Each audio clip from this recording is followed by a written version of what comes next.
Chapter 126. Stand away. Cassandra and the others looked at the blood-red potion in Ethan's hand and pulled Nagini back on the spot. Ethan had explained before coming that anything could happen after taking the magic blood potion. After all, it was the blood of magical animals. After they retreated far enough, Ethan did not hesitate and drank it directly. The first feeling was a strong smell of blood, and the second was that it was hot. The pain from the throat to the stomach was so severe that it was like drinking a mouthful of magma, and then it spread to the whole body, from muscles to tendons. There was no place that was not itchy and painful, and the empty bottle in his hand fell to the ground involuntarily.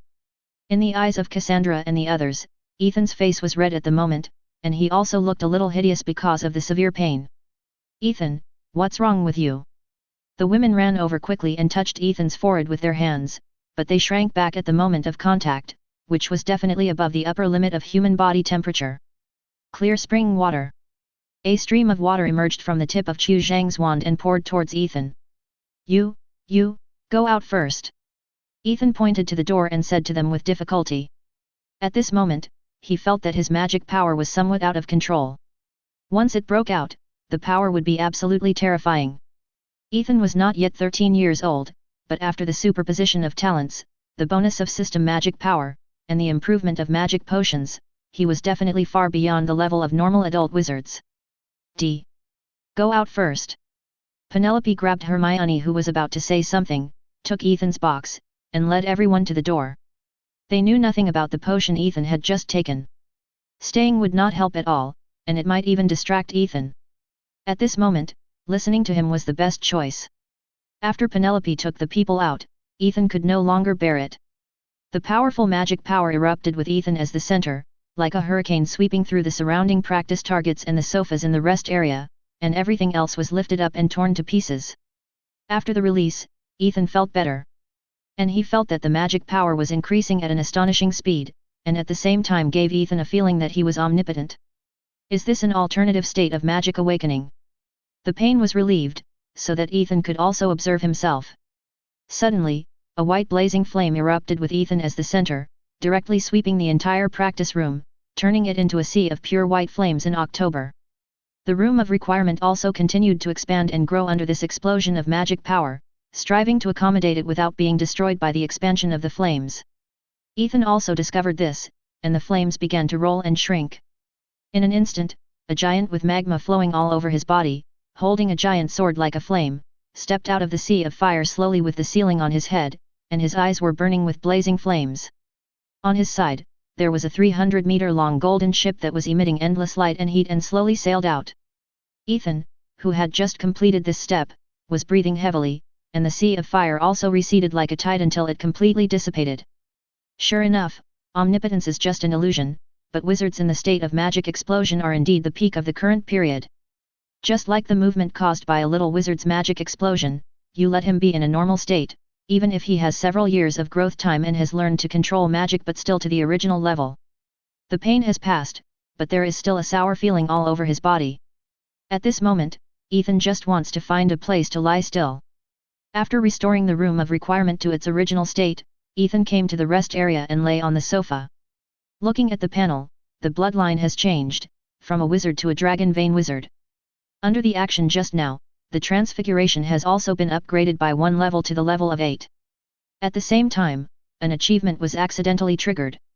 Name, Ethan Adrian Age, 12 Bloodline, Dragon Vein Wizard Talents, Excess Soul, Strong Body, Heart of Darkness, Focus, Animal Affinity, Fire Affinity, Snake Mouth, Lightning Affinity, Determination Spells, Killing Curse, 10, Cruciatus Curse, 10, Imperious Curse, 10, Fiery Flame Curse, 10, Gulliver's Fire, 10, Fiery Flame Curse, 10, Vulcan Clearance, 10, Occlumency, 9, Legilimency, 7, Mjolnir, 10, Grinder, 10, Armor Charm, 9, Traceless Stretch Charm, 7, Siphon Energy, 9, Shadow Stealth, 6, Wolves, 8, Crowstorm, 6, Apparition, 6, Transfiguration, 8, Potions, 6, Alchemy, 7, Final Flash, 5. In addition to the improvement on the panel, the improvement of magic power and physical fitness is quite large. At the same time, I feel that my control over fire has been further improved, and the conversion efficiency of magic power to fire has also increased. It is probably related to the special organ in the fire dragon's body, which can convert magic power into flames and spit them out. I'm not a human anymore. Human abilities have limits. I've learned one thing from my short life: the more you scheme, the more you'll find that human abilities have limits. Unless you surpass human's achievement goal, get a fundamental change. 1/1 Achievement Reward, Blood Sublimation. Immediately, Ethan received the reward, and immediately felt like he was thrown into a hot spring. It was a little hot, but very comfortable, and the soreness in his body was also fading. The whole process lasted about 10 minutes, and Ethan finally opened his eyes. The moment he stood up again, he felt so refreshed. If he upgraded, there was a new skill called Dragon Transformation on the panel. Ethan's magic power and physical fitness were greatly improved on the previous basis. Without magic, Ethan felt that he could tear down giants and trolls. With the talent of resoluteness, his magic resistance is probably higher than that of a real fire dragon. He is definitely qualified to compete for the title of the world's strongest magical animal. The changes in other places are not noticeable at this moment. His bloodline is still that of a dragon wizard. This has not changed. The dragon transformation ability unfolds. During this process, his body feels itchy. His strength and physical fitness are improved again. A layer of fine black scales begins to adhere to his arms. With a hiss, the wizard robe breaks directly, and 2 black dragon wings stretch out from it. Until the itchy feeling disappears, Ethan's hands become sharp dragon claws, but he still stands on his feet. All the places on his body that Ethan can see are covered with fine dragon scales. Dragon transformation represents the dragon man form, not the transformation into a giant dragon. Flapping the wings, Ethan's entire body was like a black meteor, punching the target of the experimental magic and smashing it directly. The improvement is indeed huge, and with the addition of the dark dragon scales, the defense bonus is estimated to be even greater. The only drawback is that his hands have become dragon claws, and the wand is not easy to hold, but the problem is not big. Ethan can still cast spells without a wand. After removing the dragon state, Ethan walked towards the door, and Cassandra and the others were still waiting outside. "Ethan, are you okay?" The moment the door was opened, several women began to grope Ethan. After all, the wizard robe was tattered, and there might be some damage to the body. What if something is missing or something is extra? "I'm fine, really." Stopping the hands of several women groping down, Ethan directly pulled them in. "I feel you've grown taller." After being caught by the hand groping down, Penelope stood. Ethan gestured around him. "I felt this way when we just met." "Really? This is a good thing." "Yeah, it's probably this much taller." Penelope gestured in front of Ethan with her finger, about 2 centimeters. Ethan really wanted to remind him that if this was exposed, he would probably lose the market in a certain country. But after thinking about it, forget it, and there is no market in that country. Back to the rest area, several people sat on the sofa. Nagini wanted to get close to him, but was pulled by Hermione and forced to press beside her. "Ethan, what happened just now? The half hour I waited outside just now was really scary. If I wasn't worried about affecting Ethan, I would have to come in and take a look." It's similar to a magic burst, which is considered secondary development. The physical discomfort caused by the sharp increase in physical fitness and magic power in a short period of time. "Is that so?" Cassandra nodded in understanding. They understood when she said it was a magic explosion. After all, they had experienced it personally. "Ethan, what abilities did you gain?" Ethan had told them at the beginning that taking the magic blood potion would most likely give them one or more abilities of the magical animal. It's magic, magic resistance, physical fitness, and a little bit of control over fire. That's all. After all, the fire dragon doesn't have any other abilities. The fire dragon's strength is based on its physical fitness, the advantage of flying, and the ability to spit fire. Using its blood will improve hard power, and the stronger you are, the greater the improvement. If it comes to functionality, it is naturally other magical animals. This is the first choice for those who are not strong enough, such as the petrification of the basilisk and the poison gas of the poisonous leopard. By the way, you can also choose what kind of magic blood potion you need, and I can make it for you. Ethan tried it, the effect is good, and it will not bring any changes to the body, so he can naturally give it to his own people. As for materials, it's not a big problem, but I have to wait until summer vacation to collect magical animals. After hearing Ethan's words, the girls immediately started discussing. Chapter 127. Saturday noon. After lunch, Ethan and his group walked to the duel arena. Today is the quarterfinals, the first and second grade competition. The first grade finished the competition in the morning, and it took less than an hour from start to finish. But the betting in the front took a lot of time. There was no such thing in the previous competition, which only started this morning. And the host of all this was Luke Bagman, who opened the odds directly outside the arena. Each college had a senior student as his assistant, responsible for record keeping, collecting money and maintaining order. When Luke Bagman came, Ethan guessed that this day would come. After all, in the original book, Luke Bagman appeared twice, both times were related to gambling, and both times he lost a lot. He was the kind of player who was addicted to being a loser. I bet on Adrian to win, 500 gold galleons. As soon as I walked near the arena, I saw a Slytherin squeezed in from the odds not far away and slammed the gold galleons on the table directly. How about you consider someone else? Adrian has the lowest odds. Look at Ernie Macmillan. He has a 50-to-1 odds. Ludo Bagman wiped the sweat from his forehead. It was only April and the temperature in the Scottish Highlands was not high. Why was he sweating so much? Just bet on Adrian. Are you still good? If not, just shut it down. Holt Avery looked arrogant. He is one of the 28th Holy Tribe. Who should he give face to? Ernie Macmillan is also a pure blood and one of the 28th Holy Tribe. But everyone knows that he has no hope of advancing to the next round. He performed worse than that idiot. Betting on him, isn't that crazy? On the contrary, betting on Adrian is a sure win. Even if the odds are low, it's still money. Okay, Paul, help him log in. Ludo could only smile. There was no way. If he didn't take it now, he wouldn't be able to unfold it later. This bet was a straight 8-4, no match table, everything was purely based on vision and luck, and the odds for the 8 people were different. He was puzzled, since Ethan's odds had been lowered so much, and the odds for the others were so high, why didn't these gamblers know how to bet? The odds were arranged by Ludo based on his performance in the competition during this period.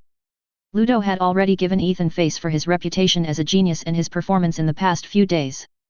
The odds were 1:1.05. It was to prevent everyone from betting on Adrian, and it would be best to exclude him and let these little wizards be gamblers. It was equivalent to betting on Ethan, betting 100 gold galleons, and only getting 105 after winning, 100 of which were the principal, which was basically impossible in gambling. When this was just announced, Ludo was ready to be picked on and criticized. After all, even he had never seen such outrageous odds in his decades of gambling, and it was estimated that the young wizards in Hogwarts would find it difficult to accept. But who knew that not only did no one criticize, but everyone bet on Adrian to win. This was outrageous.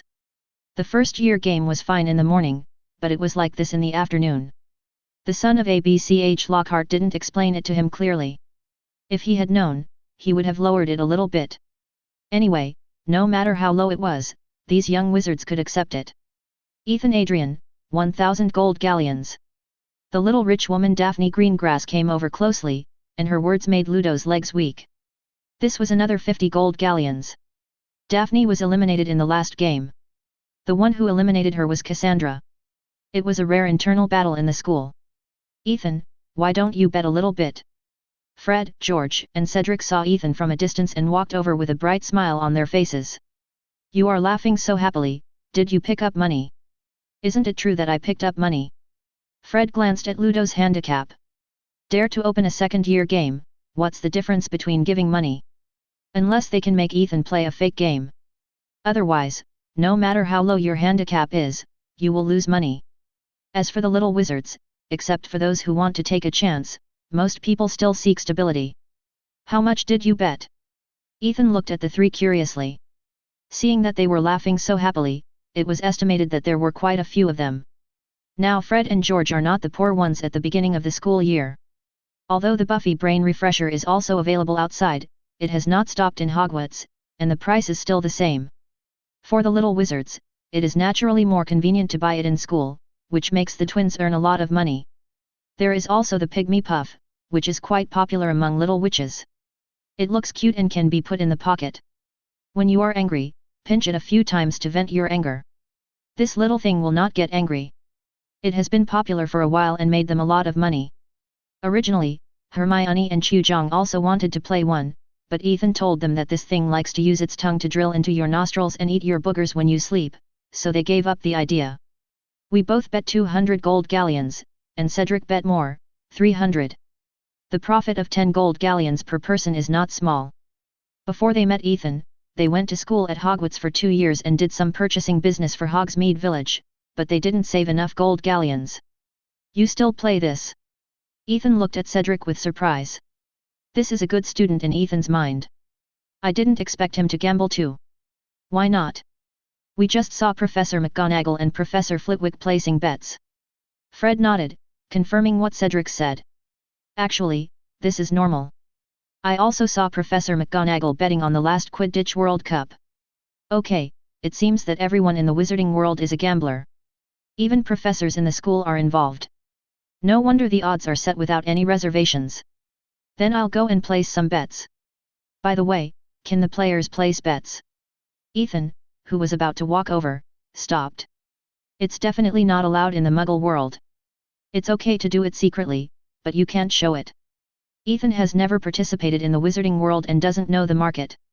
Of course not for you, but you can ask others to place bets for you. Fred looked at Ethan as if he was a fool. Then I'll go find Penelope. Wait, Ethan, how much are you going to bet? George grabbed Ethan who was about to leave and asked curiously. They knew that Ethan was a typical rich man. Not to mention that he made the most money from the BAFE Brain Wake Up agent in the school, he also made a lot of gold galleons from the cooperation with the Wally family outside the school. They have seen this. 100,000. Ethan casually spit out an amount that shocked the three people. Easily earning 5,000 gold galleons, this wool is not worth taking. You have made 100,000, how much money does the wizard mailbox make? Cedric was surprised and a little incoherent. Although he was born as a pure blood, it was just a small family, and the pocket money was not much. His father was just a small clerk in the Ministry of Magic. Even if everything in the family was sold, it would not be able to make up 10,000 gold galleons. Fred and George also thought of this. Their family was not as good as Cedric's. Now the three of them were autistic at the same time. The efforts of dozens of generations are not as good as Ethan has been working hard for more than a year. It is true that there is some money to be made. Ethan nodded affirmatively. At present, the dividends are more than 60,000 gold galleons, and the foreign ones have not yet been counted. If they are counted, even if they have to share with foreign forces, Ethan will probably get more than 200,000. But there will not be so much later. This is not a consumable. One can be used for many years, unless you squeeze toothpaste and replace it to cut leaks just like Nimbus 2000 and 2001. Penelope, this way. Ethan saw Penelope walking from Hogwarts from a distance, and immediately waved to that side. Your boyfriend is looking for you, why don't you go? Enid Hansen patted Penelope on the butt and teased. Single dog. Penelope said, and walked quickly towards Ethan walked away. Seeing Penelope's back, Enid Hansen was so angry that her teeth itched. It's not that no one wants her. On Valentine's Day, someone confessed to her with a dwarf. She just didn't like it. Why are all the people who find her ugly? When will love come to her? She grabbed her hair fiercely to vent her dissatisfaction. Watching me have fun? Get out of here. Turning around, she saw several little wizards around watching her have fun. Enid Hansen would not give them a good face and scolded them on the spot. The moment he saw Penelope, Ethan handed her a purse directly. There were 100,000 gold galleons in it, which Ethan had specially saved and prepared to use to cheat the goblins. Now he used it first. Are you sure you want to bet so much? Aren't you afraid that he will run away? Penelope took the 1.5 purse handed over by Ethan and was a little unbelievable. Where can he run away? Just go and place your bets. Ludo was invited by Lockhart. If there is no connection between the two, Ethan will make them eat shit. In the original book, the reason why Ludo ran away was that he cheated the goblins of a large sum of money and could not repay it, so he had to run away, otherwise he would be torn to pieces by the goblins. Why would he give up such a decent job as the director of the Magic Sports Goods Department and become a wanted criminal? Besides, this has just begun. There are still 5 grades, as well as the top 4 in the finals. How could he let it go? Then I will go. At the table of the odds, Ludo's eyes bulged out directly, with an incredible look on his face. You are talking about 100,000 copper nuts. In fact, 100,000 copper nuts is not a small amount. Golden galleons, 10 million. Penelope pushed the purse over with a smile. Ludo's face looked uglier than his mother's death. That little wizard took the family property with him when he went to school. This is simply unreasonable. After asking someone to clean up the amount inside, Ludo ran directly to find Lockhart. I can't bear this. Chapter 128. Don't panic, I'll advance the money first, but you have to pay me back first, and then we can calculate the profit. After listening to Ludo's words, Lockhart's face became quite ugly, but it was difficult to stop the plan after it started. Lockhart knew that Ethan was very strong and had a very high reputation in Hogwarts. The arrogant Slytherin group was obedient in front of Ethan. But I didn't expect it to reach this point. Under this odds, more than 70% of him advanced. This 7th level is the 7th level of the number of people. If it is replaced by gold galleons, not counting the 100,000 provided by Pinlo, more than 90% of the funds are bets on Ethan. The opening of the market in the morning only made a small profit. After the game this afternoon, it will be settled, but the money earned is not as much as the change in the afternoon. Lockhart, do you think it is possible to attract Ethan to our gambling game? To be honest, Ludo is greedy for this profit. When it comes to the finals, there will be more bets. If Ethan lost the bet, and the profit was enough for him to live a carefree life for the rest of his life. Don't think about it, he bet the 100,000 gold. Apart from Ethan, which little wizard in Hogwarts could come up with so much money? And I guess a lot of the 100,000 gold galleons were provided by me. Ludo only came to Hogwarts for the competition, and I have been a professor for almost a year, so I don't know anything. Besides, Penelope, Ethan and several other girls didn't hide anything. Did he bet? No, I want to refund him, it's not like that. Ludo was about to turn around and leave. Although Lockhart paid the money, he had to deduct it from the profit first, and it was his own money. It's useless for you to find him. When you were a batsman for the Wimbledon Wasps, you did this a lot.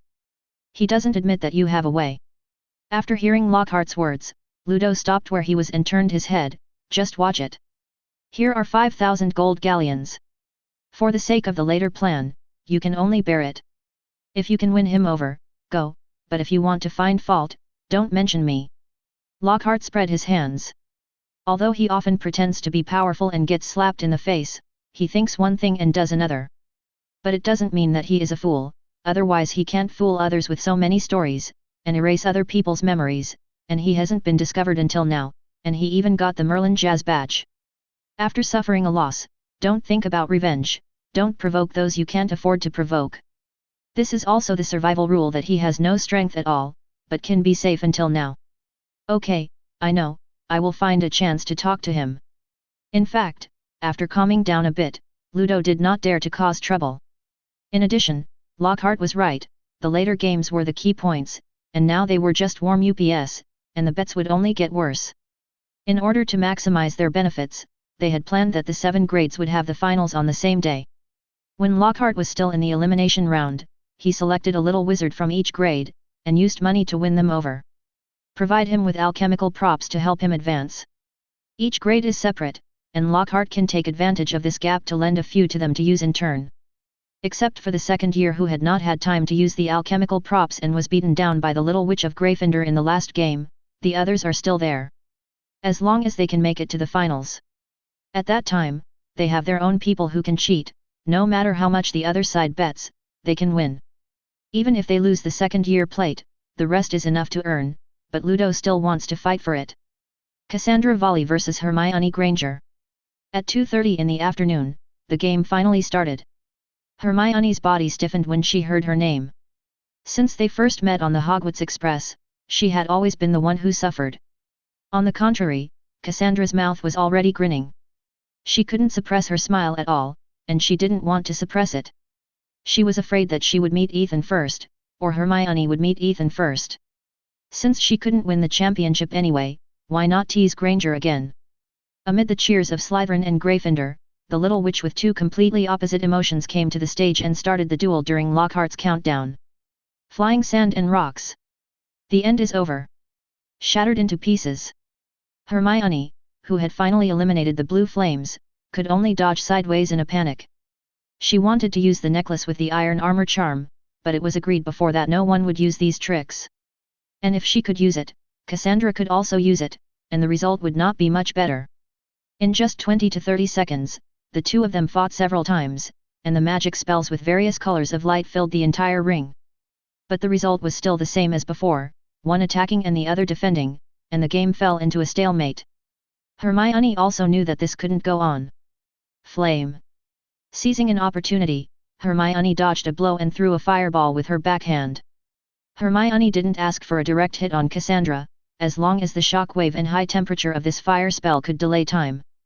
Fire escape protection. Cassandra smiled contemptuously, and gently scratched the ground with the wand in her hand. A dark wall of fire appeared instantly, protecting Cassandra tightly. The hot orange flame was swallowed and assimilated when it came into contact. Hermione felt desperate. She knew that Cassandra knew black magic, and she had learned a lot from Ethan, and fire escape was one of them. However, Hermione really didn't expect Cassandra to use it. You can't beat her, and you still use black magic. Isn't this bullying? If Cassandra knew Hermione's idea, she would definitely laugh out loud, and let you not learn black magic, and hold on to a few spells in the book every day. The professors who saw this scene were also stunned for a moment, and Professor McGonagall stood up. Hermione is one of the few good students in Gryffindor who can make her worry less, so she can't get into trouble. Minerva, they know the division of villages. Dumbledore comforted her. With his life experience, he could see the relationship between Ethan and the others clearly, especially after experiencing the Mirror of East. Just because Ethan was sitting next to her, Cassandra would not kill them. It can only be said that Ethan had them under control. Albus, I think we should ban the use of dark magic in duels. McGonagall was still very convinced of Dumbledore's words and sat down immediately, but he was still a little worried. The two of them knew the limits, but if someone else faced them, they would be burned. If they were burned by this fire, they would have to sweep the ashes. They will face it sooner or later, right? At least, we are here now. Hogwarts does not teach dark magic because all the wizards here are graduates of Hogwarts. They teach dark magic and offer dark magic classes. The number of dark wizards is probably not comparable. But they did not explicitly ban dark magic, they just did not encourage it. The definition of dark magic is too broad, and there are too many channels for contact, so it is impossible to prevent it. Especially for pure bloods, many of them are proud to learn and use dark magic. So Hogwarts has set up a defense against the dark arts class to teach them to protect their own safety. And if you want to use the defense against the dark arts well, you need to face the dark magic.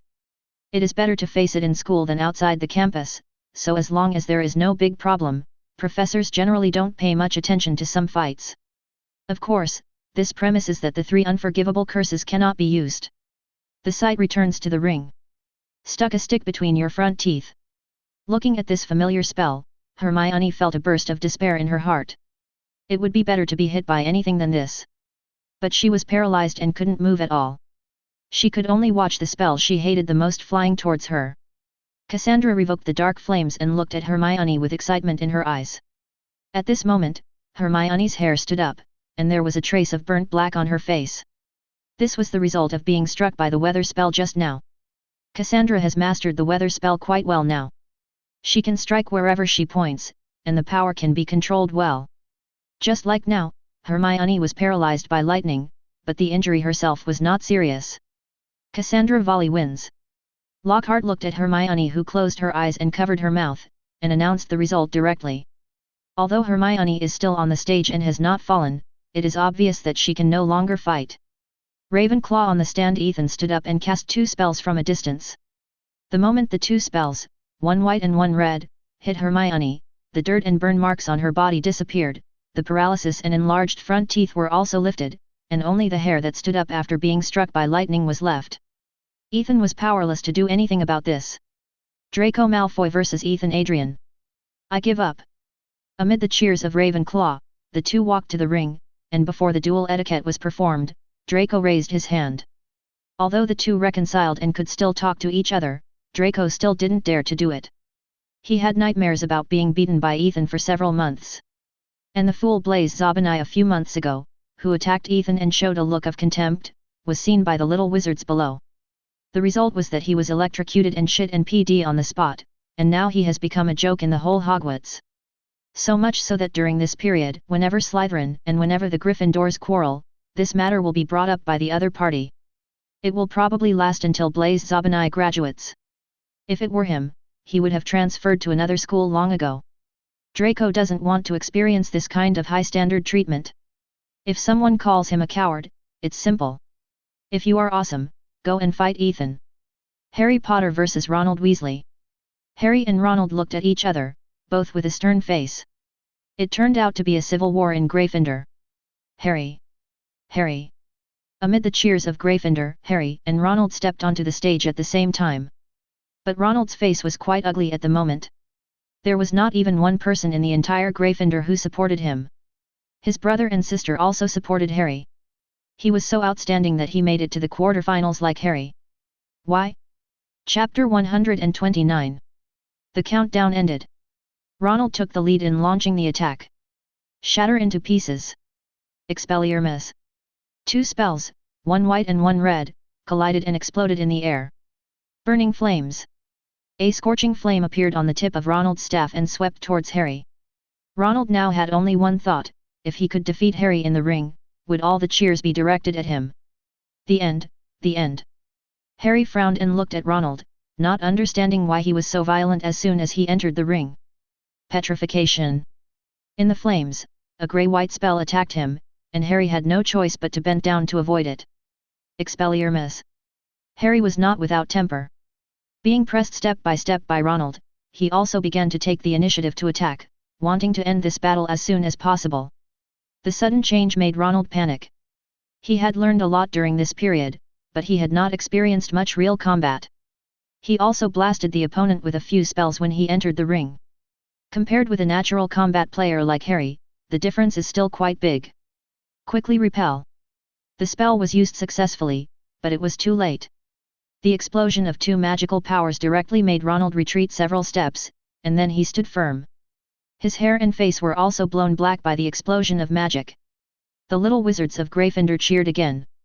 After all, if they didn't applaud and cheer for Harry, would they applaud and cheer for Ronald?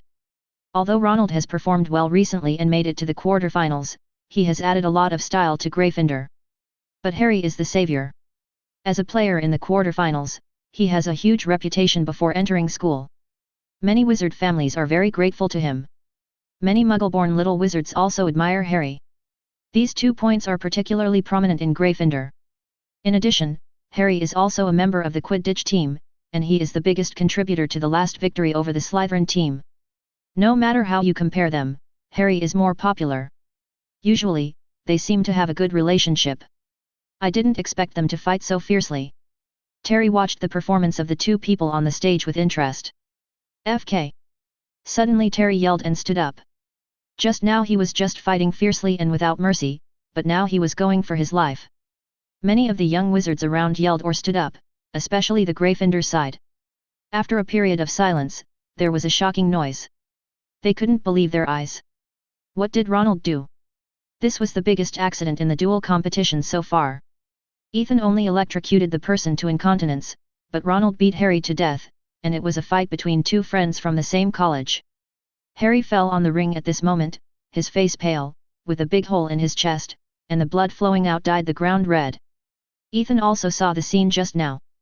Ronald, who had dodged Harry's disarming spell in a panic, waved his wand, and a crossbow arrow with only a little dark light was thrown out, directly piercing Harry, who didn't have time to react.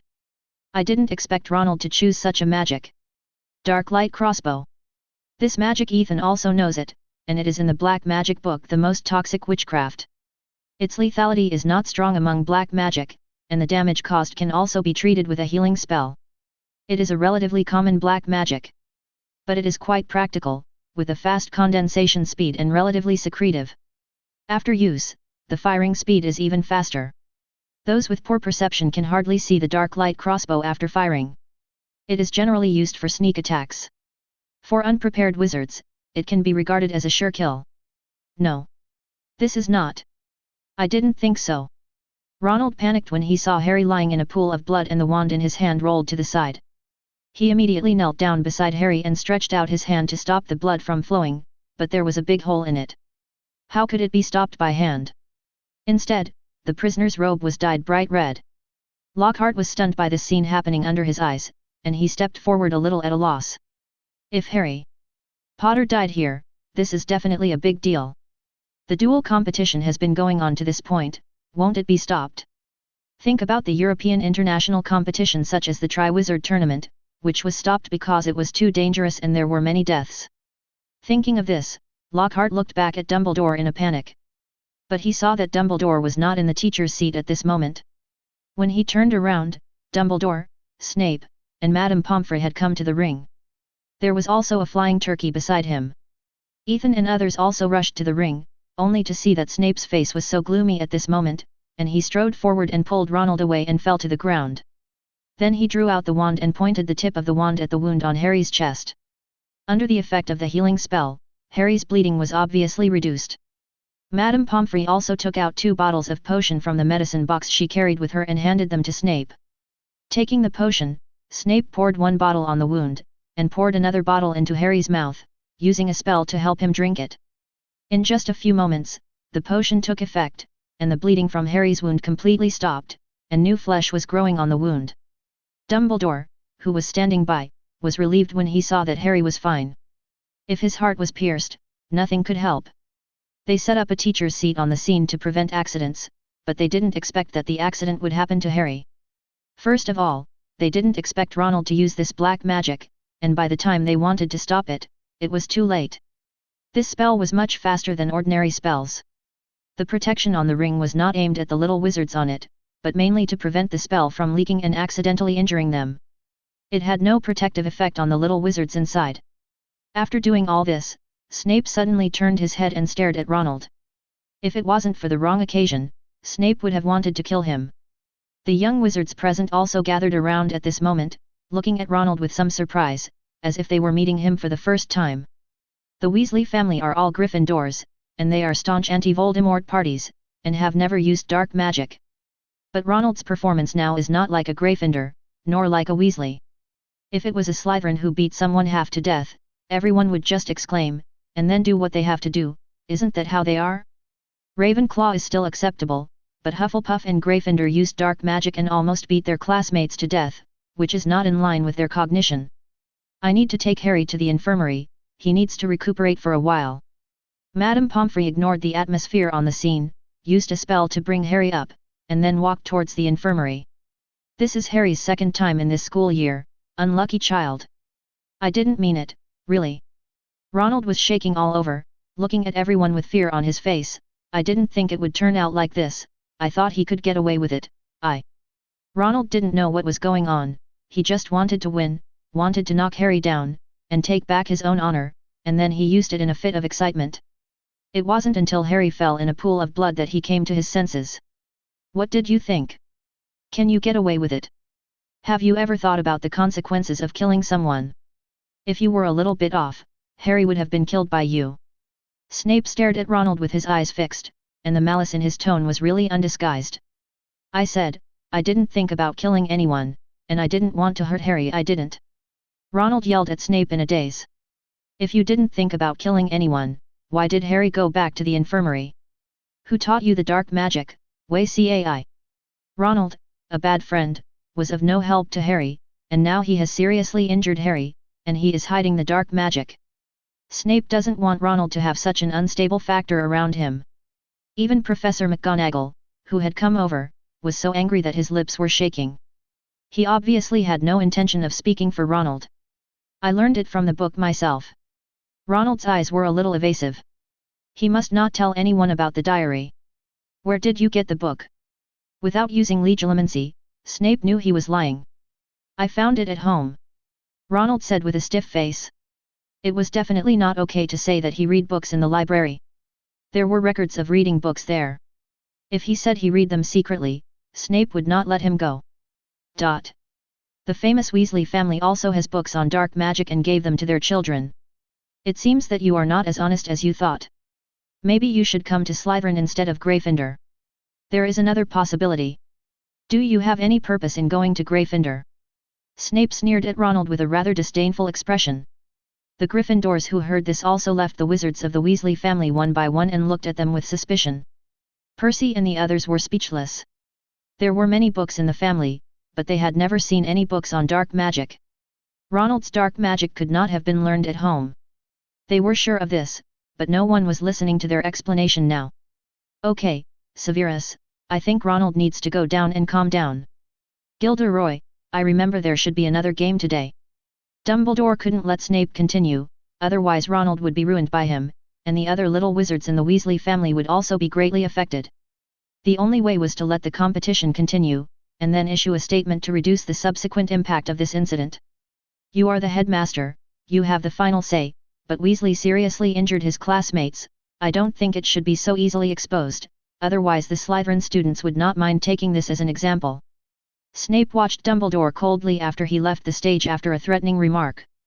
Minerva, Ronald is in your hands, I think you can handle it. Dumbledore sighed and looked at Professor McGonagall. Dumbledore could hear what Snape meant. If he could not give him a satisfactory explanation, Slytherin would only say a few words when they treated other students in this way. He and Snape were just cooperating. He relied on Harry to control him. When it came to Harry, Dumbledore did not dare to provoke Snape too much, otherwise he would really do what he said. At the end of last year, Snape had a quarrel with him. Ronald, you come down first. Professor McGonagall looked at Ronald with a complicated look and took him away.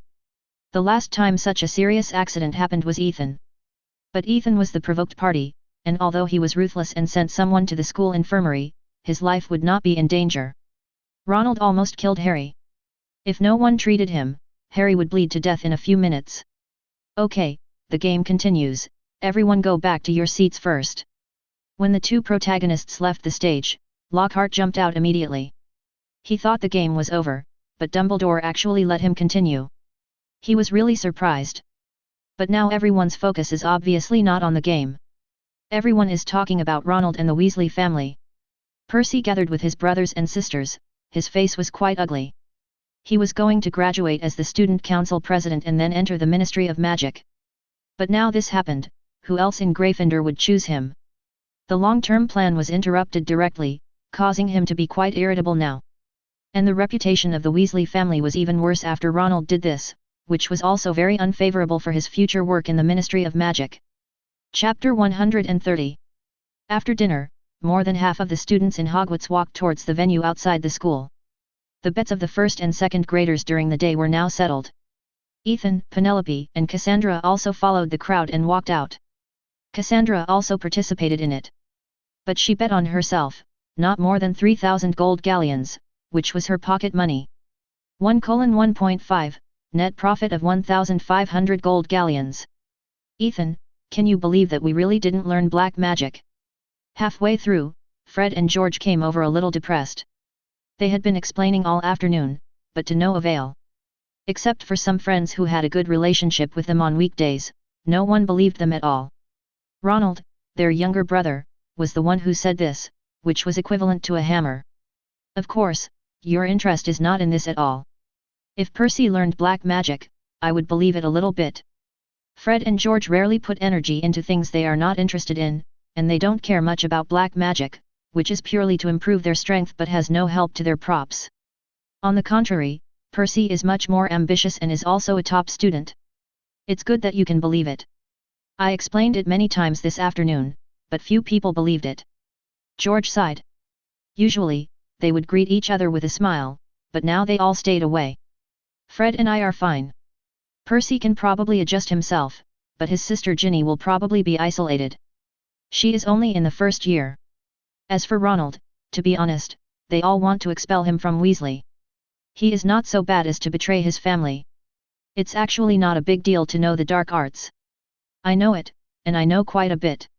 Ethan said nonchalantly, not afraid of the little 003 wizards around him hearing it. Slytherin and Ravenclaw are not opposed to the dark arts.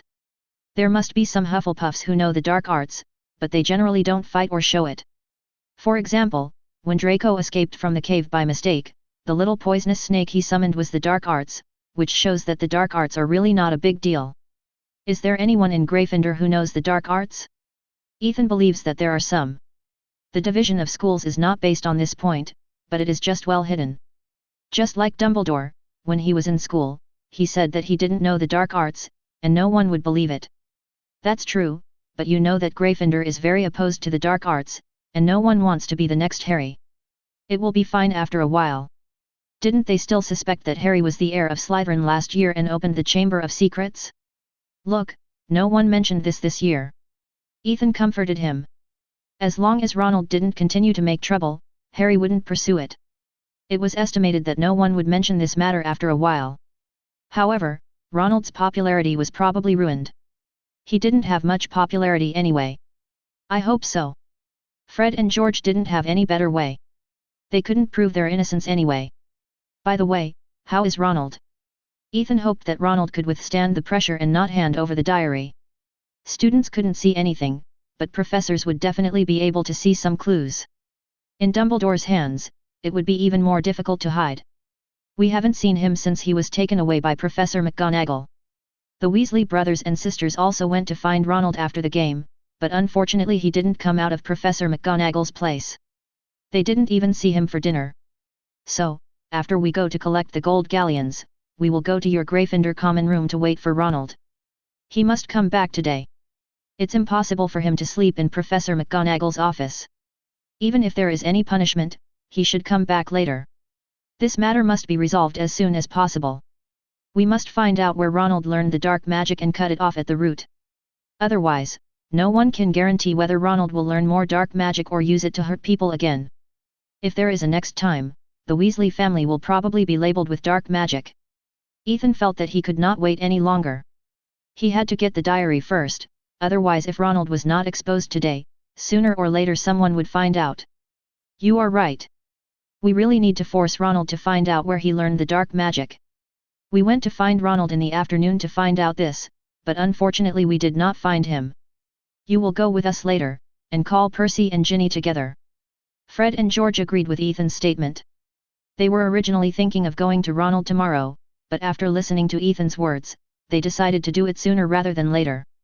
Even if they couldn't wash off the dirty water on their bodies this time, they couldn't be splashed again.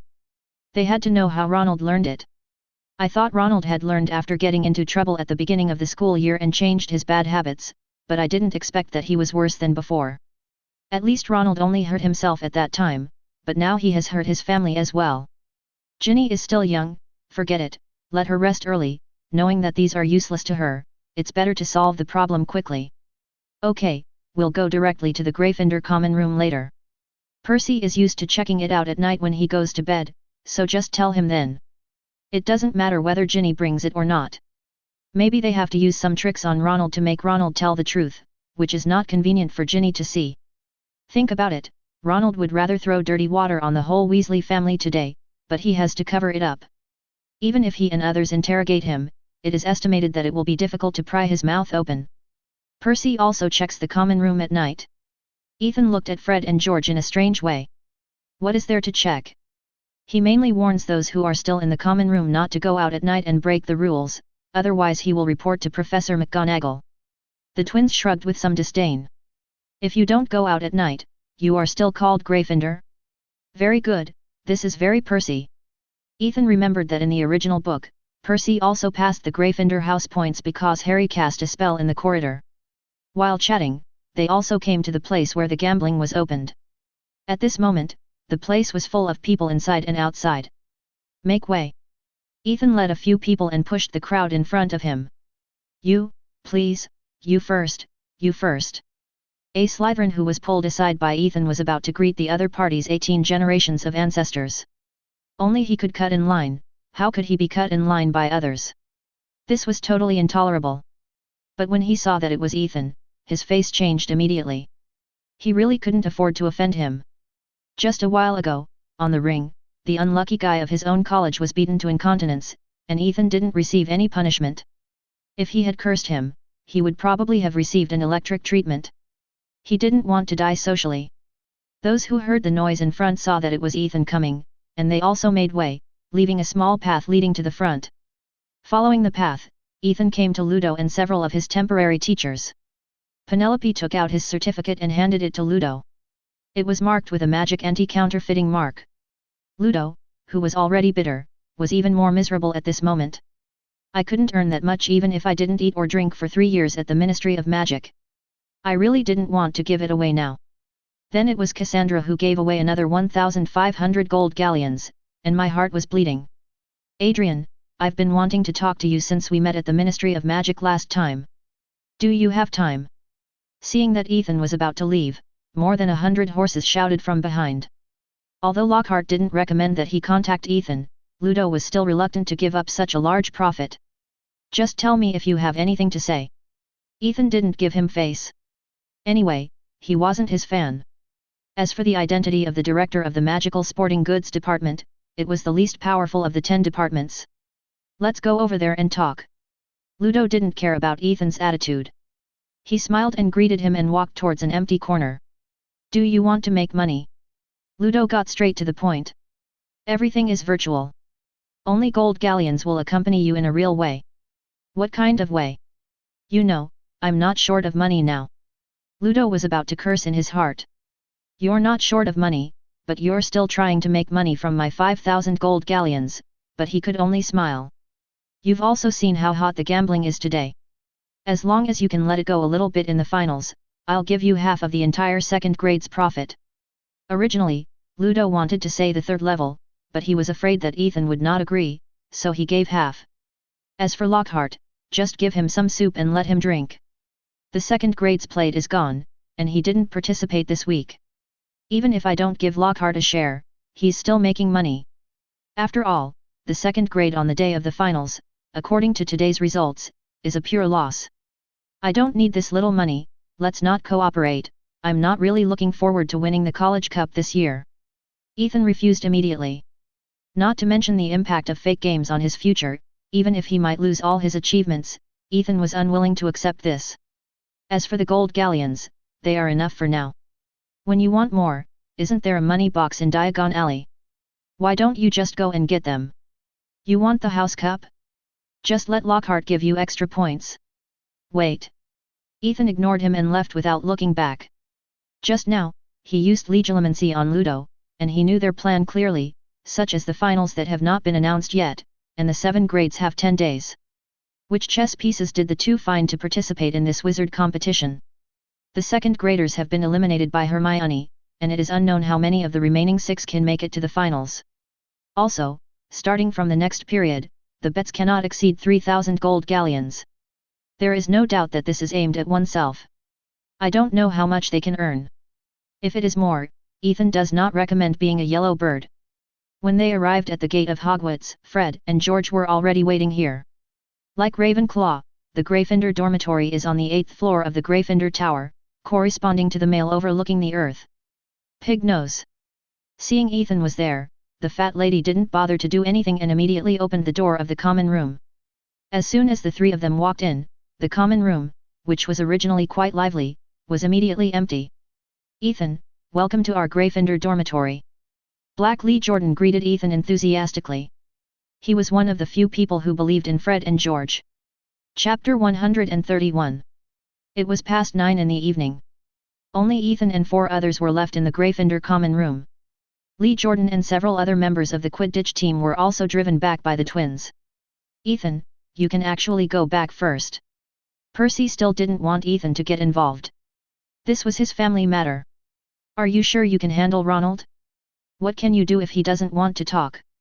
Ethan didn't spoil Percy. The prefect seemed to have great power, but in fact he could only take care of trivial matters. Moreover, Ethan was a Ravenclaw, he couldn't even take care of 10 small matters here with Ethan. Do you have a way to make Ronald tell the truth? Percy frowned and looked at Ethan. He didn't understand why Ethan wanted to get involved. It wouldn't do him any good. In fact, he still had some resentment towards Ethan in his heart. He had sent a love letter to Penelope, but Penelope didn't choose him, but found Ethan, a famous SP who was a few years younger than Penelope. But Percy didn't dare to show it. Openly quarreling with Penelope was an act of jealousy for a muggle, a scandal, and no good for future development. As for Ethan, he had already beaten 5 Slytherins at that time, so he couldn't afford to offend him. He could only hide his dissatisfaction in his heart. I thought I had forgotten it, but today I remembered it again when we sat together. If you need it, I can provide you with truth serum, do you want it? After drinking the truth serum, you will answer whatever you are asked. As long as you don't put anything in your mouth to cancel the effect of the drug in advance, the answers are all true. But the truth serum is a banned substance and cannot be abused. After drinking this thing, it will leave an impression on the brain and spirit. No, I won't use this on Ronald. Percy refused without hesitation. After all, they are a family. If you don't use the truth serum, I remember Ronald is afraid of spiders. There are giant 8-eyed spiders in the Forbidden Forest. You can throw him into the spider's nest. Okay, you two stop talking. Be quiet and wait for Ronald to come. Fred frowned and interrupted the two. He didn't understand why Percy was crazy. Ethan was here to help. If nothing else, Ethan was at least better at talking than Percy. And Percy, apart from talking about some great principles, could do nothing. He had heard these things so many times that his ears were calloused. What's the use of them? Ethan didn't want to say anything. To him, Ethan was just a passerby. And Percy also reacted and didn't dare to say anything more. He was really angry just now. There was no benefit in offending Ethan. After waiting for about 10 minutes, the door of the Gryffindor dormitory was opened with a creak. Ronald, with his head down and a low pressure all over his body, walked in from outside. He didn't even look at the road and walked straight to the road leading to the dormitory. Ronald.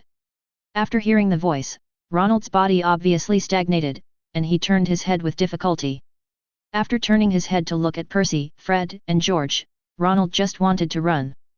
In Professor McGonagall's office, he finally realized how big a mess he had made, and he had hurt several brothers and sisters in Gryffindor. As for Ethan, he was ignored by him, and he didn't hurt him. Sit down first, we have questions for you. George and Fred directly carried Ronald back from the left and right, pressed him on the sofa, and then sat next to him. Ronald, tell the truth, where did you learn your dark magic? Percy couldn't wait to stand in front of Ronald and asked. He just wanted to minimize the impact of this matter. In order to obtain 12 O.W.L.S. certificates, how much he paid, only he knew, and he must not let Ronald affect his future. Ronald lowered his head and didn't dare to pat Percy. He didn't want to tell Percy about the diary. Professor McGonagall also asked these questions, but Ronald resisted, so he was not released until now.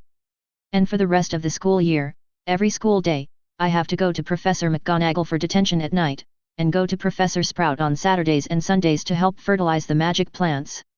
You don't want to say it, right? Do you know how much this incident has affected us?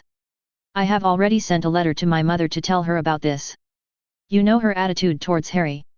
Wait for the howling letter tomorrow. Ronald trembled obviously. His mother's attitude towards Harry was better than his own. Let alone the howling letter, returning home during the summer vacation would be the beginning of the disaster. But I can't say it. If I say it, the diary will be gone.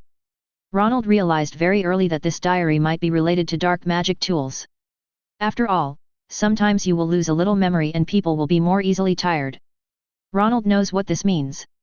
Only evil dark magic tools can cause such an effect. But at that time, Ronald had already regarded the diary as his friend. He would tell him about any troubles. The diary would also comfort himself, give him advice, and teach him to become stronger, and help him do his homework. As long as you tell it the content of the homework, it will show it in the diary, and then you can copy it yourself. The two were friends who could talk about anything and help him. Ronald didn't want to lose it. Even if it would bring him some insignificant side effects, compared with its help to him, what was it? As for hurting Harry today, Ronald knew it was his own fault. He couldn't control himself. This black magic was also because he wanted to learn stronger magic, surpass Ethan, and return the shame to Malfoy. This diary taught him black magic. Fred and George looked at each other across Ronald. Sure enough, Ronald would not confess so easily. And Percy's words still didn't work at all. So the two looked at Ethan. They were not sure they could convince Ronald. Ethan returned a received look, but sat on the sofa without any intention of moving. Ronald, you should know the relationship between Professor Snape and Harry. Harry could tell him about Snape and his mother, so there was no reason not to tell Ronald. The relationship between them was even closer. The twins and Percy were confused and full of question marks. Snape is related to Harry? But now is obviously not the time to ask, it is more important to deal with Ronald's matter. I know. Although Ronald didn't know why Ethan mentioned Snape, he still nodded honestly. I was really scared by Snape this afternoon. I have never seen his expression like that. I thought he was going to kill me. Of course he knew about the entanglement between Snape and Harry, and he had discussed this matter many times. And they all agreed that Snape has not married yet because he still likes Harry's mother. Snape's performance today further confirmed this point, otherwise he would not be so active. It's good that you know. If there were only you, Harry, and Snape here today, do you think Snape would kill you? Although Snape let you go for Dumbledore's sake, is he willing to do that? Who else did you say this afternoon except to deceive the students who knew nothing? Did any of the professors believe it? Snape will not let you stay in danger with Harry. You will have to face him sooner or later, maybe this summer. After all, Dumbledore can't always protect you. Guess whether Snape will use Truth Serum, Imperius, or Legilimency on you, and how he will treat you in the end. I think you all know what Snape is. Ronald knew that neither his family nor Professor McGonagall would really hurt him. As long as he accepted the punishment, the matter would be over, so he was willing to take it. But Snape was different. Ronald hated Snape and was afraid of him at the same time. In his mind, Snape was a Death Eater who would do anything to achieve his goals. Even if he knew that Harry and Professor McGonagall had a relationship, Ronald would not be able to stop him. The relationship between Ethan and Snape is the same. What Ethan said is really possible. Snape wanted to kill himself in the afternoon. By the way, you will lose your friend Harry, and you will be isolated by the whole Gryffindor. You should know how they treat you when you are there. 0-0, Ronald was extremely inferior when he entered school. He was good friends with Harry because Harry was the savior. He could get more attention by being with him. The two of them did have a friendship after such a long time. This is Ronald's only friend in the whole Hogwarts. Others can't stand Ronald's personality. I said, I learned from a diary. Ronald finally made his own choice. Harry broke up with him, Gryffindor classmates isolated him, his parents, brothers and sisters didn't like him, and he had to face Snape's life threat. Can he bear it? I can't bear it at all. What diary? Percy asked quickly. Tom Riddle's diary, I found it in an old book. Once I wrote something on it and found that it could reply to me, so we chatted, and we have been communicating all this time. Now that he has decided to tell it, Ronald has nothing to hide. Who is Tom Riddle? Fred looked at Ronald and asked, how could a diary change Ronald so much? I know, his name is in the trophy display room, and he once won the school contribution award. Percy had paid attention to these things, and he wanted to know the information of these winners to see if he could put the trophy with his name in it. It's just that Percy didn't find out about Tom Riddle's deeds after graduation, as if he disappeared after graduation. Now take us to find the diary. It must be a dark magic prop that can teach you. After giving it to Dumbledore, it may be able to prove our innocence. Percy couldn't wait any longer. As for what happened to Tom Riddle later and how he disappeared, he just kept his eyes on the bed. It's under my suitcase, I'll take you there. Ronald gave up struggling and led the way. Ethan had already made up his mind. He would take the notebook to Dumbledore. After all, he was the only one who had been to the headmaster's office. The twins and Ronald would not refuse. Ethan ignored Percy's opinion. Then he would go to the room of requirement to take out the soul and put it separately. Then he would burn most of the diary with fiend fire to make it look like the Horcrux was destroyed. Finally, he would give it to Dumbledore. Chapter 132. Bang! Percy pushed open the dormitory door with force. The three people who were sitting on a bed and chatting were startled. When they saw Percy leading the way, followed by Ronald, Fred, and George, two of them flashed fear in their eyes and quickly stood up and backed away. The other fat man could only follow them. Just now, several people gathered together to discuss whether to go to Professor McGonagall and ask Ronald to move out of this dormitory.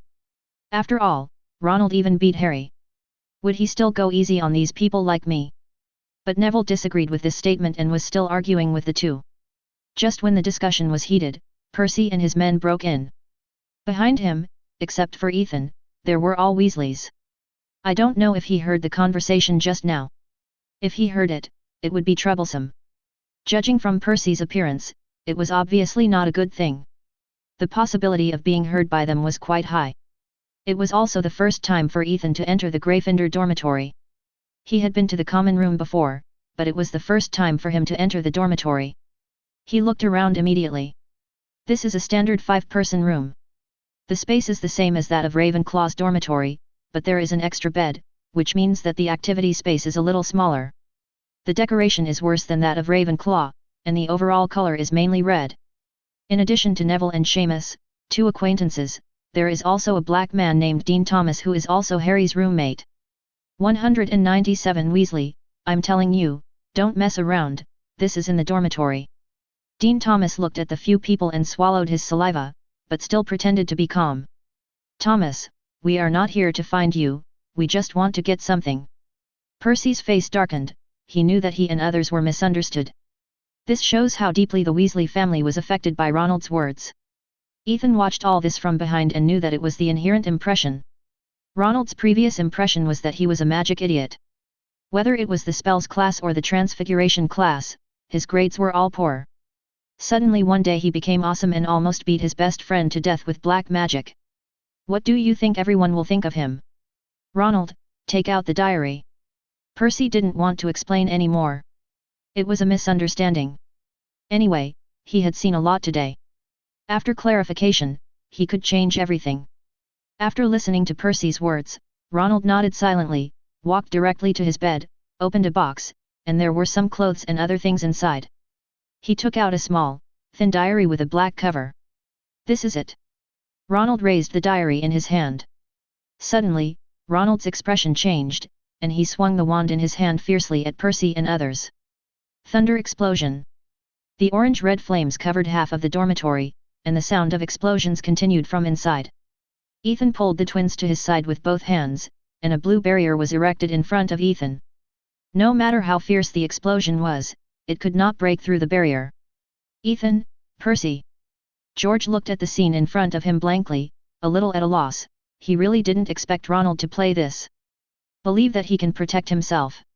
Ethan didn't expect this to happen, but it seems that Tom took over and controlled Ronald to do it. It is estimated that when Ronald picked up the diary just now, Tom noticed it, which is why it happened. The explosion continued, and most of the dormitory had been blown to pieces. Only the Hogwarts castle had abundant magic power, and many buildings had some resistance effect, otherwise this floor would probably be blown through, and Ethan and others would fall downstairs. The power of the thunderbolt explosion magic is still quite strong. Casting a flame can make anything it touches explode, whether it is a house, the ground, or the human body, whatever it touches will explode. Peter Pettigrew used this to blow up an entire street, plus 12 muggles. Fred was also suspected to have been killed by this spell. Such a big commotion naturally could not be hidden from other dormitories. A large number of young wizards opened the dormitory door and looked into the corridor. Get out of here, don't stay in the dormitory first. Lee, go find Professor McGonagall, quickly. Fred and George immediately shouted to the surroundings. Percy and Ronald's 3 roommates were involved and they didn't know what would happen. We couldn't let more people be affected. I'll go right away. Lee Jordan didn't ask why, and ran outside. Professors usually don't live in dormitories, and they have their own resting space behind their offices. Other people didn't dare to stay and ran outside. Only then did the explosion gradually subside. The whole dormitory had been blown to pieces, with charred debris scattered everywhere.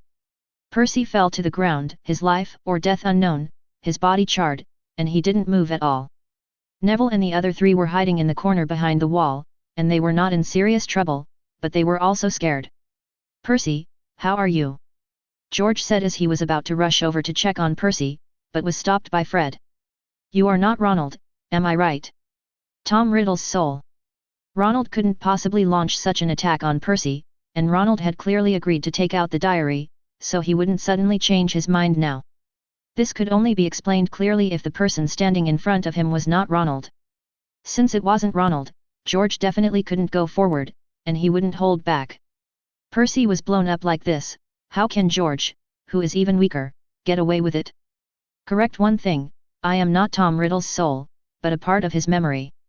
Tom Riddle was not in a hurry to leave, mainly because Ethan's strength could not be broken through in a short time, as can be seen from the 10-handed iron spell. What was the purpose of the explosion spell for so long just now? Isn't it still to break through their armor spell, blow up a few people, and then you can leave calmly. It's a pity that only Percy's armor spell was blown up, and it obviously couldn't shake Ethan's armor spell.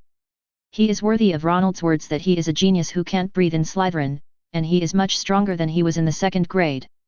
If you want to leave, you can only find another opportunity. Although Fred was a little surprised that this was just a memory, he didn't want to care so much. I don't care whether you are a memory or a soul, hurry up and leave Ronald's body. Ronald, who was controlled by Tom, looked at everyone with contempt. Ronald said that I was his best friend, but now he wants to hand me over, so he and I are one and the same, isn't that appropriate? And you, Fred Weasley and George Weasley, Ronald complained to me about you a lot, often teasing him, having money but not willing to give a little to his brother, and needing to be a test subject to get a little bit of your gift.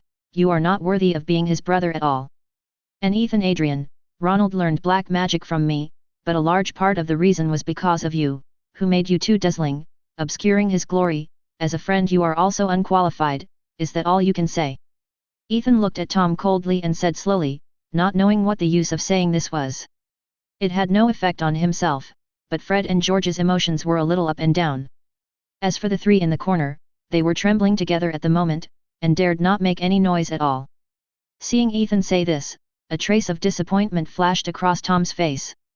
His rhetoric didn't work. As long as he could make Ethan reveal a flaw, he could break through the window and escape.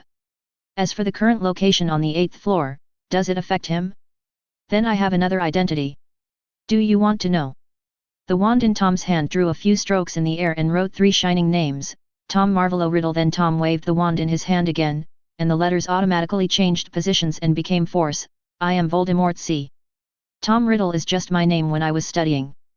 Voldemort is my past, present, and future. Although it's a bit pitfall for the main soul to say this, Tom can't care so much. If the main soul finds out his specialness, it will probably be restricted or even wiped out of wisdom. Then Ronald told you that when Voldemort came back last year, it was Harry and I who faced him and used Harry to defeat him. So who do you want to scare here with this memory? Professor Dumbledore should be here soon. Ethan glanced at Percy, who was still breathing. If he was dead, he might be detected by Hogwarts Castle. In that case, thunder explosion. In the panicked eyes of Fred, George, and others, the orange-red flames at this moment were not aimed at themselves and others, but at the wall with windows behind. And before the flames were extinguished and the explosion was over, little Tom rushed over and jumped directly from the gap. In midair, little Tom, who had cast a deceleration spell and a floating spell on himself, was heading towards the Forbidden Forest. As long as he could escape from Hogwarts, he would be free to jump in the sea and fly in the sky. I'll chase him, Ethan said, and jumped down with just a run-up. Ethan, wait a minute! Fred shouted loudly behind him, because of Ronald's performance just now and knowing his true background.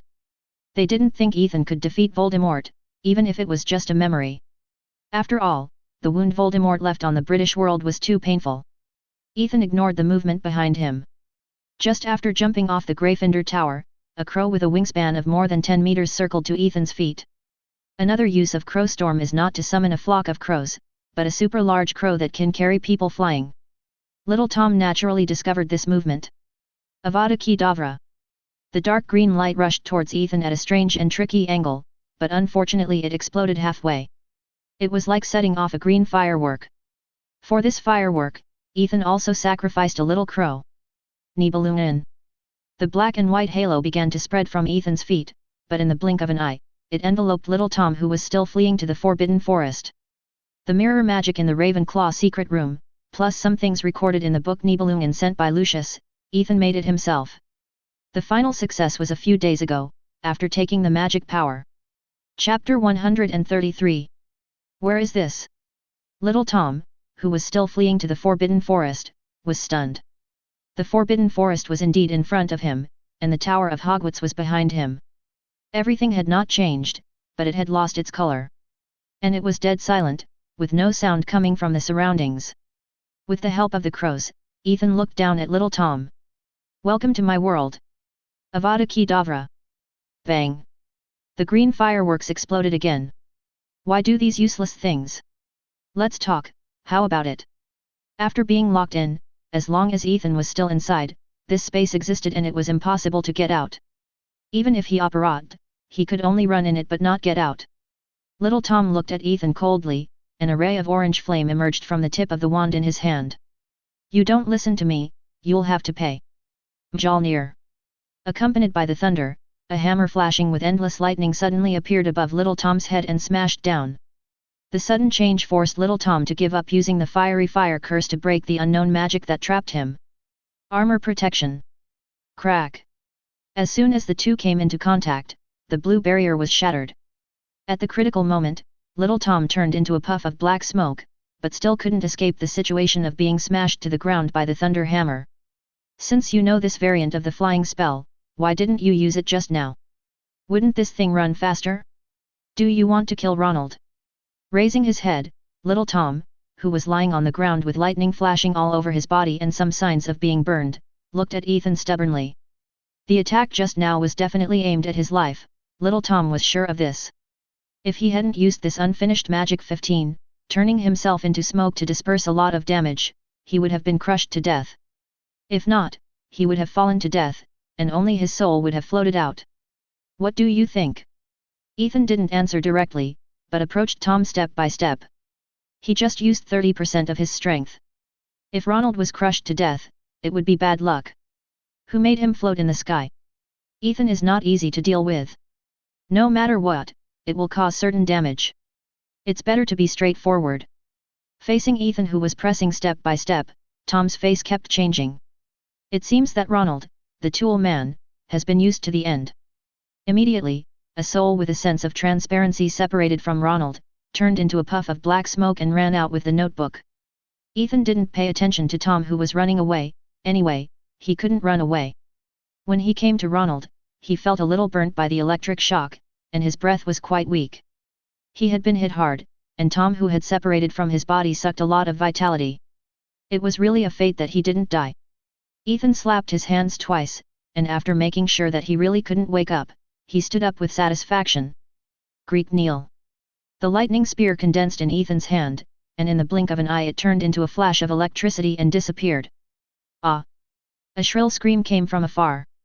If it was outside, Ethan couldn't see the target and couldn't sense the opponent's magic, so Genial would naturally not hit anyone. But in Nibelungen, everyone's position was within Ethan's perception. As long as the magic flew far enough, Ethan could hit any target. It's a pity that Ethan's perfection of it is not enough, otherwise Ethan can appear anywhere in Nibelungen with just a thought. Coming to the place where the scream came from, Little Tom fell to the ground at this moment, and his figure was more transparent than before, as if he would disappear at any time. You are not the polyjuice potion that Dumbledore took, right? Little Tom, who had no hope of escaping, just wanted to figure this out. Since the two met, the magic Ethan used was not something a second-year wizard could use. There would be no one more talented than him in the world. This was definitely Dumbledore pretending to be him. He was just teasing him. It was not shameful to lose to Dumbledore. You thought a lot, but it's not true. As he said that, Ethan took out the diary from Tom's arms. This was Tom's true form. Even though he had just possessed Ronald, his true form was still the diary. It didn't matter if Tom died outside. As long as the diary was still there, it could absorb enough vitality and magic power to form this appearance again. This was also the reason why Ethan could use Gungnir without hesitation. As long as the diary was not hit, even if it was shot in the head, it would not cause much damage to the Horcrux. The exorcism spell was used, and Ethan began to pull out Tom's soul that was branded inside. What are you doing? Tom looked at Ethan's actions with a painful face, but at this moment he had completely lost the ability to resist and could only look at Ethan like this. I'm going to separate you from the diary and keep you as a dog. What do you think of that? He glanced at Little Tom and continued his actions. If you want me to be a dog, you might as well destroy me. Little Tom, with a ferocious face, looked at Ethan with resentment. He was the direct blood of Slytherin, the second generation of the Dark Lord. How could he be driven to be a dog? He would never be a dog even if he died. After glancing at Little Tom, Ethan increased the magic power of pulling, and suddenly a thing similar to the soul fragment in Ravenclaw's crown was pulled out by Ethan. It was just as ugly. Tom Marvolo Riddle, this is your true face. No, this is not me. Little Tom, who was a little illusory on the ground, was a little broken when he saw the ugly thing floating in the sky. The thinking of little Tom now is still that of a student, not the later Voldemort who didn't care about appearance. Ethan didn't listen to his nonsense, and immediately used the exorcism spell to force the two of them to merge together. No matter how little Tom resisted, it was useless. Can we talk now? Ethan looked at this ugly thing, and after integrating into little Tom, his intelligence returned. The two were originally one, but after the birth of thinking, little Tom's image was a combination of a little soul, magic, and vitality. Now Ethan's song wants him to return. Even if you use the lightning just now to blast me apart, I will not be your dog. Really? This is not up to you. Ethan put his hand on little Tom's bald head with disdain, and a grey magic emerged from Ethan's arm and began to wrap around in a clockwise manner 10 layers from Ethan's arm to little Tom's feet. The ceremony is completed. Now Ethan only needs a thought to activate the magic, and he can blow little Tom's soul into pieces, and he can also use magic to burn his soul, making him suffer. You should know what the contract just now represents. 2 choices, the first is to be my dog, and I will help you revive, get rid of this ugly appearance, have your own body, and completely separate from the main soul. Second, if you don't want to be a dog, go eat dog shit. You know I can control the spirit body, give you some vitality to maintain semi-substantiation and eat dog shit on the street. After eating dog shit, you will accept the pain of soul burning. Choose it yourself, be a dog or eat dog shit. After saying that, Ethan looked at little Tom coldly. I, Ethan, am still very humane. Doesn't this give you the opportunity to choose? Be a dog. Louder, what did you say? Be a dog for you. Little Tom shouted loudly in a bit of collapse. Who is the Dark Lord? Even if it is me, I can only give the other party death at most, and I don't have such a vicious mind as Ethan. But unfortunately, I can't even die now. Remember, you are a dog for me, and you must be aware of being a dog if you are a dog. Ethan said calmly, looking at Tom, who was curled up on the ground and wished he could die. Now he was dying or alive, but now that he was alive, Ethan believed that he didn't want to die. As for whether he hated himself or not, it didn't matter. He had a soul contract that could control his life and death. Besides, he was stronger than him, so he could only do his job obediently. Could he resist? Got it. Little Tom shouted at the top of his voice, fearing that Ethan would say he couldn't hear him again. I don't know if this will be useful to you. As he said that, Ethan took out a silver wine glass from his pocket, which was the container of the soul fragment sealed in Ravenclaw's crown. Open it and release a strange thing like little Tom. Both were 233 soul fragments, which were separated by Voldemort. If they met, and one of them gave birth to spiritual essence, I don't know if they could be swallowed and fused. Ethan had read many novels before, in which he traveled to the world of immortality, was born with spiritual intelligence first, and had his twin brother awakened. I can devour him to strengthen my soul, and I can get the memory in it, which is good for me. Little Tom was the first to make a Horcrux, which also caused his memory to stay in the school period. He knew nothing about what happened later, let alone magic and experience. What he knows now was told by Ronald. Okay, then I'll leave it to you. Originally I planned to keep it for trading with Dumbledore or Voldemort, but it's also good for Tom to increase his strength. This is the second Horcrux, made a few years after graduation, so it's also useful. There's really not much on the two of them that Ethan likes. As for Dumbledore, only the Phoenix and the Sword of Gryffindor are worth his attention, but will Dumbledore use them for trading? I saw Tom suddenly suck a thing as ugly as himself into his stomach, and his whole body grew several circles. Now Voldemort's Horcrux has been reduced by 1. You stay in there first, and when the right opportunity comes, I will revive you. As he said that, Ethan also controlled it and put it into a silver wine glass to seal it up, because he would have to face Dumbledore later. Pick up the diary, and after the extremely ugly baby-like soul that was the core of the Horcrux was pulled out, there was no connection between the two. A wisp of fierce fire came from Ethan's fingertips, ignited and began to burn directly in the middle of the diary. It took only a moment to pierce it, and the fire continued to expand until only 1/3 of it was left. Ethan then extinguished it. The soul fragment had just left, and it still had a bit of evil and decayed smell. It was just right to give it to Dumbledore. Anyway, when little Tom was resurrected, he would lose the function of the Horcrux and exist as a separate living person. This is the same as destroying a Horcrux. Chapter 134. Holding Ronald in one hand and holding the burnt diary with only a little bit left in the other hand, Ethan finally released the Nibelungen after a while. After taking a look at the quiet Gryffindor tower in front of him, Ethan used magic to summon a crow again, which took Ethan and Ronald directly and flew into the gap that little Tom had blown. At this moment, Harry's dormitory and the corridor outside were empty, and Ethan could only put Ronald on the floor. For a moment, he didn't know where the professors had transferred the people. He could only take out the wizard mailbox to send messages to Fred and George, and he didn't know if they had time to read it. However, looking at Ronald who was about to die, the only thing Ethan could do was to cast a healing spell on him, but the effect was not obvious, which was for external injuries. Ronald was hit by Mjolnir and fell from a high altitude. Although he was protected by little Tom's magic, it was obvious that his bones and internal organs were injured, and a wave of vitality was absorbed. Ethan could only make his condition slightly better. The real treatment still requires potions, but Ethan doesn't have the habit of carrying healing potions with him. Not long after, a faint blue light flashed on the cover of the wizard mailbox that Ethan placed beside him, which meant that someone had sent him a message. Ethan flipped through it and found that it was from Hermione, asking him how he was doing, where he was, and that Professor Dumbledore and Professor Snape had gone out to look for him in their current situation. One after another. Ethan also read it patiently. They said they were looking for him, but he didn't meet Snape and Dumbledore. It seems that they can't find him after unfolding the Nibelungen. So it seems that Dumbledore and Snape are likely to have run to the Forbidden Forest. Hermione knew this news, and it should be told by Fred and George. For these questions, Ethan also replied to them, and told them that Ronald's situation is not good. After exchanging a few words, Ethan put away the wizard mailbox, used the levitation spell to take Ronald, and rushed to the Hufflepuff common room. Now they were all gathered there and protected by Professor Sprout and Professor McGonagall. Professor McGonagall also used transfiguration to transform a lot of sleeping bags and put them in the Hufflepuff common room and dormitory, so that they could rest there at night. Just after leaving the Gryffindor Tower, a burst of hurried footsteps came from a distance. Professor McGonagall came with Fred, George, and Hermione. "Ethan, are you okay?"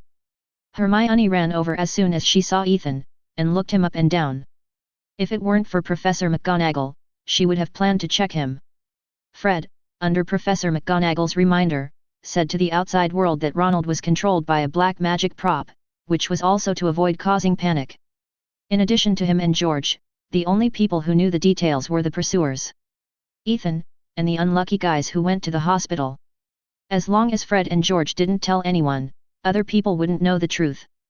But due to the relationship between Ethan and Hermione, Fred chose to tell the truth to Hermione. "I'm fine, but Ronald is not in good condition. He was manipulated to fight with me, suffered a lot of injuries, and lost some vitality." Ethan pointed to Ronald behind him. "Ethan, thank you so much this time." Fred's eyes were a little red. So many things happened in one night. Percy was sent to the infirmary for treatment. I didn't expect Ronald to be like this. I can't watch Ronald being taken away. Ethan had nothing to be embarrassed about. Even if he didn't do this, Ronald's condition would not be better, and it might even be worse. Besides, the diary was not given to Ronald by Ethan. Take Ronald to the infirmary first. Professor McGonagall made a quick decision after briefly checking Ronald's injuries. "How are Neville and the others?" Ethan asked Hermione in a low voice. "I remember that the explosion spell affected the 3 unlucky guys, and I don't know what happened. Nothing serious, just being blown away by the explosion and falling a few times, suffering some external injuries and shock. Now they are all in the infirmary." Professor McGonagall's voice came from the front. When she received the news from Lee Jordan, she was shocked. She used the Patroness charm to pass the message directly, and she rushed here, but when she came, Ethan had already chased after him, leaving only Fred, George, and the wounded on the ground. "If you have any problems in the future, communicate with the professor first. You are Ravenclaw, not Gryffindor. Thank you for saving Ronald, and other classmates, Ravenclaw. You can send a message to Phileas now. He is still worried about you in the Ravenclaw dormitory." The professor also uses the wizard mailbox and has set up a group chat. Just now, after Professor McGonagall conveyed the message with the Patroness charm, she used the wizard mailbox to contact. This is more convenient and quick, but the email reminder is not very noticeable. "Yeah, I got it."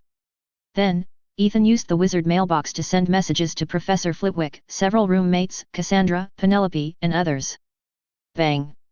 Bang! Poppy! Coming! Hearing Professor McGonagall's voice, Madame Pomfrey walked over quickly. He looked at Ronald and took him in without saying anything.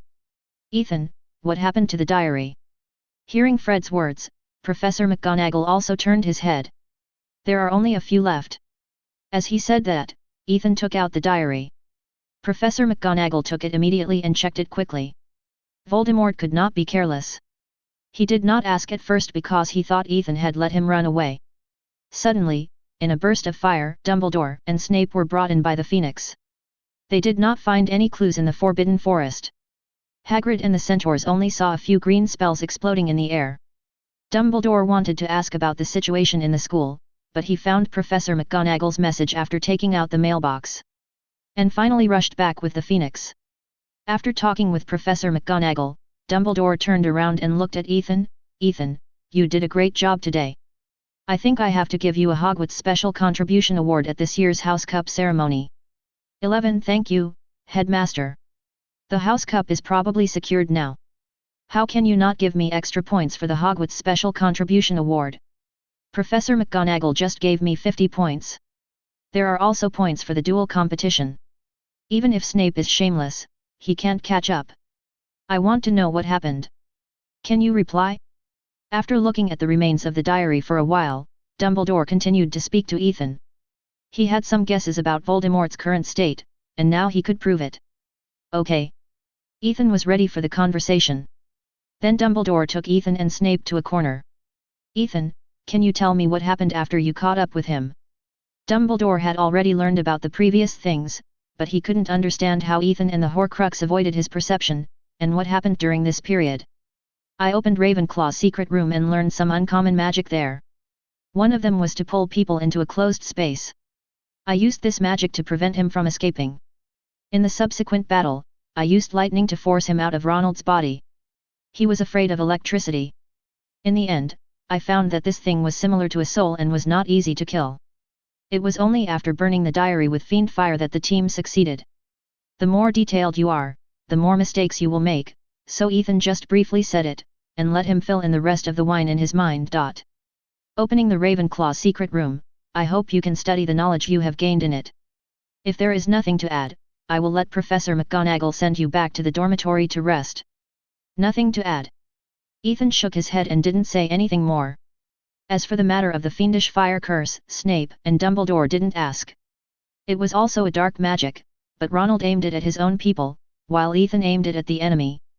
After watching Ethan leave, Snape said to Dumbledore, he still concealed something in what he said just now. It doesn't matter. At least he destroyed this diary, which can't be faked. Dumbledore picked up the remains of the diary. It was too burnt and broken. In addition to being able to confirm that it was a Horcrux, nothing else could be seen.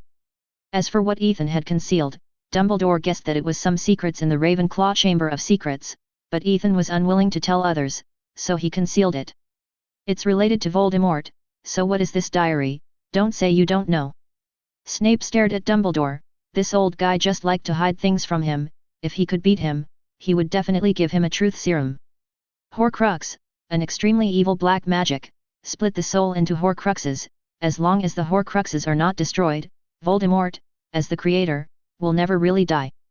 Qian Zhao, today Dumbledore did not hide it from Snape, and there are still many plans that need him to execute, so it is necessary to tell him this news.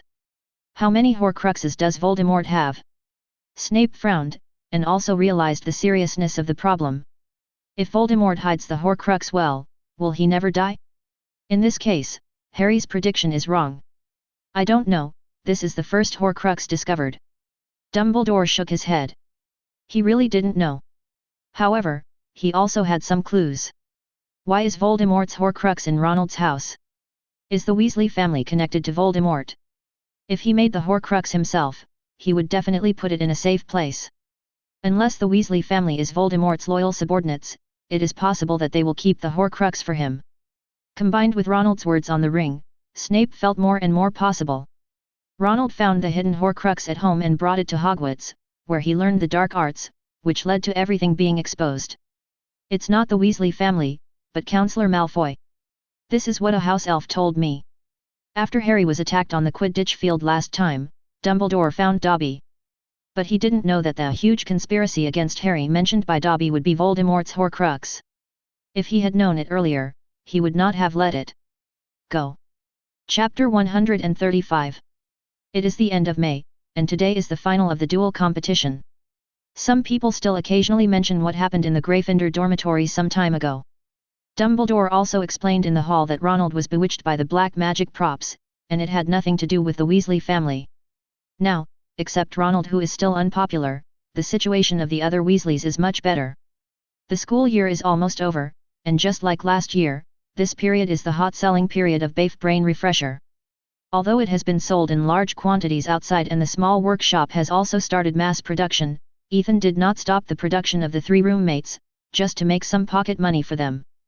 This semester, Jean participated in the Quidditch team and had less time to participate. Terry also slacked off. Most of the products produced in Hogwarts were made by Michael, and he was the only one who was the most diligent. Anyway, with the production outside, there is no worry about not being able to keep up. If there is no stock, someone will deliver it. After breakfast, Ethan and Penelope and others came to the venue. At this moment, it was already very lively here. Not only students from Hogwarts, but also parents came. Although I didn't use legilimency to see Lockhart and Ludo's thoughts during this period, I knew that this was their idea. Only wizards can come to Hogwarts. Muggle parents can't come, and wizards have gold galleons to participate in their gambling. Ethan even saw the sign that Ludo had put up, and the upper limit of 5,000 gold galleons per person was opened today, and 2 kings were raised on the original basis. This is enough to deal with most situations. Except for a few wealthy pureblood families, who can take out 5,000 gold galleons to gamble at a time. Do you want me to lend you another 2,000 gold galleons? As early as that day, after Ethan fleeced Lockhart, he borrowed 3,000 gold galleons from Penelope, Hermione, Chujong, and Luna, and he just had to pay back the principal after the game. Whatever they earn is theirs, and Ethan doesn't want a single copper nut. It's not that Ethan is stingy and reluctant to give money, but it's likely that they won't accept it even if he gives it. This is different from a gift. No need, we have earned enough 2,000 gold royals during this period. Penelope said confidently. They participated in the daily competitions during this period. On the day of the 3rd and 4th grade competition, they bet on Chujong, the 5th and 6th graders bet on Penelope, and the 7th graders rely on their eyesight. If it was their own competition that day, they would ask others to help them bet. Although Penelope and the others were also popular players, their odds could never be lower than Ethan's. This also made them earn a lot. At least Penelope and Hermione would not need to go to Gringotts to use Yinghuan gold royals in the future. When they came to Ludo, Ethan bet 5,000 gold galleons on Penelope to win, because his odds were adjusted too low, and 5,000 gold galleons could not earn much, just like a chicken rib. Ethan, long time no see, how are you recently? As soon as he came out of the crowd, he saw Lucius walking towards him. He was still dressed the same, but he looked a lot more haggard. Not bad, I made a little money here. Do you have time? Let's go outside and talk. Sure. Lucius contributed a lot of gold galleons to him, which might be useful later, so it was not good to offend him. As for what Dumbledore thought about his close relationship with the pureblood family, that was up to him to figure out. What happened to Ronald being controlled some time ago? Was it really the notebook? The day after the incident, Dumbledore explained the situation to the school board, of course, without mentioning Voldemort's Horcrux. There was such a big hole in the Gryffindor Tower, and several students were injured, so it couldn't be covered up. After knowing the news, Lucius panicked and couldn't rest well during this period. Ethan was an eyewitness at the time, and he also knew that he was the one who gave the diary to Ronald, so he must have seen through it. It's not a big deal if Ethan knows, but it would be really troublesome if Dumbledore knew. I don't know if Ethan told Dumbledore. Even though he is quite popular outside now, once the matter related to Voldemort's Horcrux is reported, his family will definitely be confiscated. Those pureblood families who have been hurt by Voldemort will not miss such a good opportunity. Ethan also knew what he wanted to ask. When the diary manipulated Ronald, it revealed its identity. Voldemort's memory of his school days, Tom Marvolo Riddle, the order of letters swapped as I am Voldemort. There are several people who know this news. Dumbledore naturally knows it, and it is likely that you planned all this. Harry met a house elf during the summer vacation, and it repeatedly stopped him from coming to Hogwarts, saying that there was a conspiracy against him, and it should be your family. How likely do you think it is that you will be discovered if you are doing blatant activities in Hogwarts, and you will not be caught by Dumbledore? After listening, Goodius was silent. There is something wrong with Dobby during this period. Sometimes he disappears and you can't find where he is. This has never happened before. He feels guilty when facing himself, as if he has done something wrong. Mr. Malfoy, since you know, I will leave first. I will have my game later. Well, this is the gift I brought this time, the poison sac of the poison leopard. I hope it can be useful to you. Lucius came to his senses and took out a glass jar from his pocket. There was a purple bag inside, and there was some purple liquid in the glass bottle below. After separating, Ethan put the glass bottle away directly. It is worthy of being a big family. It is generous. This is the essence of the poison sac leopard. It is not sold on the market and it is difficult to find on the black market. This thing is too dangerous and extremely difficult to deal with. If it is leaked here, I am afraid that all the little wizards present will be poisoned. According to Ravenclaw's records, some dark wizards of that era used the venom of the venomous leopard and the plague to make a super virus, and some used it to make poison, killing more than 20 Muggle villages overnight. However, it seems to be of no use to Ethan, and it can only be regarded as a good collection. Going to the contestant tent, except for Ethan, everyone else is there. This is also a special arrangement today. Before, only when the name is called, will people go to the ring from the audience. Soon the first game started. Luna fought against a little Slytherin wizard, who was a half-blood, and was the one chosen by Lockhart to cheat. According to Ethan's observation, the equipment that Lockhart lent out was generally borrowed by one person for 4 or 5 people to use in turn, but the specifications of the fire escape bodyguard and the fire god's way were not lent out. But even with Lockhart's alchemical equipment, only 3 people advanced to the finals, namely the 1st grade, the 3rd grade, and the 5th grade. Lockhart can buy alchemical props from Ethan, and pure-blood families will not lack this. It was not a problem for them to write a letter back to borrow it. On the contrary, it was easy to imagine the strength of those who could cooperate with Lockhart. Even if Lockhart could control who the opponent was, the strength would not be much different in the later stage. A few minutes later, Ethan heard the news that Luna won. Then it was the match between Ethan and Cassandra. Not many people bet on this match today, mainly because of the odds. If it was a little higher, it would definitely be the most widely participated.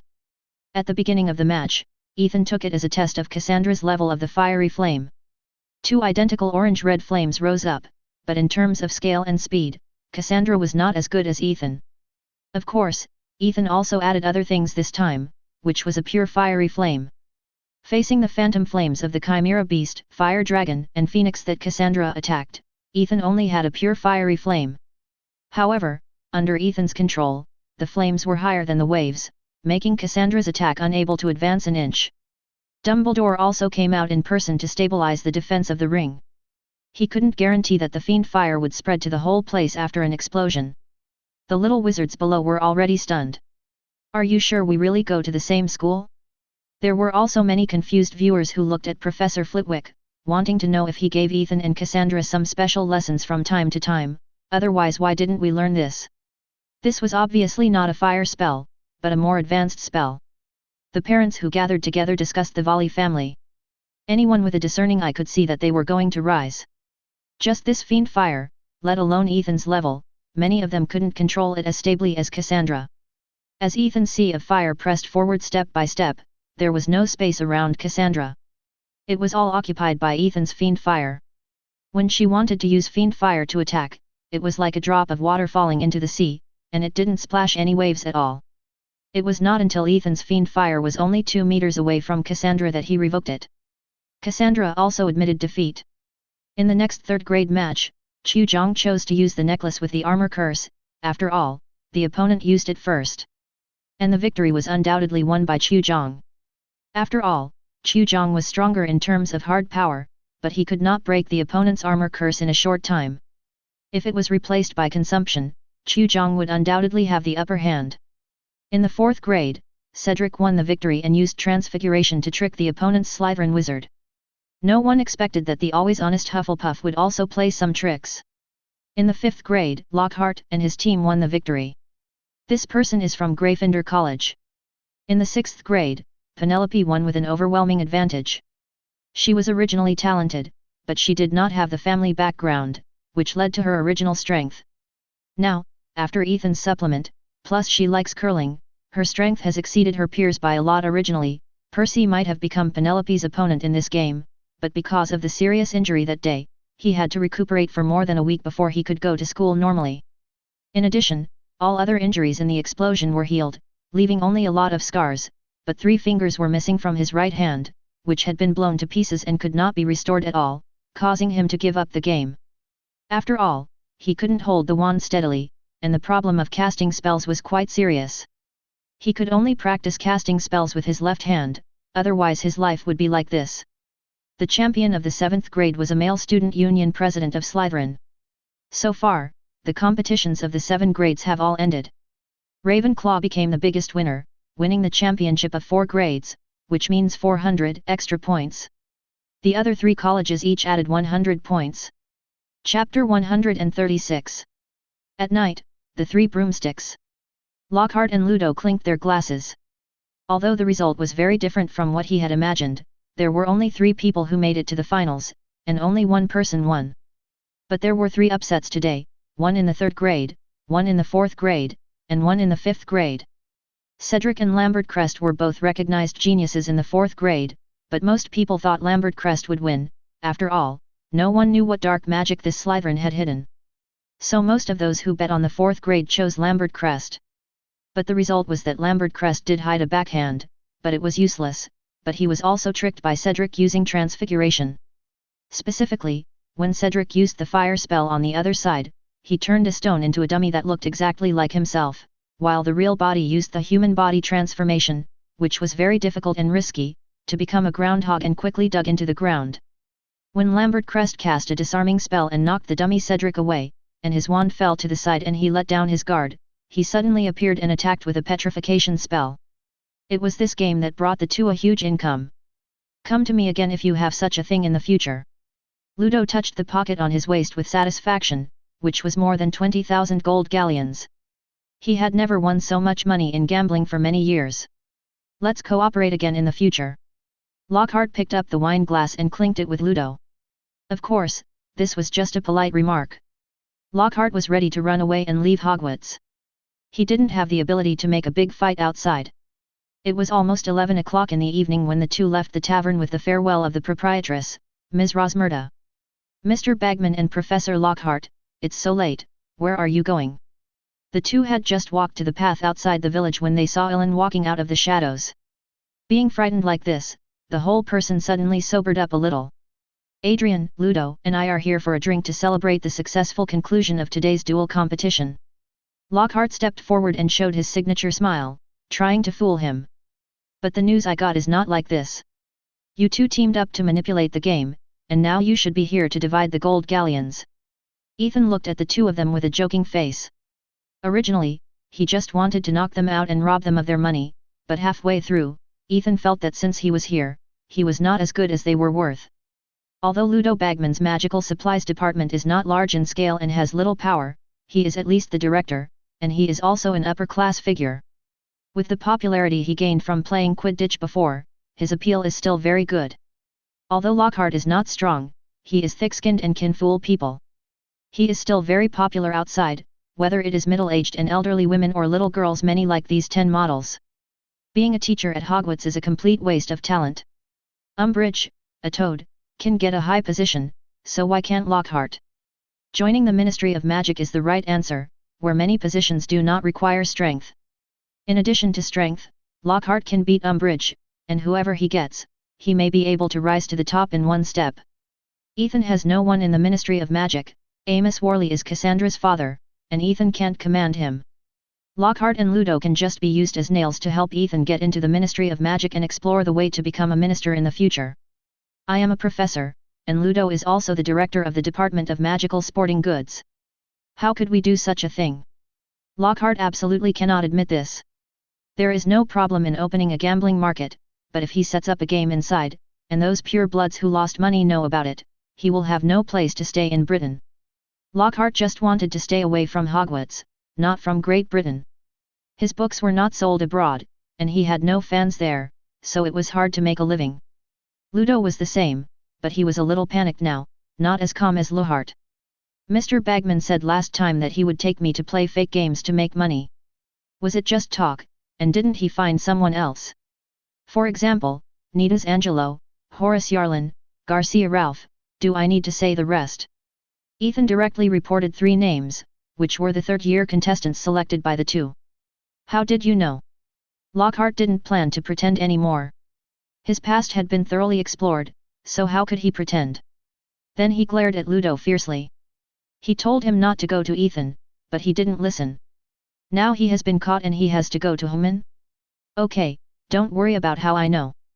You just need to know that I have the ability to let all the purebloods who came to Hogwarts today know this at any time. If you two agree, follow me. Unlike Voldemort, he can't really agree to be your younger brother, even Ethan, the cub of Voldemort. Talking nicely, or making deals and threats are useless. The only way to open it is to make him afraid of you, hate you, and dare not disobey you. Anyway, Ethan only treats him as a powerful tool man to fight against. If he doesn't have the advantage that day, he will kill him. And Ludo and Lockhart are not as arrogant as Tom. With the handle in Ethan's hand and the threat of force, that's enough. Suddenly, Ludo pulled out his magic wand. Petrify all. The grey-white magic spell was thrown out by Ludo, and it arrived in front of Ethan in the blink of an eye. A dark green light suddenly came out from Ethan's eyes, and the moment the two came into contact, Ludo's spell was defeated. The dark green light was infinitely magnified in Ludo's pupils, and a feeling of despair arose spontaneously. He knew what he was facing. The killing curse and the unforgivable curse. Lockhart was also surprised and retreated repeatedly. The armored curse protection necklace he relied on the most could not protect against this thing. Boom! About 30 centimeters away from Ludo's head, the green magic suddenly exploded, and the green light illuminated the pale faces of Ludo and Lockhart. Ethan was naturally able to perfectly control the full-level unforgivable curse, and it was not too easy to end it early. It was the killing curse released with the eyes, and this was the first time Ethan showed it to outsiders. We will give you the gold galleons, let us go. Lockhart directly took out his pocket. Compared with his life, these gold galleons were not so important. He couldn't think of any purpose for Ethan to come this time except for wanting the gold galleons. But after exposing the killing curse, it was not certain whether it would be so easy to get through. He didn't expect that the curse of his defense against the dark arts professor would actually fall on Ethan Adrian. I'll give you mine too. Recovering from his trance, Ludo, who found that he was not dead yet, also took out his purse. With a flying spell, the purses of the two people came directly into Ethan's hands, and he put them away. Ethan turned and walked towards a fork in the road. There was a small valley over there, and generally no one knew how to heal. Lockhart and Ludo followed Ethan unconsciously, with expressions of happiness and joy on their faces. Adrian, you can cast the Oblivion spell on us, just ask for our lives, really. Lockhart knelt down the moment the imperious curse was lifted, and it was another unforgivable curse. Whether Ethan used it himself or used alchemical props, it showed that his attainments in these unforgivable curses were quite high.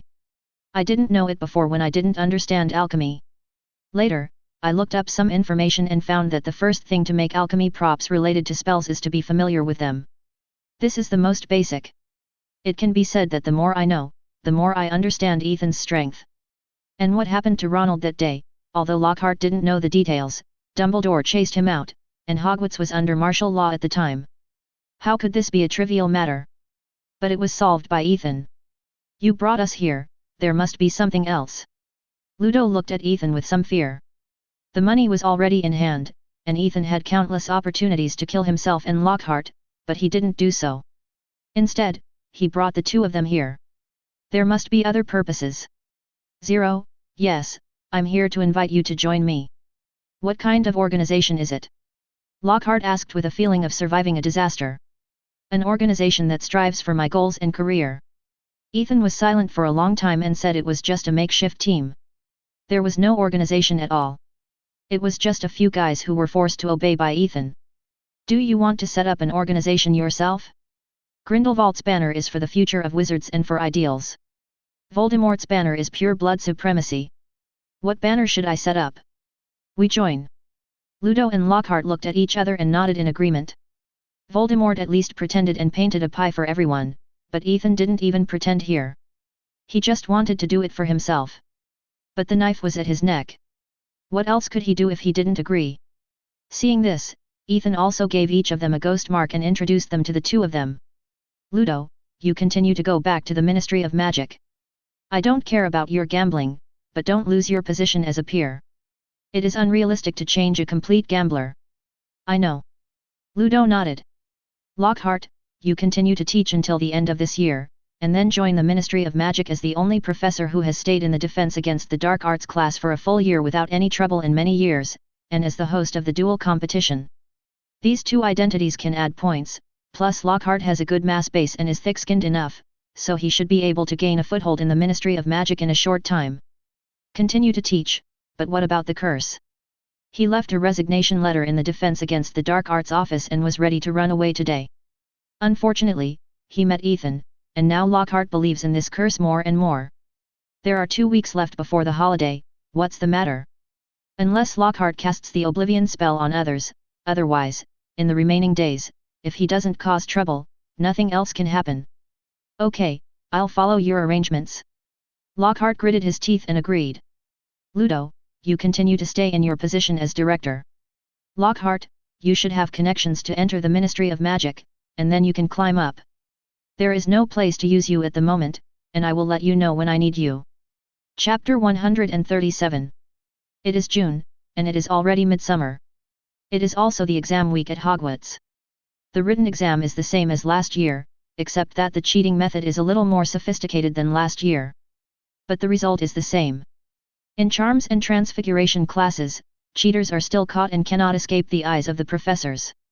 In History of Magic and Defense Against the Dark Arts, as long as you are there, no one cares how you cheat or plagiarize. The main point is freedom. For the practical exam, this year's transfiguration is a mouse into a wine glass, which is the topic some time ago. Ethan completed it on the spot, turning the mouse into a gorgeous glass cup and getting an IO score on the spot. As for the situation on the spot, it can only be said to be horrible. Since this is the content that has been taught, everyone can make some changes to the mouse, but this is even more terrifying. A cup covered with black mouse hair, with hair inside and outside. A cup with mouse feet under its feet that can run away. The pattern on the outside of the cup is a mouse head, but this mouse head is three-dimensional, can move and bite people. Some are simply cup-shaped mice. Various situations emerge one after another, which makes people feel goosebumps. The spells class is the same as last year. Due to the duel competition, everyone's level has indeed improved a lot compared to last year. 483 Ronald was originally assigned to Goyle by Professor Flitwick, but Goyle refused on the spot, and Ronald finally played against Harry. Although Harry was hospitalized for several days because of Ronald, the two reconciled while they were still in the hospital, so Harry agreed on the spot. This time Ronald, who did not use black magic, lost to Harry. But his strength has indeed improved. I don't know whether this diary is good or bad for Ronald. At least it really helped him to reach a higher level among the second-year wizards, but Percy suffered. Ethan's opponent is Justin Finch-Fletchley of Hufflepuff, who defeated him in one move without any suspense. As for Hermione, she was not assigned to Cassandra this time, but to Pansy Parkinson. It should be because Professor Flitwick also saw that Cassandra was targeting Hermione, and every time he had to give her a stick in the front teeth to embarrass Hermione. The difficulty of making a visible potion in the potion class was not high, and most students could complete it. But the explosion accident still occurred. The herbology class was to divide the mandrake, and there were also many accidents. Several young wizards were knocked unconscious by the sound of the mandrake because they were not paying attention. The beginning of the Defense Against the Dark Arts class was more interesting. Lockhart brought a cage of Cornish elves who were quite afraid of him. Even after Lockhart opened the cage, they shrank inside and dared not come out. Obviously, this was specially trained by Lockhart. With the ring sold by Ethan, it was not easy to deal with these little things. Maybe Lockhart wanted to wash away the shame he had suffered before, so he prepared this specially. The assessment content is to knock down a Cornish elf, and Lockhart will score based on this process. No one will fail when facing a single Cornish elf. On the eve of leaving school, in the auditorium, blue and bronze decorations filled the entire auditorium, and a huge banner with a Ravenclaw eagle hung on the wall behind the guest of honor. There is no doubt that the glory of this year is still Ravenclaw.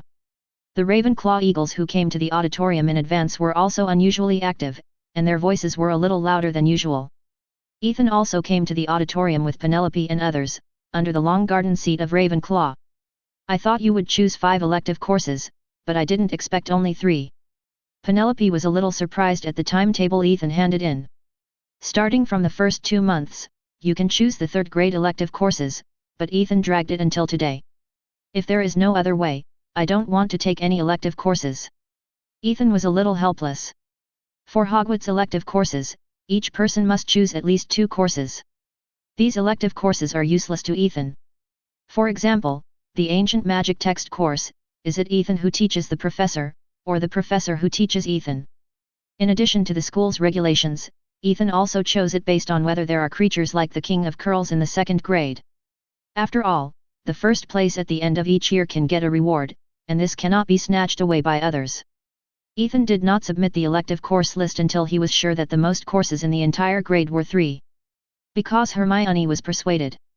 This year's results Ethan is still the first in the 2nd grade, and Hermione and Cassandra are the same as Ethan, but they are still ranked below Ethan. While the few people were chatting, the dinner began, and Dumbledore came to the stage in front. In front of him, there were 4 hourglasses, representing the colleges of the 4 colleges in the literature year. The blue hourglass representing Ravenclaw was the fullest, about to overflow. On the teacher's seat, Professor Flitwick's face was ruddy, and the smile on his face could not be suppressed at all. No matter what the reason, today's Ravenclaw house score has broken the record of Hogwarts in the past 1,000 years. After the same cliched opening remarks as in previous years, Dumbledore finally got to the point. Now, we must first hold the award ceremony for the House Cup. The specific scores of each house are as follows. 4th place, Hufflepuff, 503 points. 3rd place, Gryffindor, 552 points. 2nd place, Slytherin, 1,117 points. 1st place, Ravenclaw, 1,596 points. Ravenclaw's dining table erupted in thunderous cheers. Although they had known the result for a long time, they were still quite excited when Dumbledore announced it. The other 3 houses also applauded to show their respect. In addition, Adrian destroyed the dark magic props that controlled Ronald Weasley and saved 7 Gryffindor students. For this, he will be awarded 200 points in the Hogwarts Special Contribution Award. Now Ravenclaw's score is as high as 1,796 points. I don't know if this record can be broken in the future. Amid applause and cheers, Ethan walked onto the stage. Dumbledore personally awarded the medal to Ethan's chest, and another one needs to be placed in the trophy display room. Ethan, show me, the last time someone won the Hogwarts Special Contribution Award was 50 years ago. As soon as he stepped off the stage, Ethan was surrounded by several Ravenclaw students. They still don't know that the person controlling Ronald is the winner of the last Special Contribution Award. If they knew, they don't know what they would think. At the same time, Dumbledore waved his wand, and a rich dinner appeared on the long table of each grade. The weather was already a bit hot at this time, so hot pot naturally did not appear, and all were normal Western food. After the dinner, Ravenclaw's common room held another one. Last year, the 7th-year senior pulled Ethan and wouldn't let him leave. This year, it was not so crazy. At about 11 o'clock, after everything was over, Ethan returned to the dormitory. When I just got the college cup, there was a prompt that the achievement was completed. In addition to the achievement when the results were distributed, and the achievement of the 2nd-year champion of the duel hall. A total of 3. Ethan has been saving up his duel contest achievements, waiting for this one to be opened together. After all, the time difference is not far. Duelist, first show of strength waving strength and skills, fighting for the supreme glory, the champion's crown is worn on the head, which is the reward for hard work and courage. Achievement goal, champion of the duel competition. Club, 1/1, achievement reward, improved reaction speed outstanding student. 2nd year of Hogwarts the spark of command shines in the mind, the ocean of knowledge soars, diligently explores the unknown field, bravely climbs the peak of academic studies, the road to the future is broad and bright, and the stars of dreams are always ahead. Achievement goal, first in the grade in the final summary, 1/1, achievement reward, improved magic power college cup. Ravenclaw. 1992 to 1993 The light of magic interweaves and flies, courage and wisdom lean on each other, the power of unity is indestructible, and the dream of glory soars in the heart. Achievement goal: help the college win the college cup and get 50 points of college points personally. 1/1 Achievement reward: 1 magic of your choice. The latter two are exactly the same as last year. In other words, if you can get this reward 7 times in a row, your magic power can be improved 7 times. This reward is absolutely explosive. Magic power is the foundation of a wizard. Reaction speed: this is also very useful, especially in battle. You can respond to the coming crisis faster, and cast magic faster, and you can seize the initiative in everything. The situation where the brain makes a move but the body can't keep up will never happen. First, I received these 2 rewards, and suddenly a cool air rose from my body, and I felt a little numb on my body. The whole process didn't last long and ended. In the end, only the magic of your choice was left. Last year, Ethan chose the God of Fire to open the way, mainly because Ethan didn't get the learning method of this magic, but wanted to learn it. This year, there are still a few choices. After thinking about it 4.0, Ethan decided to go with the mist. It was the magic that Dumbledore used to cover up his tracks and covered the whole of London with fog. As for the Patronus and Animagus, let's talk about it next school year. When the time comes, find an opportunity to tie up a Dementor, which is not difficult for me at all, and the exorcism spell is a natural counter to this thing. Dementors are the best tool to help practice Patronus. Ethan doesn't believe that he won't succeed by then. If he still can't learn Patronus in the face of Dementors, it won't be too late for Ethan to choose Patronus after the end of the 3rd grade. It's not that this magic is so strong, but Ethan is quite interested in it and wants to know which animal is the most suitable for him. As for Animagus, Ethan can practice it at any time. The 8th level of Transfiguration is enough to support Ethan to do all this. Professor McGonagall is not sure, but the Transfiguration level of the Marauders and Rita Skeeter is definitely not as high as Ethan's. They can all complete it, so there is no reason for Ethan to fail. It's just that there is no time to complete Animagus this year. After all, this process requires holding the mandrake in your mouth for a month, and then waiting for the storm to come. The steps are too troublesome, so let's talk about it next school year. Taking all things into consideration, Yun Yu Piao Miao is the most suitable. Chapter 138. Potter. Hearing the voice behind him, Harry, who was pulling the suitcase, turned his head in confusion. Malfoy, what's the matter? Seeing that it was Malfoy, Harry's face was a little ugly. When he was still in the hospital some time ago, Dobby came to Harry again. This also made Harry understand the development of the whole thing. Everything was caused by Draco Malfoy's father. It was impossible for him to have a good attitude at this moment. Have you eaten? No. Harry shook his head in confusion, not understanding what Malfoy was going to do. But he really didn't have breakfast. Both he and Ronald got up late, and his roommate didn't call them. There was no time to have breakfast. After all, they had to rush to take the train home. If the train was late, it wouldn't wait for anyone. If you haven't eaten, take my punch. Speaking of this, Draco walked to Harry's side, raised his fist, and gave Harry's nose an electric cannon. He directly knocked Harry's glasses off. The whole person squatted on the ground in pain, covering his nose, and blood kept flowing through his fingers. Malfoy, are you here to fight? Ronald, who was standing by, immediately drew out his wand and pointed it at Draco. So what? Come and fight me. Draco looked at Ronald with a hint of sarcasm and said with disdain.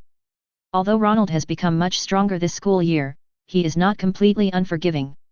During this competition, Draco saw that many people used alchemical tools like cheating, so he naturally wrote back to get some equipment.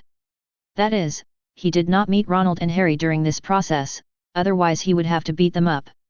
Wait. Harry covered his bleeding nose with one hand and held Ronald, who was about to go up and fight, with the other hand. If you have nothing to do, get out of the way, otherwise I don't mind going to the prefect to do shit. Be careful in school in the future, and if you point your wand at me, I'll break my wand for you. After saying a harsh word to Harry, Draco looked at Ronald, who was full of dissatisfaction. Seeing Ronald trying to rush forward again, Harry quickly pulled Ronald and signaled him to put away his wand. That's better. Let's go. After showing a rather arrogant expression, Dracoven left with 2 followers. Harry, why did you stop me just now? Malfoy has come to our door. Their family is the culprit that made us like this. Ronald was quite frustrated. He didn't think he would lose to Malfoy now.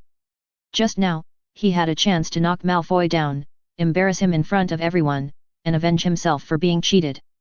You saw on the ring, Malfoy has the armor spell protective props, and other offensive props. It's still unclear whether we can beat him. What if you use dark magic again? He was also considering Ronald, otherwise, after being punched in the nose just now, Wen would not let Malfoy go so easily. I don't use dark magic. Ronald defended. Do you remember what Professor Dumbledore said? Don't be swayed by emotions, otherwise once you have negative emotions, it is easy to use dark magic unconsciously. Can you guarantee that you will not use dark magic when fighting Malfoy? Ronald was speechless. He was really angry just now. If he took action, it would be easy to use dark magic. At this time, Ronald was thinking, if he was not a Gryffindor, could he use dark magic at will? Look at the finals arena, there are not a few people who use dark magic, and they are not repelled by their classmates in their own college. Harry, your blood is flowing everywhere, and your clothes are dirty. Wipe it first. Just when Ronald and Harry wanted to say something, Ethan came over with a few girls and took out a white towel. Ah, thank you. Harry also came back to his senses. His nose was still bleeding. Quickly took it and pressed it on his nose to stop the blood, and then raised his head. Draco's punch was too strong, and the blood was pouring down like a faucet. As he was blocking the nose, Harry realized something was wrong. The towel didn't look like it was stained with blood. Even the blood on his hands was absorbed and the towel was white. But Harry couldn't care less at the moment. It was a good thing to deal with the blood on his body and block his nose. Did you have a conflict with Malfoy again just now? Only then did Ethan turn his head and look at Ronald. Malfoy suddenly came up and punched Harry, causing his nose to bleed. I advise you to stay away from those pure bloods. Ronald looked at Ethan with an unhappy face and glanced at Cassandra. On the day of the finals, many people saw that Malfoy's father, Malfoy, and Ethan were chatting and laughing outside. Although he saved himself, he was not a good person to walk with them. You seem to have forgotten that you are also a pure blood, or are the Weasleys going to expel you from the Sacred 28? Ethan didn't indulge him at all. Our family is different from theirs. Ronald held it in for a long time and only managed to say this. It's true that you are different. You are also different from your brother and sister. You are the most special one, right? Ethan, Ronald didn't mean it. He just felt too frustrated recently. Harry had no choice but to hold Ronald. Ronald could quarrel with anyone now. He was not at peace even in the dormitory, so no one liked him, and he was also affected. Otherwise, no one would have woken them up, causing them to miss breakfast. However, Harry also understood Ronald a little bit. His parents blamed him, Percy hated him, Fred and George were alienated, and even Ginny didn't visit him when he was in the hospital. It was as if he was abandoned by everyone at once. This was the same as when he was at his aunt's house before, or perhaps even worse than himself. This was why Harry could forgive him so quickly. Is he aggrieved? Only Ronald knows it. That memory said what he wrote. A long time ago, Ronald was dissatisfied with me and his brothers. As for whether there were other people, he didn't say it. After all, no one was there, so he didn't need to say it. Am I right? As for whether there were any things written about you, Harry, I think there were some. He was jealous of everyone who was better than him. Ronald jumped out to find fault, and Ethan didn't want to get over it so easily. Give me the towel first. This is a blood replenishing potion. I don't know if you need it. After taking the towel from Harry, Ethan handed him a bottle of blood red potion. This towel is specially made by alchemy. It has a strong adsorption effect on blood, and can preserve blood for a long time without spoiling. It is also convenient to extract when needed. It was specially made by Ethan. Even Malfoy was found by Ethan. The reason is of course Harry's blood. Harry, don't listen to him. I didn't write those. You believe me? Ronald looked at Harry nervously. He really didn't expect that his most trusted friend would sell him out. Yet. Harry nodded with a heavy heart. From Ronald's expression, it can be seen that what Ethan said is true, and Ronald probably wrote about himself. But if you say it directly, you will lose your friends. After so many years in the Muggle world, I didn't make a friend. After coming to Hogwarts, the first friend I made and the best friend was Ronald, so even if I knew about it, I could only pretend to be blind. At the same time, it was clear why Mr. and Mrs. Weasley were so angry, and why Fred and George alienated Ronald. It turned out that Ronald was dissatisfied with his family before he came into contact with the diary. Otherwise, Ronald would not have been bewitched. Percy's words made more sense. It can be said that the explosion ruined most of his future. No senior official in the Ministry of Magic is disabled. The three roommates probably knew Ronald's narrow-mindedness and didn't like Ronald anymore. During the summer vacation, you can come to my house in the Wizarding World, where you can cast spells freely. This is mainly for Hermione and Penelope, who are almost bored at home during the summer vacation. Okay, but I have to go home first, and then I will stay at your place for at least a month. Hermione agreed readily. Last summer vacation, she couldn't use magic at home. She really couldn't stay at home. Cassandra fell silent. I gave you a house so that you can invite Big Fang to hang out? What have I become? Knock. Knock. There was a knock on the door of the carriage. Ethan waved his hand and opened the door. Seeing Draco outside, Ethan nodded to him and followed him out. He walked all the way to the carriage where he was. You two go out first. After driving the two followers out to guard the door, only Ethan and Malfoy were left in the box. What kind of black magic do you want? This was the condition Ethan agreed to. This morning, Ethan found Draco and asked him to make Harry's nose bleed, and the reward was a black magic. Draco agreed on the spot, and did not ask Ethan what his intention was. I want something with strong offensive power, at least not worse than Ronald's.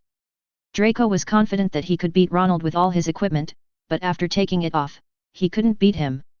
He knew that he couldn't avoid the black magic, and his father at home didn't teach him advanced black magic.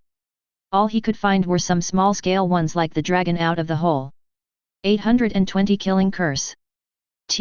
Text. Draco shook his head tremblingly. He wanted to beat Harry and Ronald, not kill them. Besides, the killing curse couldn't be used. Okay, I know what to teach you. As he spoke, Ethan restored the suitcase that had been cast with the shrinking spell and opened it, and took out a piece of parchment. On it was the magic of the invisible sword and its counterspell. The magic that Snape used against Lockhart at that time was still very powerful and not very difficult to learn. I found it by chance in an old book of a senior, but you can't say that you got it from me. If you agree, I'll give it to you. Ethan knew the magic of the invisible sword, but he had never used it. After all, there were better options. Who would use it? But it cannot be denied that this is a very good black magic. I know it, and I won't tell anyone that you taught me. Draco took it excitedly. By the way, what material is your wand made of? Ethan only remembered that the core of Draco's wand was unicorn hair, but he didn't know what the outer material was. Although the unicorn hair wand is loyal, it repels dark magic. It can succeed, but the difficulty is higher than that of other wand core materials. This makes Draco a joke all the time. He worships dark magic but can't cast any decent dark magic. That oolong is simply funny. If someone else comes, it won't be a little snake over 1 meter long. Even if Ethan gave the shadowless magic to Draco, Ethan doubted whether he could cast it with this wand. Hawthorn wood, unicorn tail hair. Draco didn't remember this very clearly. Ethan knew why Draco chose this wand in Ollivander's wand shop. Hawthornwood wands are favored by wizards with contradictory personalities or those who are going through their own confused period.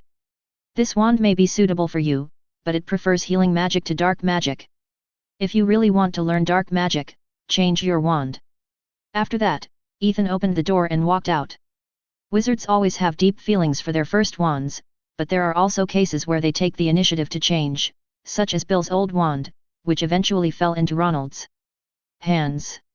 Chapter 139. After a space distortion, Ethan brought Cassandra and Penelope to the cottage in Godric Valley. Cassandra had made arrangements with her family in advance today, and no one came to pick her up, so she went with Ethan to his place. As for accompanying Penelope, she would just go to the village to call home later. This place is much closer to Plymouth than London. If Ethan wants to go home, he can send her home with one foot on the accelerator. Master, dinner is ready. Hatch came over as soon as possible. When Ethan went to school, he naturally left a wizard mailbox here for the convenience of communication. Go and clean up 2 more guest rooms. Ethan nodded, and then ordered again. After sending Hatch away, Ethan opened the box with the traceless expansion spell. Nagini, we are home, you can come out. For more than 2 months, Nagini has been living in Ravenclaw's secret room. Now that it's vacation, she must be brought back. She will have to live a lonely life for more than 2 years. Hearing Ethan's voice, Nagini quickly came out of the box and gave Ethan a hug. I don't know if it's because the animal affinity is still working on her, but she is still very attached to him until now. Okay, Nagini, let's go eat. After carefully feeling the soft touch, Ethan separated from Nagini. Then he brought a few girls to the restaurant, and Nagini found a place to sit down very skillfully. She is quite familiar with this place. What she lost is the memory of her human period, but the memory of becoming a snake is still there, especially the memory of the following years is particularly clear. During Christmas, Ethan took her to live here. At that time, she was still in the form of a snake, and she almost crawled all over the house. The dinner was still very rich, especially the meat, which was well prepared. Since Ethan drank the magic blood and became a dragon vein wizard, his appetite has increased exponentially. The 3 roommates together don't eat as much as Ethan. Moreover, he likes to eat meat very much and doesn't eat much fruit. In the past, Ethan liked to eat fruit very much, but he didn't like vegetables very much. Master, the room has been cleaned up. Soon Hatch came to Ethan to report the situation. Cassandra has a room here, and it is cleaned every day, so there is no need to clean up. So you only need to prepare Penelope and Nagini's room. And the room is tidy, you only need to arrange some necessities, with the help of magic, it is very simple. After dinner, Cassandra and Nagini took Penelope to visit the familiar house. Ethan went to the potion refining room. Long before he came back, Ethan notified Hatch using the wizard email. He asked him to prepare some potion materials, sent the required list, and sent the required cauldrons back by Owl. It was not uncommon for house elves to run errands for their masters and visit Diagon Alley or Hogsmeade Village. Hatch did not disappoint Ethan and prepared everything he needed at the first time. After entering the potion room and closing the door, Ethan took out a thing as big as a water tank. This was made by alchemy when he was at Hogwarts. You can't buy such a big crucible outside.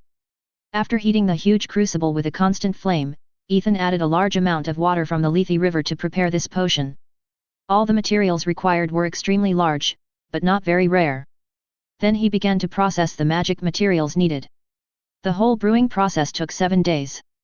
This spell and potion were also made by Ethan and found in Ravenclaw's Chamber of Secrets. It is ineffective against ghosts and peeves. If a soul stays in the world and has not yet had time to go down, or is deliberately kept, this spell and potion can be used to resurrect. As for where Voldemort found this magic, Ethan is not sure. Anyway, little Tom can't do it. It took Ethan more than 3 hours to process the potion. You haven't slept yet? Ethan came to the living room and saw Cassandra and the others were still here, and asked in surprise. No, I want to ask you, where is the maid costume? Didn't you say that you wanted me to be a maid? Now I'm here, so where is the maid costume? Penelope looked at Cassandra and smiled at Ethan. When Ethan was still in the 1st grade, she agreed to be a maid in Ethan's house during the summer vacation, but plans can't keep up with changes. Later, she also said that she would consider it at that time, but in fact, she just agreed. Now that she is here, Penelope doesn't intend to break her promise. Where is the maid costume here? If it's in London, I'll make a call and someone will deliver it tomorrow morning. Ethan glanced at Cassandra, who looked gloomy, and said speechlessly. Penelope must have done this on purpose, and she was angry during the time she was out. Transfiguration can be done, but Ethan can't control many details well, and it is estimated that he can only transform into something weird. If not, it can't be blamed on me, and Nagini also agreed to be with me. Nagini, I'm right, right. Nagini nodded obediently.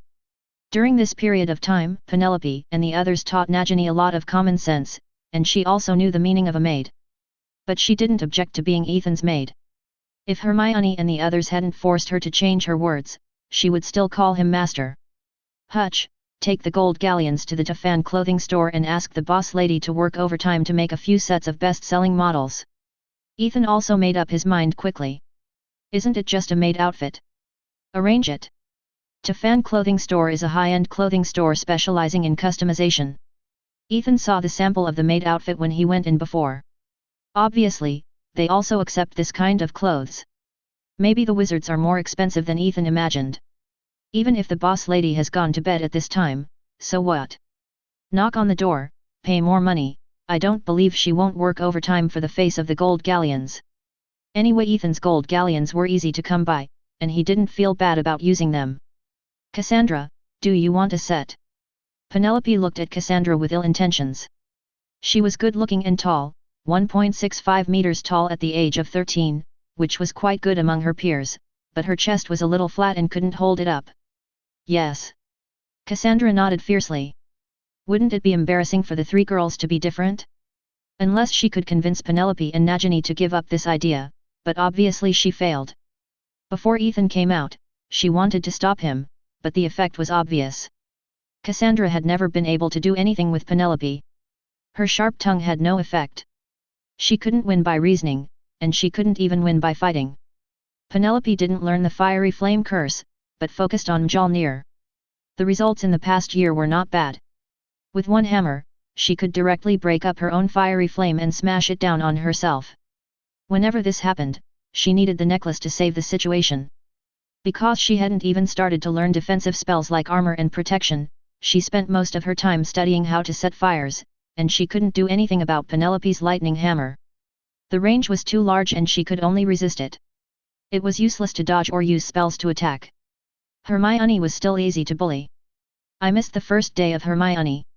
With Cassandra's consent, the three of them gathered together to write down their own body data. Of course, this kind of customization would be better if the person measured it himself.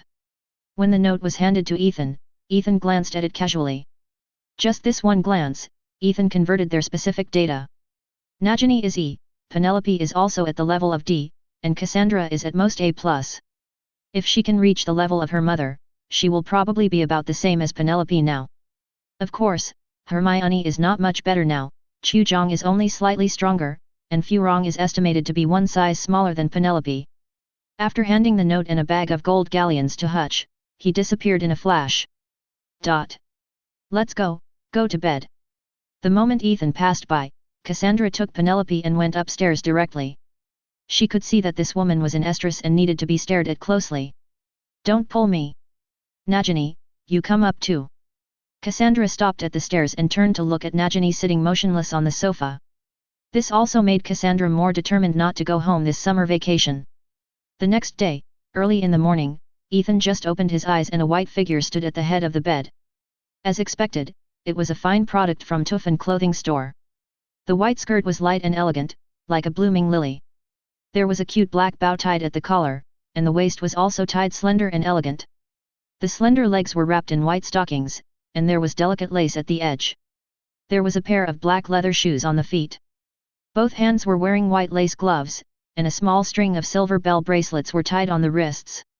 Master, please let me help you get up. The voice was crisp and sweet. As Penelope's hands moved, the bracelet also made a jingling sound. He was already angry early in the morning, and he still came with this? Ethan pulled Penelope to the bed on the spot and suppressed her under him. Who can endure such a provocation in the early morning? Penelope is an adult under wizard law and is not protected by the law. Penelope, who was pressed down, also showed a barely perceptible smile at the corner of her mouth. This summer vacation is the best opportunity. Next year, they will have less time to meet after graduation. Cassandra, who was also wearing a white maid outfit downstairs, but a little plainer, looked upstairs in confusion. It took Penelope so long to wake Ethan up. After sitting for a few more minutes, Cassandra became impatient and stood up and walked upstairs. Just arrived at the second floor, she heard a faint sound not far away, and her face changed on the spot. What the hell did I defend? Just trembling all night? I feel like a clown. A pair of small hands were pinched pale.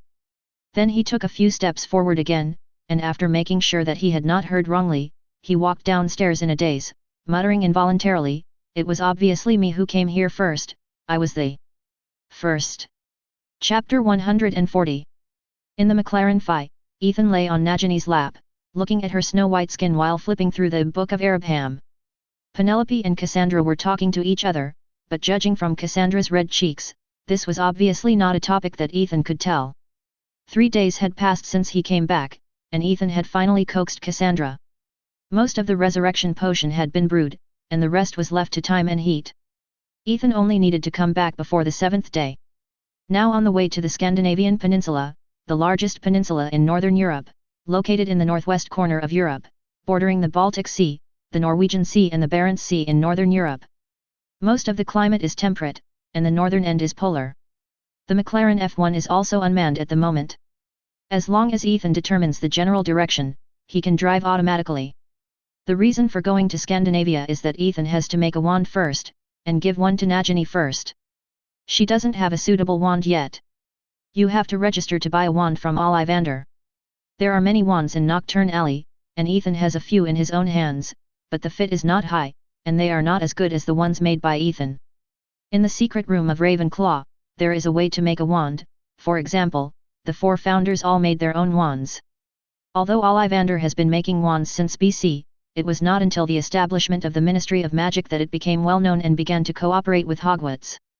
In the secret room of Ravenclaw, Ethan also discovered a method of making a wand with magic patterns carved on mithril, which is completely different from the current mainstream wands. 523 modern wands need plants with magic as the wand body, and materials from magical animals are used to make the wand core, while those found in the secret room of Ravenclaw do not need magical animal materials. The wand body only needs to be able to transmit magic, such as trapped, rock minerals, metals, and bones. Ethan tried obsidian, silver, and gold, and found that the effect is not bad. While still in Hogwarts, Ethan had done experiments. Obsidian was blended with about 1/3 of gold, which was the best ratio for magic conduction. Then, magic patterns were carved with fairy mithril, which could stably amplify the effect of spells. It was just not as functional as the mainstream wands now, and there were not so many features suitable for casting, healing, transfiguration, fighting, and black magic. It was just stable and amplified the spells. There was no recognition of the owner, and anyone could use it. Now it was in Nagini's hands. In order to make up for it, Ethan also made a choice, using the modified version of the Philosopher's Stone as the wand core. Ethan had learned the craftsmanship of the Philosopher's Stone from Nico, and also listened to Nico's explanation of many other versions. Although it was only an abridged version, the magic power required was not small. To pay tribute to a large number of magical creatures, a place with abundant magic power, one of the two must be met. Scandinavia was the place where Ethan chose to make the abridged version of the Philosopher's Stone. The environment here was quite primitive, and the magic power content was higher than that on the European continent. This also led to a large number of magical animals there, and Ethan could pay tribute to them. The trolls originated from here, and later spread all over the world. In addition, a series of magical animals such as Horcrux, Bowtruckles, unicorns, fire dragons, birds, heartbreak bugs, etc. all live in Scandinavia. Ethan got a specific map from Dennis and his friends, which was circulated within THRES, and they often captured magical animals here. In particular, the troll tribe marked above has an astonishing number, and they sometimes capture trolls. Trolls don't look good, but they can be domesticated. After being domesticated, they can be used as security guards. Ordinary adult teachers are really no match for them. A well-tamed troll is also worth a lot of money, but not every troll can be domesticated. This requires a relatively intelligent person in their tribe. And this time, Ethan is going to start with the trolls. As a magical animal of XXXX level, although it uses physical attacks, it contains a lot of magic power, plus the large grid, it is really suitable. Are we here? Feeling that the McLaren F1 was slowing down, Ethan sat up immediately, and his head hit the front deck of Nagini. Ethan felt a storm coming on the spot. Retracting his gaze, Ethan walked to the window, and there was a mountain range with no end in sight below. If you are not in the wrong direction, this should be the sky above the Scandinavian mountains, which is this mountain range that divides the Scandinavian peninsula into Norway and Sweden. We are here so soon, it's only been more than an hour.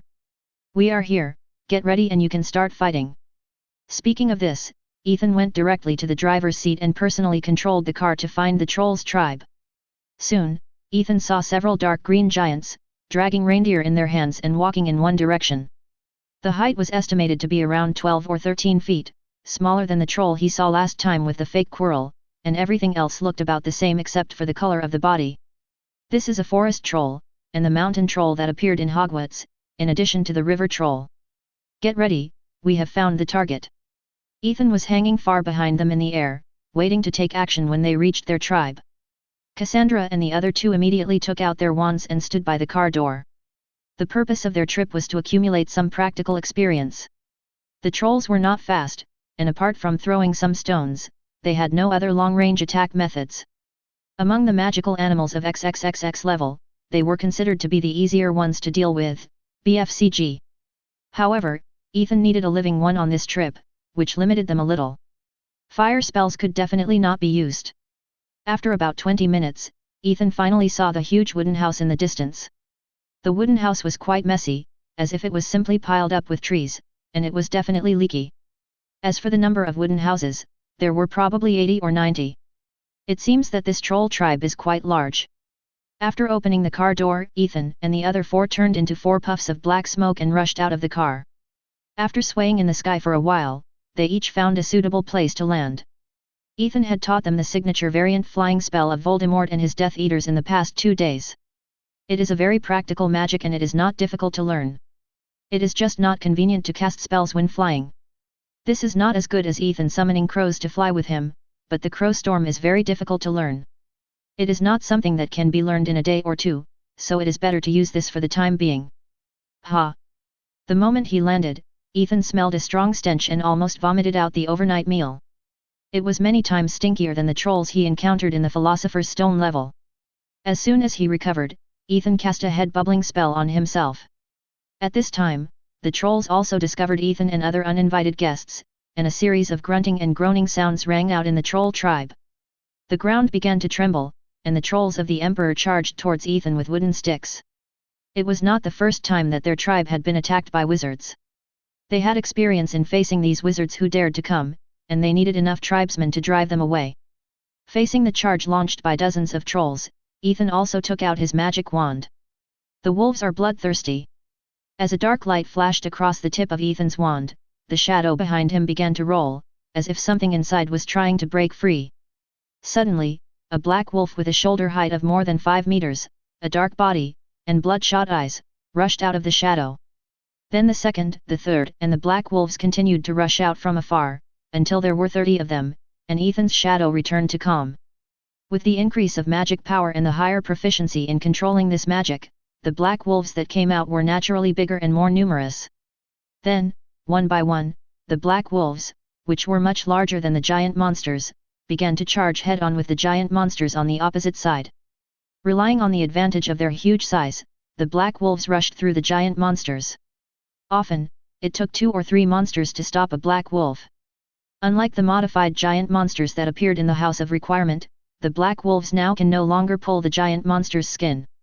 On the contrary, every time they bite the giant monster's chest, you can hear a sound of broken bones, and every time they swing their claws, they can leave blood marks on the giant monster. And their blood is no longer green, and it is not corrosive.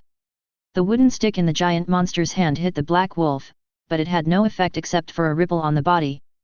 The black wolf's physical resistance was quite strong. Magic power is not so easy to disperse. However, the magic attack can be absorbed and split by it.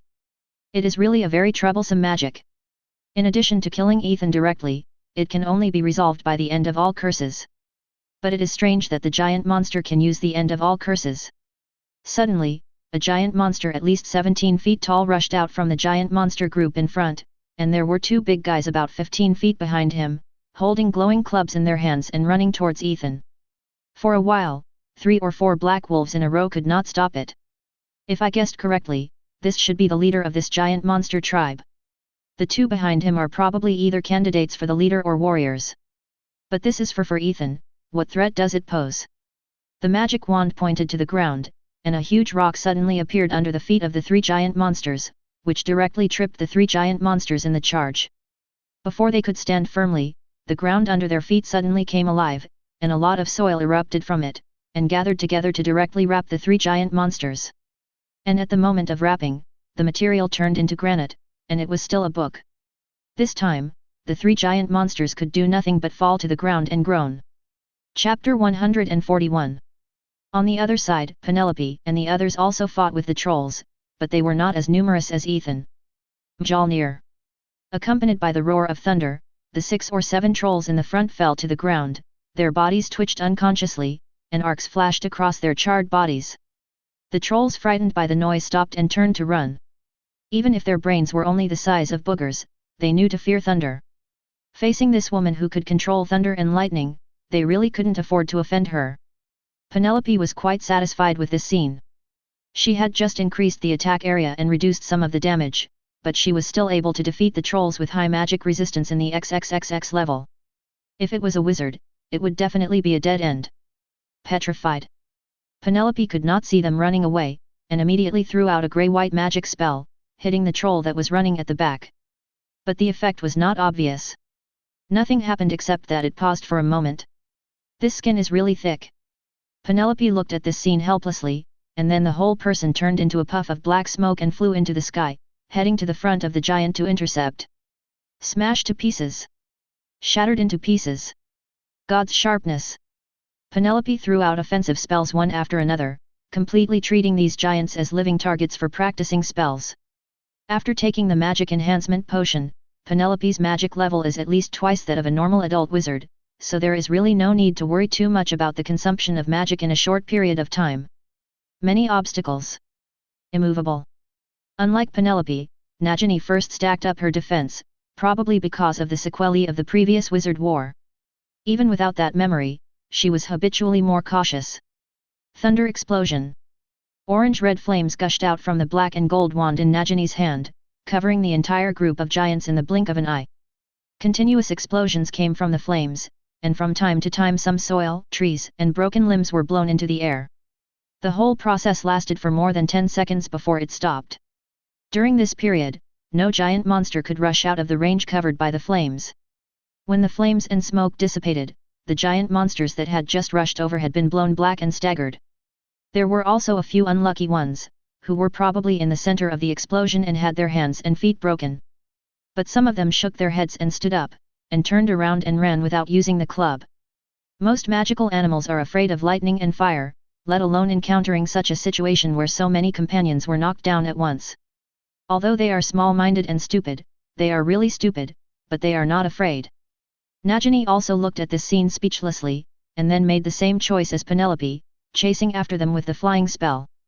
According to Ethan's request, no giant monster can be let go. Having lived as a snake for decades, Nagini no longer had the kindness she had when she was a human, and now she was ruthless. It was Cassandra who was a little powerless. After all, the arson skill that she had practiced for more than a year was sealed, and she could only use some conventional spells to fight. Only the two magics of Shattered Bones and Shadowless could cause damage. After using the armored spell necklace to resist the hammer knocked down by the troll again, she used Shadowless spell to cut the waist and bleed, and then used the flying spell to distance herself. Ethan had already dealt with the trolls he was facing at this moment, and also controlled the Black Wolf to wreak havoc in the gathering place of the troll tribe, knocking all the remaining ones to the ground and unable to get up.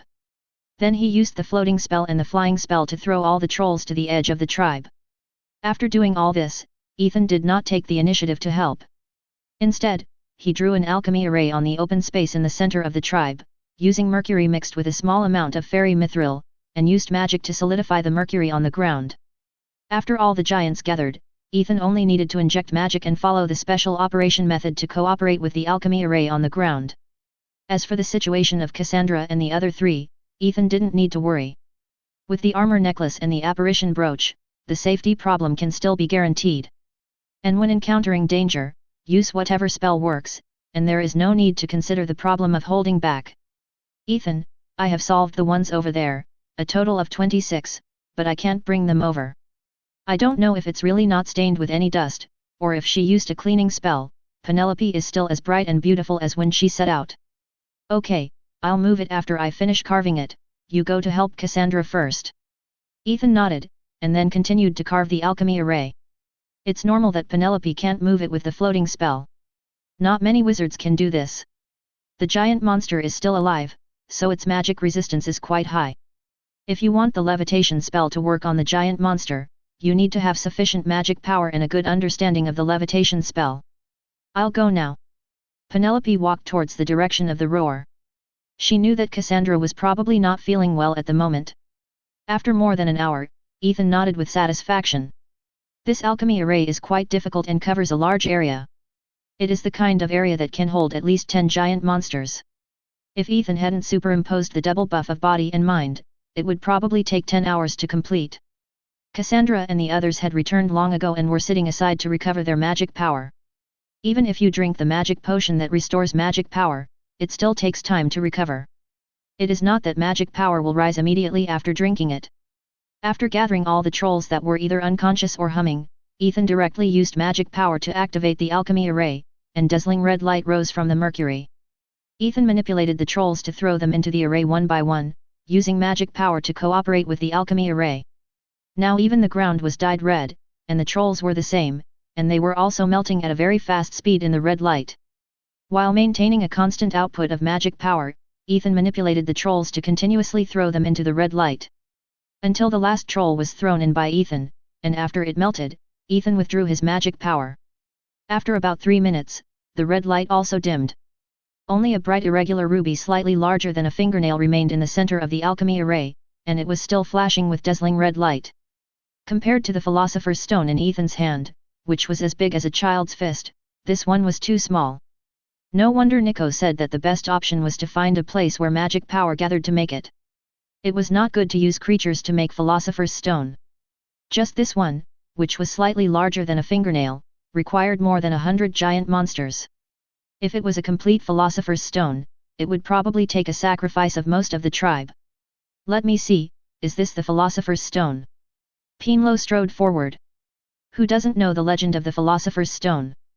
Turning stones into gold and immortality, this is the ultimate pursuit of many wizards.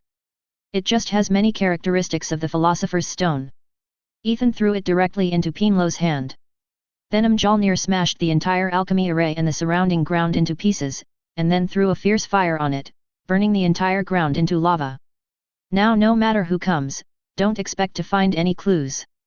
Back on the McLaren F1, Ethan went directly to the workbench and placed Nagini's wand and the Philosopher's Stone in front of him. There was also a complete piece of obsidian, gold, mercury, fairy mithril, and 2 small piles of powder on the side. A wisp of white flame ignited in Ethan's hand, and the wand and the Philosopher's Stone floated in the air at the same time to be calcined by the flame. Without damaging the magic pattern inside, Ethan embedded the Philosopher's Stone on the top of the wand. After completing this step, the obsidian and gold floated in the air together, melted in the flame and rolled until they were thoroughly mixed together, and the mixed liquid was covered on the surface of the Philosopher's Stone. This appearance is really too eye-catching, even more eye-catching than the opal inlaid on the top of the wand by Lucius. This is the Philosopher's Stone even if the size doesn't match. The next step is to activate the connection between the Philosopher's Stone and the wand to make it a whole. For this point, Ethan found some inspiration in the Book of Abraham of the Jews. 2 small balls of powder floated in the air separately. The mithril and mercury gold gradually mixed into a hole in the white flame. Before it was completely cooled, Ethan mixed the powder into it. This is the powder of the basilisk horn and the powder of the horn of the long-horned water snake. Basilisks have horns, and the core of the Slytherin wand is the basilisk horn. Nagini, give me some of your blood. After Ethan finished speaking, he focused on the 2 balls of metal liquid, manipulating them to take shape while carving ancient magic words in them. Until they became 2 tiny snakes, black in color but with gold and silver lines, Ethan mixed Nagini's blood into them, making the eyes of the 2 snakes bright red. Until this moment, Ethan picked up the wand and manipulated the 2 small snakes to bite each other like tails, and entangled at the bottom of the wand. Cassandra and others on the side also looked at Ethan nervously, not daring to make a hissing sound to disturb him. Until the whole wand ignited with blood-red brilliance and formed the phantoms of 2 snakes, Ethan breathed a sigh of relief, and finally succeeded. 2 Ouroboros, Ethan carved 2 magic runes, E and Lagu respectively. The former represents partnership, confidence, loyalty, and progress, as well as transportation and movement, and the latter is the flow and the power of growth. This can make the whole wand a complete individual, while the relationship with Nagini is closer and the power is greater.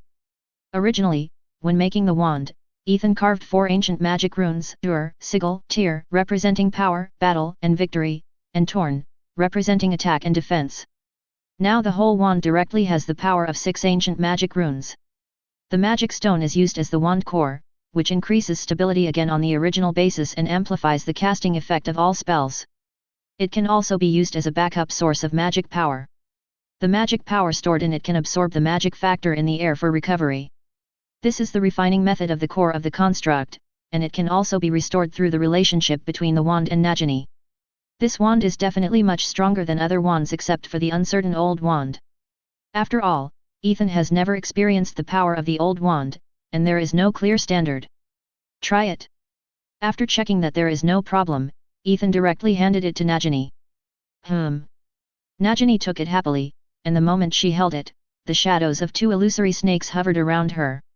It feels wonderful, as if it and it are inseparable. Hearing this answer, Ethan knew that it was completely successful. Next, we need to continue to kill trolls. Ethan wants to have another one himself.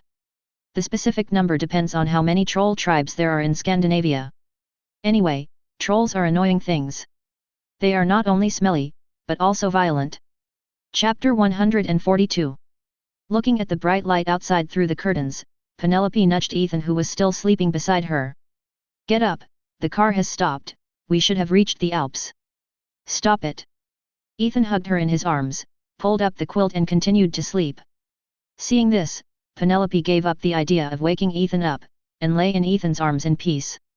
Ethan was the busiest person these 2 days, and they couldn't help much after their magic power was exhausted.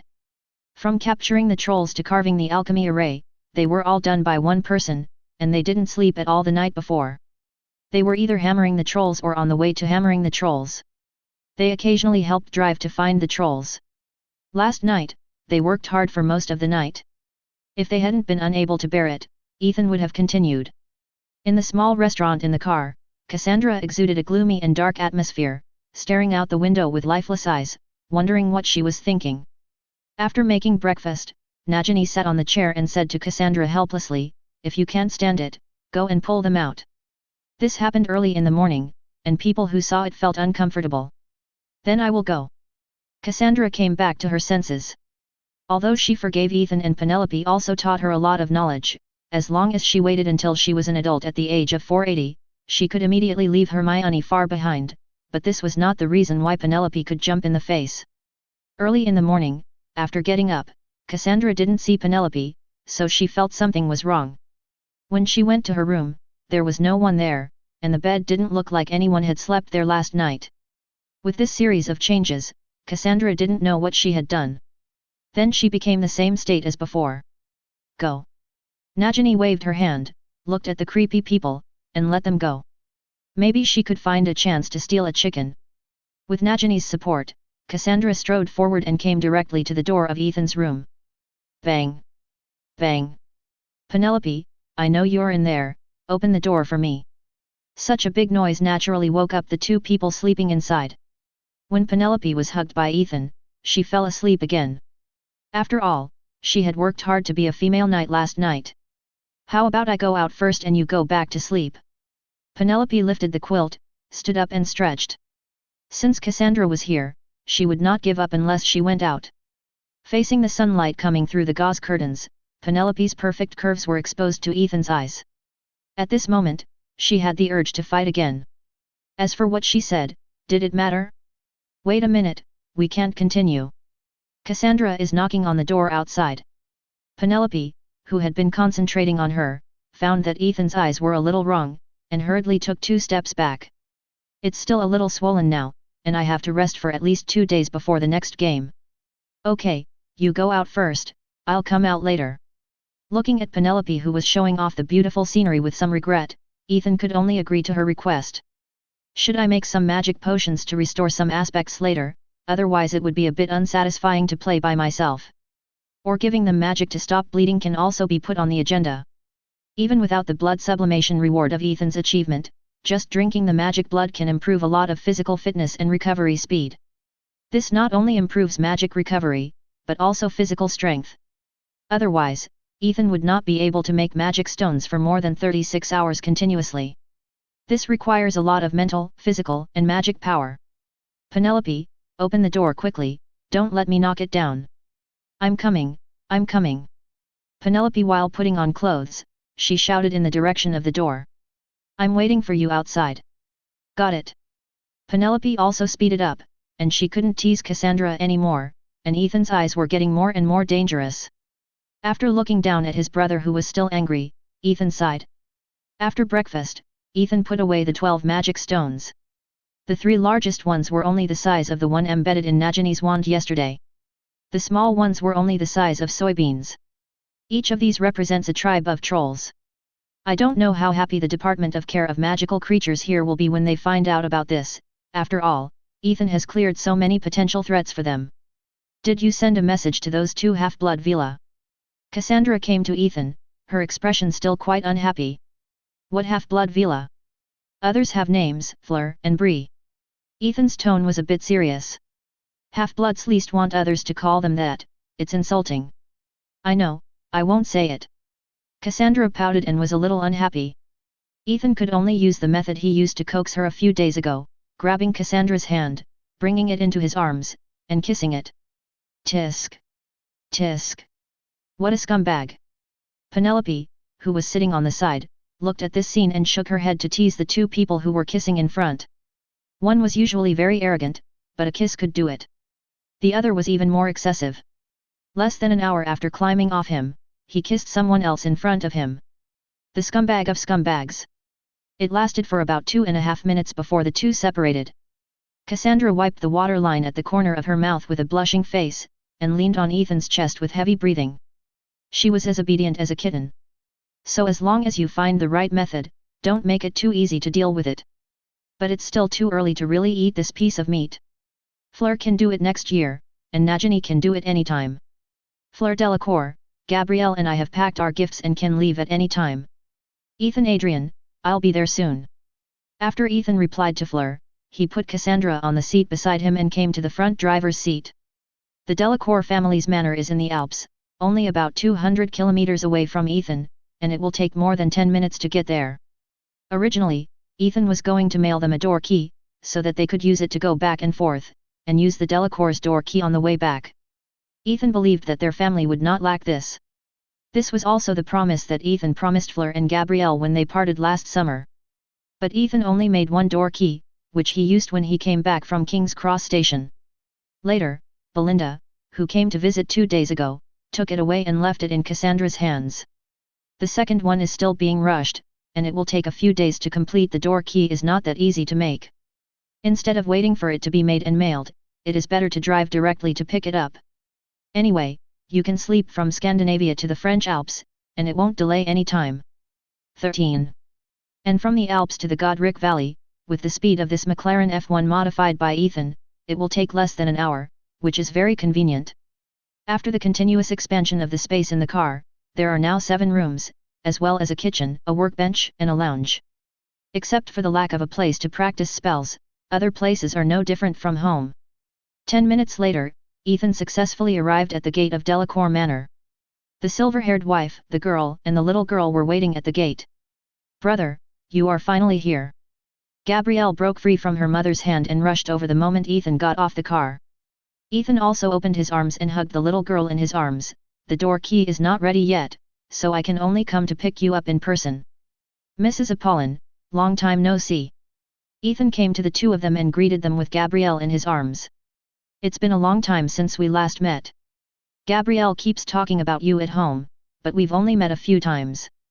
I don't know how you kidnapped my daughter." Apollon Delacour covered her mouth and smiled softly at Ethan. "Maybe I have a high charm." "It's really high." Apollon nodded affirmatively. She didn't even know who had the baby's blood. Not only the 2 daughters, but even when she saw him, she felt very close. Ethan was chatting with Apollon, while the little lowly Gabrielle, who was held by Ethan, showed a provocative smile to her sister in a place where they couldn't see. "Look, my brother is holding me now, and you don't say a word to him." Fleur was gritting her teeth. If it wasn't for the wrong occasion, she would definitely pick her up, pinch her cheeks and hit her butt. "My 2 daughters are in your hands. You must protect them well." Finally, after glancing at Gabrielle, who was still clinging to Ethan's arms, and Fleur, whose soul was no longer here, Apollon said helplessly. "Don't worry, I will definitely keep them safe." Ethan made a promise immediately. The British wizarding world is relatively safe now. Voldemort has not been resurrected. The pureblood families have a good relationship with him. They will not come to provoke him on May 4th. He can't think of any risks. "Mom, goodbye." 2 Fleur and Gabriel also said goodbye to their mother and followed Ethan into the car. As soon as they entered the lounge, Cassandra and the other two immediately focused their attention on Fleur. This half-blood Vila is indeed a strong opponent. Looking at Gabriel, who is like a smaller Fleur, the threat level of the two sisters was immediately raised to a higher level. Ethan saw that the atmosphere was a bit awkward, so he could only introduce them to each other. Fortunately, both sides knew about each other's existence a long time ago and did not make any trouble. Brother, when I grow up, you can dump them all. By then, I will be the right age, and they will all be old women.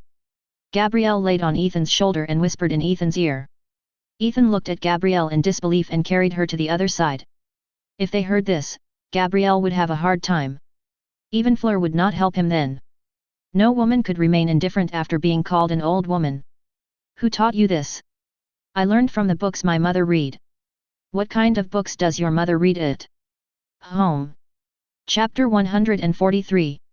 After coming back to rest for a night, Ethan went out at noon the next day after saying hello to Cassandra and others. The brewing time of the resurrection potion is 7 days. The previous steps have been completed, but these are all auxiliary ingredients. Only by adding the main ingredients at the last critical moment can the resurrection effect be achieved, which is tonight. They still arrived at the Hangleton area in the McLaren F1, then put away the car and prepared to walk there. This is the location of the Gaunt Old House, which is divided into Big Hangleton and Little Hangleton. Big Hangleton is where Voldemort's father is, and Little Hangleton is where the Gaunt Old House is located.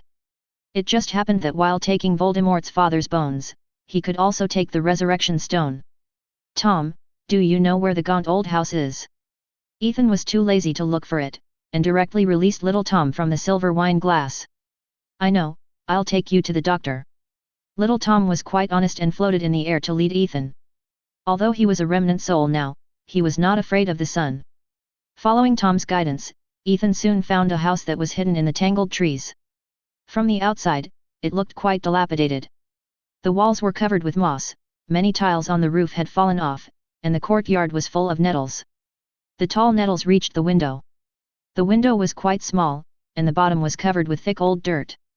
There was an S-shaped snake nailed to the door.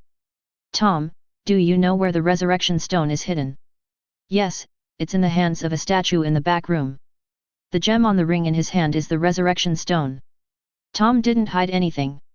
He was born in the school in the 5th grade, and he took the resurrection stone during the summer vacation of the 5th grade. He shouldn't have known all this, but he absorbed the memory of the crown and naturally knew all this. I thought the second Horcrux was the crown before, 15 was actually the resurrection stone, and the crown was the third. When he came to the back room, the first thing Ethan saw was a statue, and the statue's right hand was indeed wearing a ring as Tom said. The ring was inlaid with a black diamond-shaped gem. Ethan was attracted and tempted by it at just one glance. But Ethan did not take it down directly. This Horcrux was one of the few Horcruxes that Voldemort set up with a trap. It was a curse that even Dumbledore could not break. Snape said that it could only extend life by 1 year. Although Ethan had high magic resistance, he did not want to use himself as an experiment. If he made a purification potion, he would definitely be able to break the curse, but why would he try if he could avoid the curse? Summon the Voldemort bat. Ordinary magic could not hurt it, especially black magic. It was fine to catch it with his face. If it took the ring, Ethan thought it would not be a big problem. According to Ethan's instructions, the Voldemort bat floated up and took the ring from the statue's hand and threw it into the dragon skin pocket that Ethan had prepared in advance. As for how to remove the curse, Ethan also had some ideas. He would try to get some Montera rats later. After getting the resurrection stone, Ethan returned to the valley between 2 steep hills. There was a small village here. In the middle of the village, there were churches and cemeteries. After spending some time, he finally found the target, the tombs of Tom Riddle, Mary Riddle, and Thomas Riddle. This is a family tomb, in which Tom Riddle is Voldemort's father. He used magic to open the tomb, took out a bone and then restored them. If Ethan replaced the bones here at this moment, could Voldemort still be resurrected? After thinking about it, he decided to forget it. Voldemort's resurrection might not be a bad thing for him. After getting what he wanted, Ethan directly apparat to Nocturne Alley and put on Voldemort when he landed to complete the transformation. He pushed the door and walked into Borgin and Burke's. Look, what do you need? Hearing the sound of a guest coming in, Squatkin habitually said a welcoming speech to the door. "It's you, come in." Seeing this figure that he hadn't seen for a year, Borjan couldn't help but tremble, and hurriedly trotted forward to greet him. Having not heard from Ethan for such a long time, there are all kinds of rumors about Ethan in Nocturne Alley, and even now there are still many fake and inferior ones. With Borjan's decades of eyesight, he can naturally see that this is the real one. After all, except for the real one, who else dares to wear a swarm of bats? It's still the venom of the Acromanthus. "Do you want to take it?" "I will take it, as much as I can." Listening to this cold and hoarse voice, do I dare to say no? "Okay." Ethan didn't waste any words, and directly took out the bag of Acromanthus venom and handed it to Borjan. "This is his production for nearly a year, a bit too much, I hope he can eat it. Otherwise, I will get angry. Isn't the reason why I came to him because his price was high enough?" Borjan, who was constantly taking out the venom of the giant spider, was sweating profusely at this moment. The quality was still as high as ever, but the quantity was more than last year. That time, he lost almost 7,000 gold galleons, and now he didn't know how much he would lose. He didn't dare to say that the price of the giant spider venom was reduced now. Until the counter could not be put on, and half of the shelf was filled, King emptied his pockets. 300 bottles, I need to buy them with 60,000 gold galleons, and then sell them at a net loss of 21,000 gold galleons. My store didn't make so many gold galleons last year. Can I go to Gringotts to get some gold galleons? There are not enough in the store. Wipe the cold sweat from his forehead, Borjan said carefully. When Voldemort worked here before, he would always greet me as boss, but now I have to kowtow to others. I am really going backwards. You can also trade with other things. What? Borjan's legs were shaking a little, fearing that Ethan would trade with his life, and then take away everything in the store, completing a $0 purchase. Runeskin eggs, do you have any? To prepare the magic blood potion for Penelope and the others, the number of runeskin eggs required is not a small number, one potion for each person requires 5. Dennis and his team only got 7 during this period, which is still far from enough. The 7 runespore eggs are now being stored at low temperatures. Dragon eggs cannot be kept at low temperatures, otherwise they will become dead eggs, but runespore eggs can be kept at room temperature. Controlling the temperature can delay the hatching time. Originally, Ethan wanted to find the walleyes for these gaps. They might have a way to get them. But when he arrived at Borjan and Burke's, he had more choices. Borjan specializes in illegal transactions in Nocturne Alley, and he is also one of the 28 sacred families. The possibility of getting runespore eggs will be even greater. As for the walleyes, they only have one daughter, Cassandra, and all the property will belong to Cassandra in the future. It will be no different from your own at that time. It is better to leave a good impression on them and get less free stuff. I don't have it here, but I can help you buy it. I have connections in the black market throughout Europe. Borjan said hurriedly, it would be good if he didn't want his life, and he might be able to save some money by trading with the eggs of the runes. How many bottles of Acromanthus venom can be exchanged for a rune's egg? According to Dennis and others, the price of a rune's egg fluctuates between 3,000 gold galleons, which is as high as the price of some dragon eggs.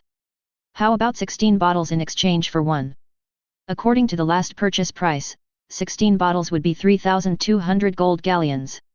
The key is that rune's eggs are usually reserved by people, and you can't get them without some connections. Since Borjan offered such a high price for Acromanthus venom, Ethan didn't care about this little thing. Okay, I need 23. As he spoke, Ethan took things out of his pocket, including the teeth of Chimera, the venom of the scorpion, the venom of the basilisk, the hair of the thestrals and unicorns, the feathers of the ogress, etc. Except for the scorpion and the basilisk, which were raised by Ethan, all the others were products of the Forbidden Forest. Do you think these are enough? Although Ethan asked this, he had a general understanding of the value of these things. Enough, definitely enough, there are more. Borjan was really jealous when he saw these things, they were all good things. Thestrals and unicorns are not common, and he has never received the venom of the basilisk, or he has never heard of any basilisks. The venom of the scorpion is also very rare. Although the effect is the same as the Oblivion spell, the Oblivion spell hurts the brain, while the venom of the scorpion does not. Being able to take out so many things at the same time, Borjan suspected that Ethan either ran a zoo or robbed Newt's commander. Cash out the extra ones for me in gold galleons. Ethan didn't plan to take them back. He still had the ones needed for alchemy, and these were redundant or had no use for them. Ethan would not sell the horns of horned camels and unicorns. I'll give you a total of 27,000 gold galleons. Just like before, he gave Ethan a high price, but it was not a pure loss-making price like the acromantula. All the added up, offsetting the little money he made from finding a channel to get the rune spore eggs, the purpose was still within his acceptable range. Okay, I'll give you the things first. I hope you won't let me down, Caractacus Borgian. 1 month, just come and get them, I will definitely prepare them for you. Bogan wiped the sweat from his forehead and assured Ethan. He suddenly called his name, which means he knows his background and is not afraid of defaulting on his debt. The monk can run away, but the temple cannot. The store can be closed, but where can the Borgian family run? This encounter defeated a standard Auror team, without using wands or spells. You are afraid of the prosperity of the family by getting such people into trouble, right? I will come again in a month. Ethan also knew that rune spore eggs were not easy to get, not to mention the number of 23. 1 month was shorter than Ethan expected. Just after leaving the house, Ethan felt that he was being targeted again. It really conflicts with Nocturne Alley. There were 4 people in total. After Ethan gave them a look, 2 of them quickly turned against him and used stunning spell to knock down their companions. Then they carried their companions and followed behind Ethan. At this time, many people reacted that the silent and wandless Imperious curse was actually real, and he appeared again. It's not that Ethan can't control all 4 of them, but he's mainly sending a signal to the other people in Nocturne Alley to keep their eyes open and not let anyone dare to make plans. The reason why these 4 targeted him was probably because they saw him entering Borgian and Berks. Strange faces or those who are easy to bully are their targets. No matter whether these people go in to buy or sell, they will come out with gold galleons or valuable items. But is he easy to bully with his current image? Chapter 144. Nagini, here, this is yours. After returning home, Ethan threw a bottle of azure potion to Nagini. What is this? Nagini looked at the potion in her hand in confusion, and looked at Ethan in confusion. Magic enhancement potion, drink it to increase magic power. Penelope explained that she had drunk it at Christmas and the effect was quite impressive. After hearing what Penelope said, Nagini drank it in 1 gulp without hesitation. Brother, where's mine? Gabrielle, who was sitting in the living room holding a fire dragon doll, ran over. She remembered that her sister had also received this potion at Christmas. I'll give you another bottle after you go to school. Gabrielle had just experienced a burst of magic last year, and now she can't control it at all. Drinking the magic enhancement potion can only bring harm. Then we have an agreement. Gabrielle blinked and looked at Ethan. Well, it's an agreement. I'll give Gabrielle a bottle on Christmas after Gabrielle goes to school. Ethan touched Gabrielle's head and made an agreement. During the Christmas holidays, Ethan asked Bruno to make 5 bottles of magic potion, which had already been prepared. When he went to Nocturne Alley this time, he brought the potion back with him. When he met Luna later, he could give her a bottle. The cost was only more than 1,000 gold galleons per bottle, which was not worth mentioning compared to the magic blood potion. I won't come out for dinner later. If there is nothing important, don't disturb me for the time being. After comforting Gabrielle, Ethan told the few people. Then he walked into the spell practice room, opened the suitcase, and released the 4 guys who were spying on him in the alley. Originally, Ethan was going to experiment with the tumors of the mortar rats and humanoid creatures such as goblins, but someone stepped on the gun, which saved some trouble. Then he took out a huge glass jar, which was full of anemone-shaped tumors, and they were pickled. Dennis and his team were still breeding mortar rats. The tumors of these mortar rats were originally going to be exchanged for gold galleons, but now Ethan had brought them all. He manipulated one of them to come forward, open the glass jar, and stuff the mortar rat tumors into his mouth one by one, chewing them roughly twice and swallowing them. As he ate enough tumors, purple ear hair grew around his ears at a speed visible to the naked eye. After eating about 20 tumors, Ethan asked him to stop eating, and took out the dragon skin bag containing the resurrection stone ring, and poured the ring on the table. Ah! A shrill scream came out of his mouth, and the whole person fell to the ground and convulsed. A black gas spread from the ring on his right hand, then drilled into his hand, causing his right hand to turn black at a speed visible to the naked eye, and spread above his arm. Ethan was really shocked. After eating so many mortar rat tumors, he could still be cursed like this. No wonder old Dumbledore couldn't bear it and had to go to Snape. Fortunately, I didn't try it, otherwise I would have ended up in the same situation. I have to say that Voldemort is really good at curses. The curse of the defense against the dark arts class lasted until he died. Even before he became a remnant soul, the curse was still effective, and no one could remove it. But the curse on the resurrection stone should have been added by Voldemort later. He couldn't have been at this level when he made the Horcrux. Looking at the half-dead wizard on the ground, Ethan could only let the second person repeat his previous operation. This time, there was much less black fog, and the curse state was also much lighter. Sure enough, it was almost the same as I imagined. It was quite difficult to keep a curse that was too powerful and to be triggered continuously. For example, the curse of the defense against the dark arts class was not fatal, but more like a metaphysical thing targeting the luck of the teacher in this position. And in the resurrection stone, the curse set by Voldemort had a constant value. The higher the upper limit, the more curses would be triggered. It is very likely that Voldemort prepared it specifically for Dumbledore after knowing Dumbledore's past, aiming to kill him in one go, even if it means sacrificing 10 souls. When it was the third person's turn, there was no black mist on the ring, which meant that it was triggered. After controlling the fourth person to contact it, Ethan confirmed that there was no problem, and then took it in his hand. Use the exorcism spell to pull out the soul inside. Ethan, who has had 2 opportunities to practice, is faster this time. Release little Tom and feed him as usual. Do you want the vitality and magic of these people? Ethan didn't want to accept these useless wastes, and 2 of them were already useless. Yes, absorbing magic and vitality can maintain the stability of the state. Little Tom nodded fiercely. Since being locked in the silver wine glass by Ethan, he has not tasted the taste of vitality. Leave the last one for you to revive later, and the rest are up to you. As he spoke, Ethan also walked to the side, and the achievement system just now flashed again. In fact, it was also within Ethan's expectations. Obtaining the relics of the 4 giants can trigger the achievement system, so there is no reason why the 3 holy instruments of death cannot work. Compared with history and fame, the 3 holy death bodies are more powerful. But it is not certain whether it is really given by the god of death.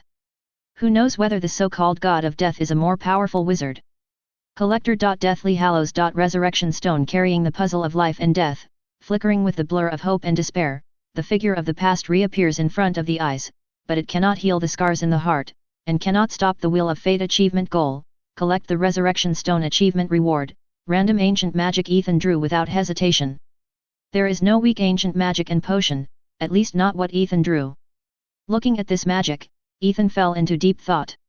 It is not as powerful as the previously drawn Mjolnir and Griernir, but it has unlimited potential and is an absolute god-level skill in the later stage. Helheim, a spell that plays with the soul, casts a curse on the opponent. If the opponent is killed during the duration of the curse, the opponent's soul will combine with vitality to form a puppet to follow the caster and form an army of undead. This puppet spirit can exist forever, has certain thoughts before, and will not have the idea of betrayal. They will not return to the spirit world until they are dispersed or their master dies. There is no limit to the number of existence, but the strength is only the 8 levels before. There is another function. Swallowing these spirits can instantly restore vitality and magic power without any effect on oneself. This is an absolutely taboo magic. If it is exposed, it is estimated that everyone will shout and kill. Kill enough people, and you will have enough followers. Or you don't have to worry about food and drink, work hard and never betray. It's just that this special spirit, even if it is made, it is a problem to carry it. It's impossible to fight and turn over the suitcase. And the name Relame is related to Northern Europe. 3 ancient magics, all 3 are from Northern Europe. It is likely that the ancient magic, runes in this world are the same kind of writing, and the source of these writings is Northern Europe. Maybe Northern Europe was the most developed region of European magic in the Middle Ages or earlier. Ethan can only come up with this explanation. Little Tom was also done, and now he had returned to his 5th grade appearance. The last intact wizard was still with him, and the 3 bodies were directly handed over to the Voldemort to be devoured. Put Little Tom and the wizard into a box and bring them to the potion refining room. Looking at the potion liquid that was constantly rolling and emitting white smoke in the huge crucible, it was almost ready. While there was still some time, Ethan explained this compound resurrection spell to Little Tom. Observing the potion, when the time was right, Ethan told Little Tom, "Go in." Little Tom did not hesitate and threw it directly into the huge crucible. Father's bones, donated unintentionally, can make your son reborn. The bones that were forcibly broken open by Ethan and pulled out of the grave were certainly not donated intentionally by Voldemort's father. The moment the bones fell into it, the diamond-like liquid surface broke, hissing, sparks flew, and the potion turned bright blue. Servant's flesh, voluntarily donated, can make your master reborn. After handing over the control to little Tom, the wizard controlled by him directly cut off his hand and threw it into the crucible. The potion in the crucible turned red at this moment. The blood of the enemy, take it out. Malfoy hammered Harry out. This couldn't have been Harry's own will. Take out the towel and twist it hard, and the bright red blood falls into the boiling crucible. The liquid in the crucible is boiling, and diamond-like sparks are flying around, so bright and dazzling that the entire potion refining has turned into a black velvet color. Suddenly, the sparks on the crucible went out, and a white steam rose from the crucible, making the scene white. After Ethan used magic to expel the steam, little Tom walked out of the crucible, looking exactly like Voldemort in his 5th year. How does it feel? This is the best I've ever experienced. Little Tom closed his eyes, Leonios, and sighed. When he was still a Horcrux, he was always thinking about how to have a body. Now he finally got what he wanted, got rid of the identity of a Horcrux, and lived as a person. How do you feel about your strength now compared to before?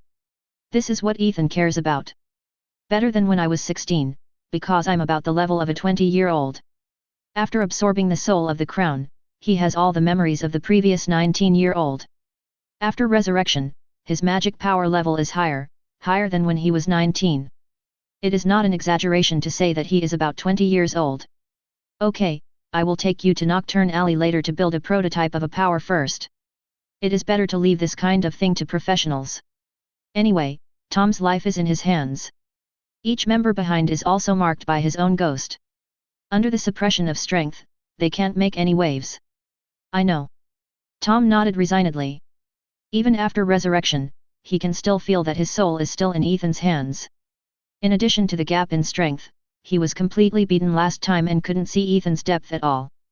Even after resurrection, Tom doesn't think he has a chance of winning. With life, as a person, Tom no longer wants to experience the feeling of being a lonely ghost. This wand is now in your hands. With your abilities, you should be able to get a suitable wand. As he spoke, Ethan threw a wand to him, which belonged to someone else that the 4 guys had just used. Chapter 145. Have you thought about which magical animal's blood to use to make the magic blood potion? Actually, Ethan didn't mind that they all used dragon blood. Onyxia and Norbert should be able to handle it.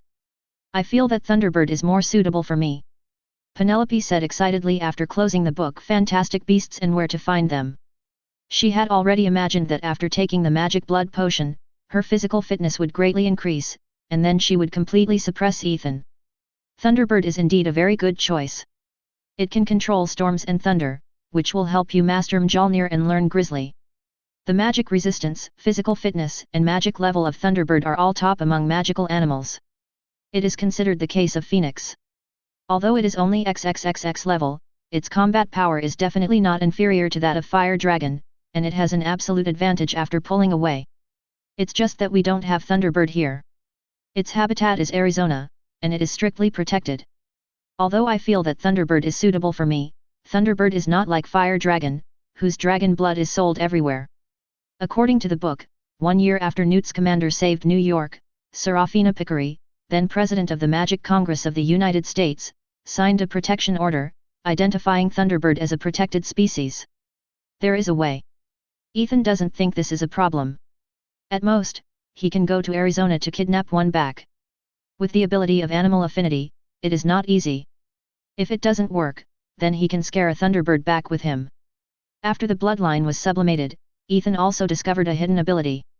Deterrence, which can be effective against XXXXX level magical animals, was also discovered accidentally. At that time, it almost scared the basilisk and the winged demon to death. It can be restrained at ordinary times.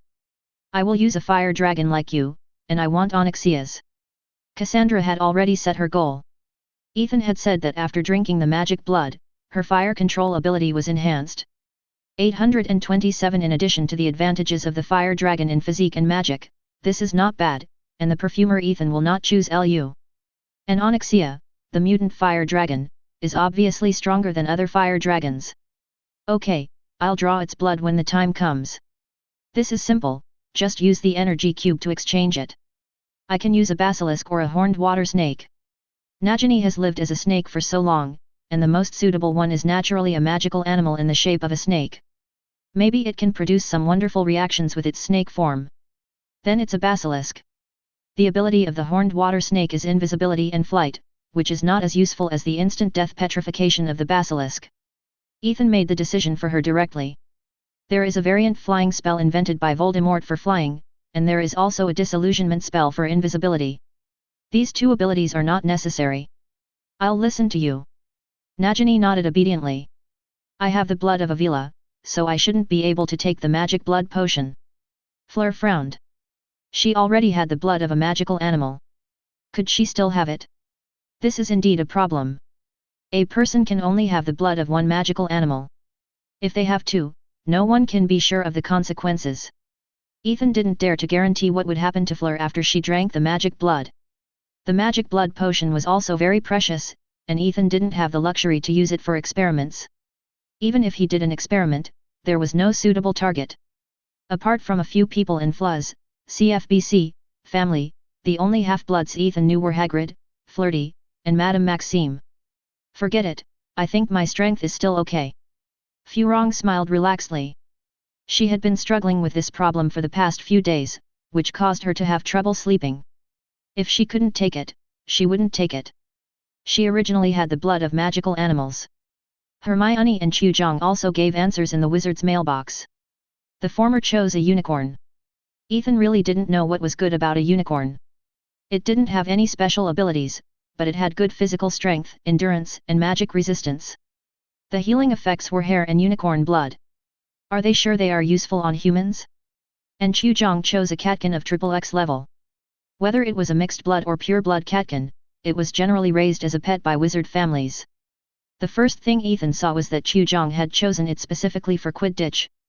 Catkins had an extraordinary sixth sense and reaction speed.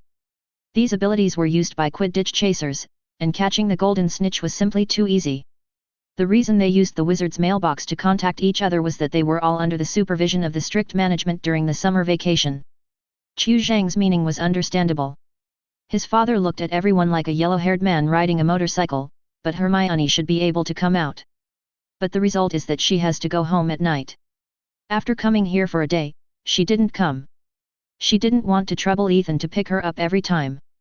Ethan remembered that in the original book, Hermione came out to spend the summer vacation with Harry, Ronald, and others. It should be the summer vacation of the 3rd grade. She was almost 15 years old at that time, so she probably had to wait until next year. Originally, 6 bottles were prepared to be made for them, but now Fleur can't use them, and the extra ones can only be given to Luna. However, Ethan can't give them to her so soon. At least he has to wait until his 3rd or 4th year. She is a natural legilimency, but her awakening is not enough. She can see other people's emotions, but not their thoughts. It is estimated that she will progress rapidly in learning legilimency, but it is not recommended that she learn it now.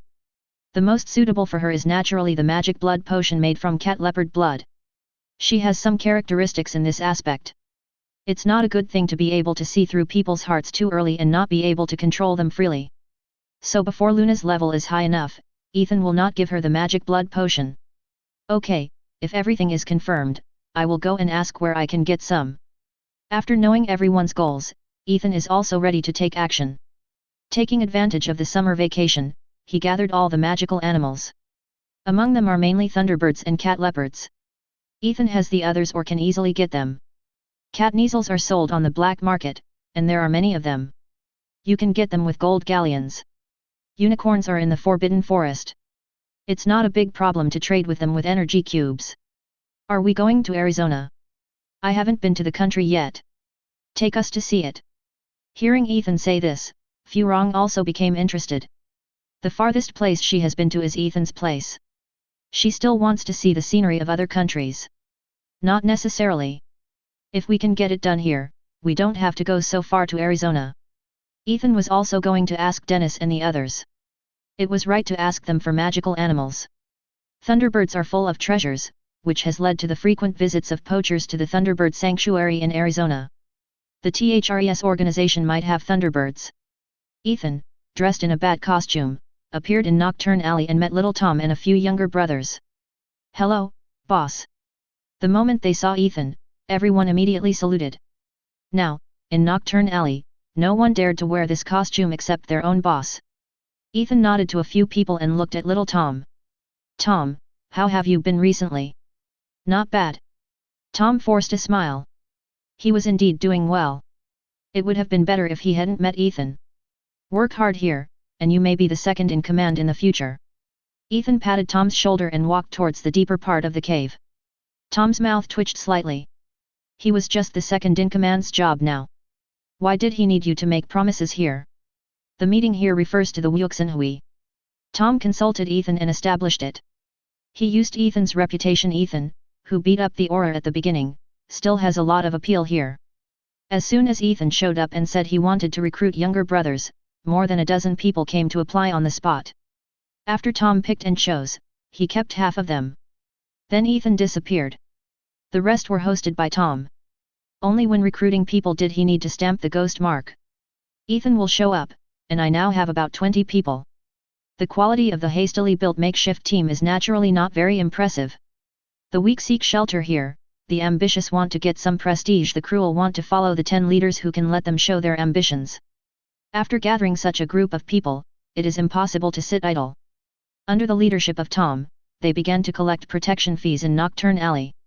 Whether it is a stall or a shop, everyone has to pay gold galleons. During this period, they also managed the pure-blooded people in Nocturne Alley. The family fought, but Tom won the final victory with his outstanding strength. And Borjan led a group of shop owners to surrender on the spot. No one knew the other pure-blood families behind him. He had recognized who Tom was. Not many people still remember this face now. He is one of them, but he dare not say it out. With Borjan taking the lead, the protection fee is collected in full swing. If you don't pay, the store can't be opened. Overall, the Four Hearts Club is now a black organization that is a rising star in the online world. Entering Dennis's base, Ethan asked directly. "Dennis, are there Thunderbirds or cats in your organization?" "Yes, the organization's headquarters is on a small island in Florida. The organization has a certain relationship with the director of the U.S. Department of Magical Creatures. There are quite frequent activities there. There is no shortage of magical animals that are unique to America." Denisko did not dare to hide anything and directly explained the background of the THRES organization.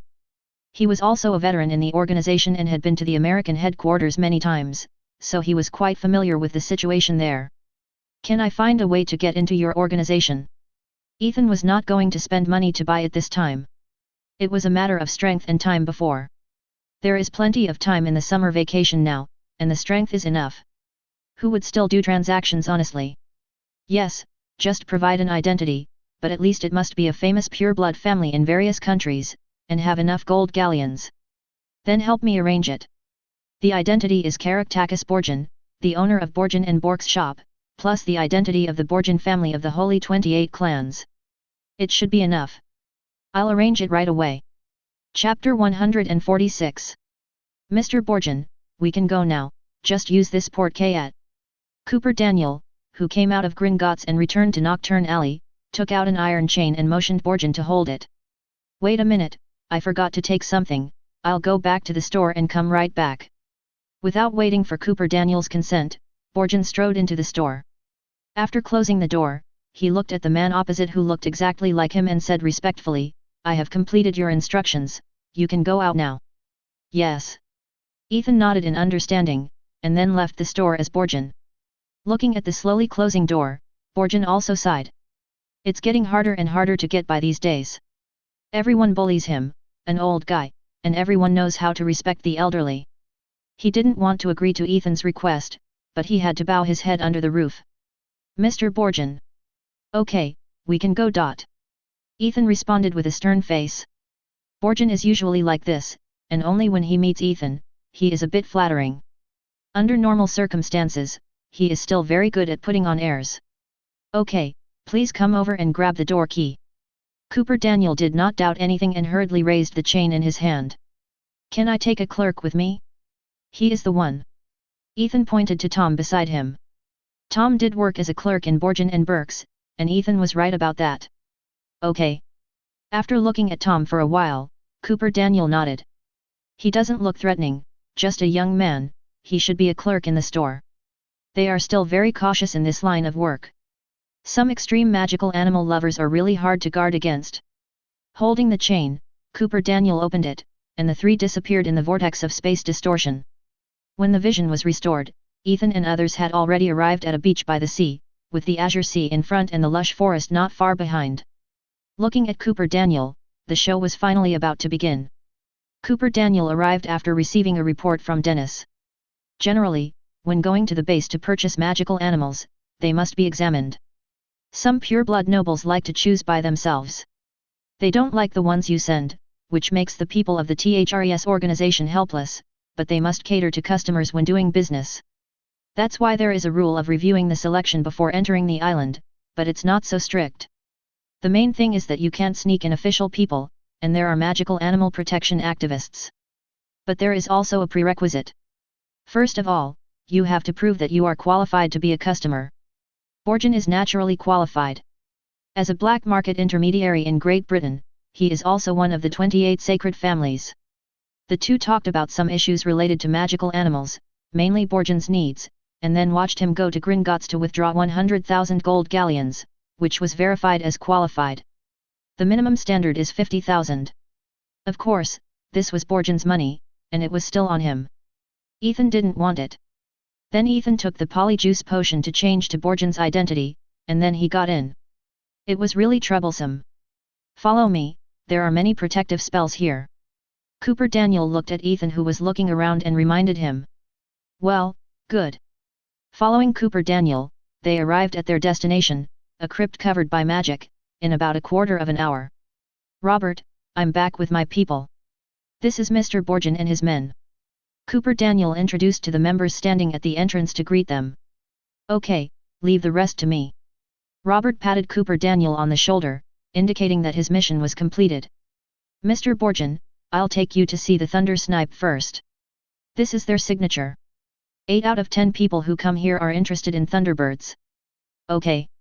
Following Robert, after turning 7 or 8 corners, they pushed open an iron door, and inside was a huge prison. There were 5 huge creatures shaped like eagles, 2 large and 3 small. Each of these giant eagles has 3 pairs of wings, and the wings get smaller as they go back. Cry. Seeing someone coming in, the Thunderbirds let out angry cries, staring at the people who came in. Mr. Borgen, this is a family of Thunderbirds. They first caught 3 small ones and used them as traps. They finally caught these 2 adult Thunderbirds. Do you have any ideas? Robert introduced the situation here to Ethan while walking. Cry. This time the sound was obviously different. Robert, who often dealt with Thunderbirds, looked at the big guys in the prison with some strangeness. What happened? Ethan slowly approached the cage and reached his hand inside. Ethan didn't understand the voice just now, but it felt like flattery and pleading. Mr. Borgen, please don't do this. Thunderbirds are very dangerous magical animals. Seeing this, Robert ran over and stopped Ethan's action. No matter whether it was the sharp beak or claws, if he moved slightly, the hand that reached in would be gone. It's not that such accidents haven't happened before. If Borgen was injured under his nose, he would not only not get the commission, but also have to accept the punishment of the boss. I'm excited. There are no such beautiful big guys in Europe. Ethan pretended to look at the Thunderbird with an obsessed look and said to Robert. These big guys are really beautiful, so which one do you like? The small one. I came here for more than one purpose today. I want to see all the ones that are not available in Europe. If I find a suitable one, I will buy it. Okay, after you have determined all the targets you want to buy, I will tell you the price when you get to the leader. Robert couldn't hide the joy on his face. He was so enthusiastic because he wanted Ethan spent more so that he could get more promotion. The commission here was not comparable to that of Dennis and his team, because Dennis and his team looked for buyers outside, while buyers came to their doorsteps. But even so, the amount of money he got would not be a small sum, because the minimum standard for coming to the base was to carry 50,000 gold galleons. If he sold a XXXXX level 1 at random, he would make enough money, not to mention that Mr. Bojan wanted to buy several now. Under Robert's leadership, we saw the cat leopard, which looked no different from an ordinary jaguar. There are several types of long-horned water snakes, one of which has a black body and a gem on its forehead. Robert said that it can fly and become invisible. Other types of ball-horned water snakes do not have this ability. We also saw the white river monster, which looked like a large grey catfish, but with black spikes on its back. Robert introduced that these thorns are excellent materials for making wands. In the past, only Tiago Quintana, the master of wand making, knew how to trap the white river monster, but now they have mastered this method. And suggested Ethan can take a few back and sell them to Ollivander at a high price. Behind this is the werewolf, a dog-headed monster that has nothing to do with werewolves, whose hair can also be used to make wands. But Ethan is obviously not interested in it. Rubius did not introduce it in detail. The Aram bull is another magical animal that Robert strongly recommends. Its fur is golden and its body size is about the same as that of an elephant. It lives in Asia and North America. The key is the blood of the Aram bull. After drinking it, it can temporarily increase the strength of the drinker. It is considered a natural magic potion, which has led to the excessive hunting of Aram bulls, and now their numbers are relatively scarce.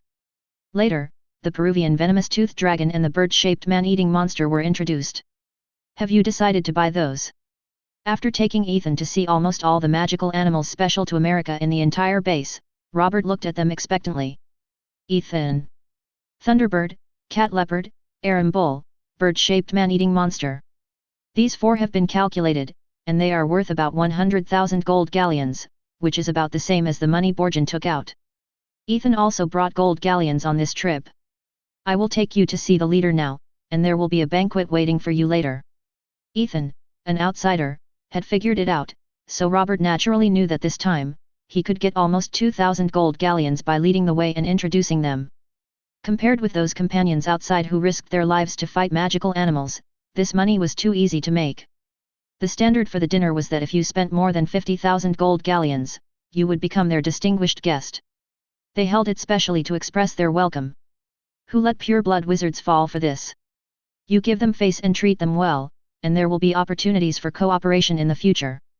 Under Robert's leadership, Ethan met the leader of the THRES organization, an old man in his 70s, with a somewhat sinister face.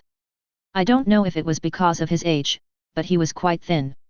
The transaction was completed on the spot, 96,000 gold galleons. Robert helped to cut down 1,000, and Ethan paid 95,000.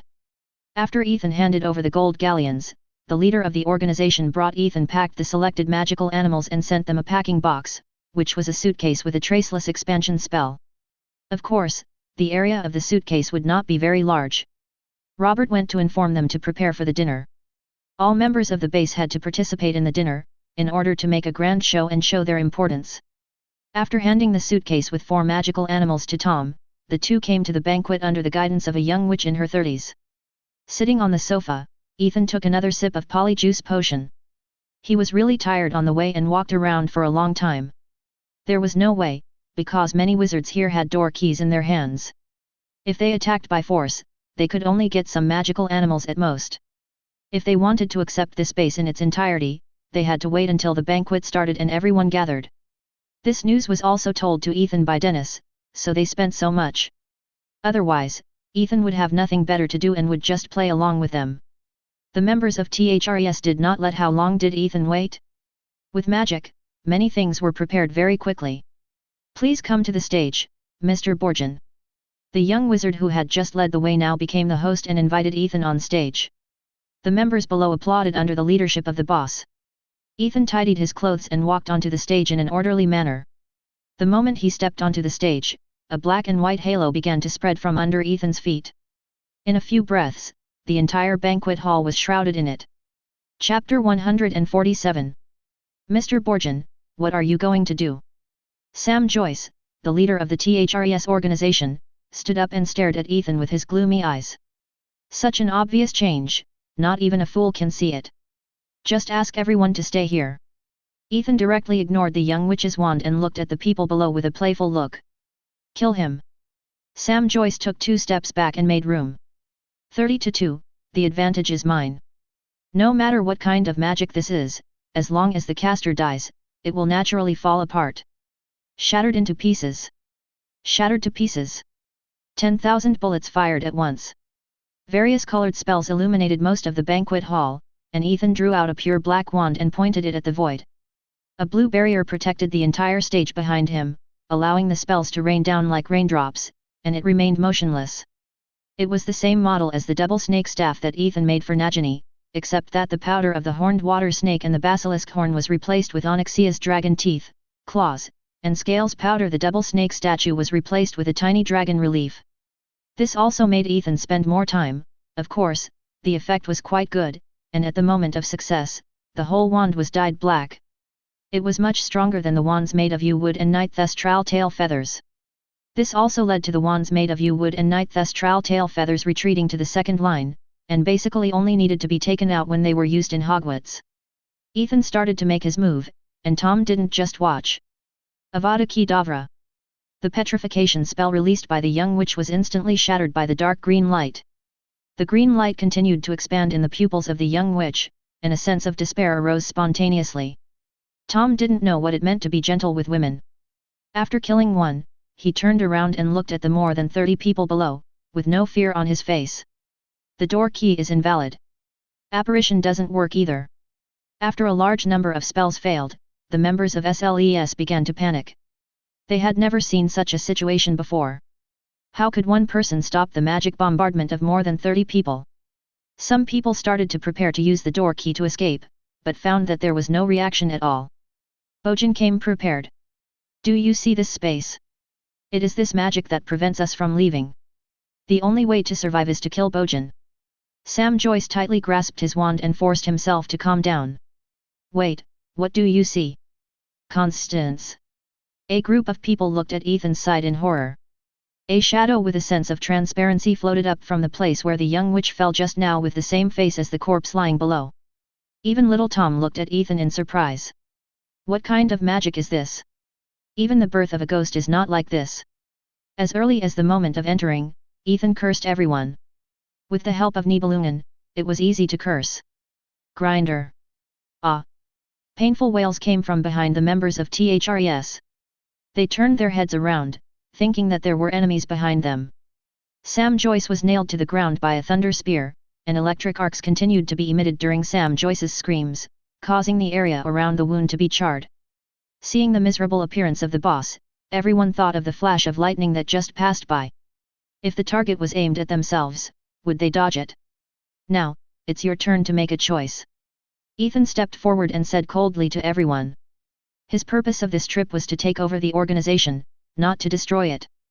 After all, an international organization is quite useful. It takes time to build it. Grover, kill him. Sam Joyce, who was nailed to the ground, made a hoarse voice. He built this organization by himself, and he would not hand it over to others even if it was destroyed. Yes.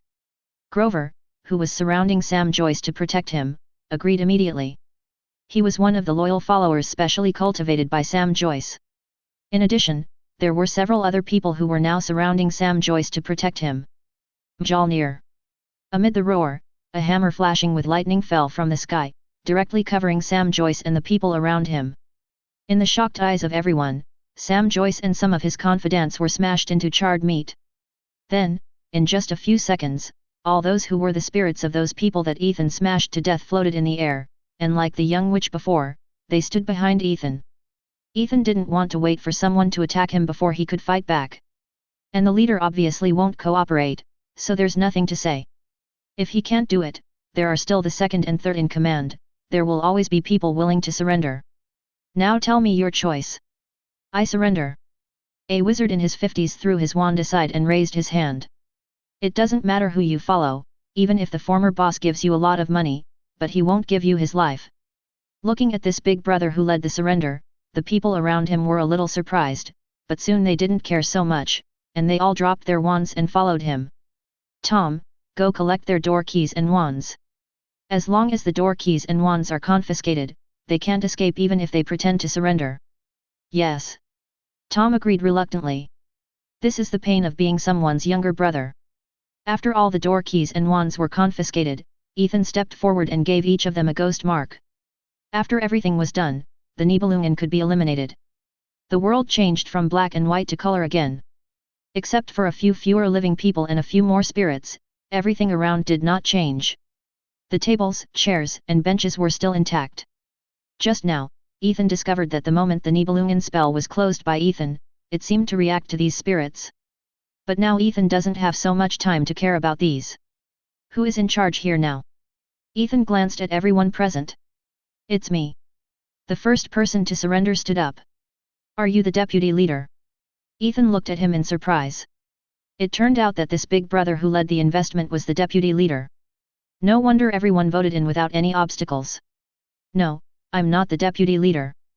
The deputy leader is still outside. I am in charge of sales. I am responsible for sales and distribution in various countries. The big brother was a little embarrassed. The former boss treated him well. The deputy leaders were not as well treated as him, but he still voted in. He was even the first to vote. Tell me about your deputy leader. The deputy leader's name is Montgomery Abbott. He took a team to the Far East. After listening to him for 7 or 8 minutes, Ethan also knew the general situation. Montgomery Abbott was in charge of the capture of magical animals. Now he has gone to the Far East.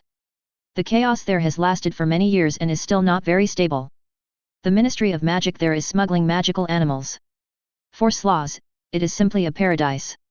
He spends a lot of time there every year. And this deputy leader is new, he was not in the organization before, he became the deputy of the organization as soon as he was pulled in by the leader. The main reason is that the previous deputy leader died in Great Britain, and the team responsible for poaching outside was also in a half-wasted state. It was not until the arrival of this deputy leader that he overwhelmed the members of the poaching team who escaped with hard power, and then recruited black wizards from outside for training, that the organization was able to operate again. In short, the new deputy leader is still very capable. Moreover, next month is the day for them to come back for rest, and at the same time they have to take orders to capture magical animals in other places. If you get rid of that deputy leader, can you integrate the organization? Yes, I am in charge of many things in the organization. Then Ethan took Tom to handle the handover with him and familiarize himself with all the situations here. At the same time, Ethan also planned to let Tom stay here for a while and sort it out. If the deputy leader can be hired, he can be hired, and if not, he can be killed. I believe Tom can do these small things well. It's a pity that the progress of Nocturne Alley has to be stopped. There is no way. Although Voldemort has many Horcruxes, only this one can produce wisdom. Otherwise, find some means to control it, otherwise there will be a few more tools. Ethan stayed here for 3 days. He harvested 1.17 million gold galleons, which were the inheritance of Sam Joyce who was killed by Ethan. This shows the violence of these 10 lines. At the same time, he also completed an achievement. Rich and powerful sitting on 4.0 gold and silver, with the wealth of brocade. Achievement goal, own 300,000 gold galleons, 1/1, achievement reward, a random magic. This time Ethan drew Peace Guard, a protective magic. It can protect an area and deflect the direction of the spell. For Ethan now, it doesn't have much effect. The house in Godric Valley has already set these spells. After saying goodbye to Tom and others, Ethan directly used the door key to reach the British territory. He went to Gringotts as soon as possible and directly set up a vault of the highest standard, storing 1.2 million gold galleons in it. As for the THRES organization, the organization is still mainly engaged in poaching and selling magical animals. Even if Ethan doesn't do it, there are still people who do it, and it can't be stopped. Many magic ministries are doing these businesses internally.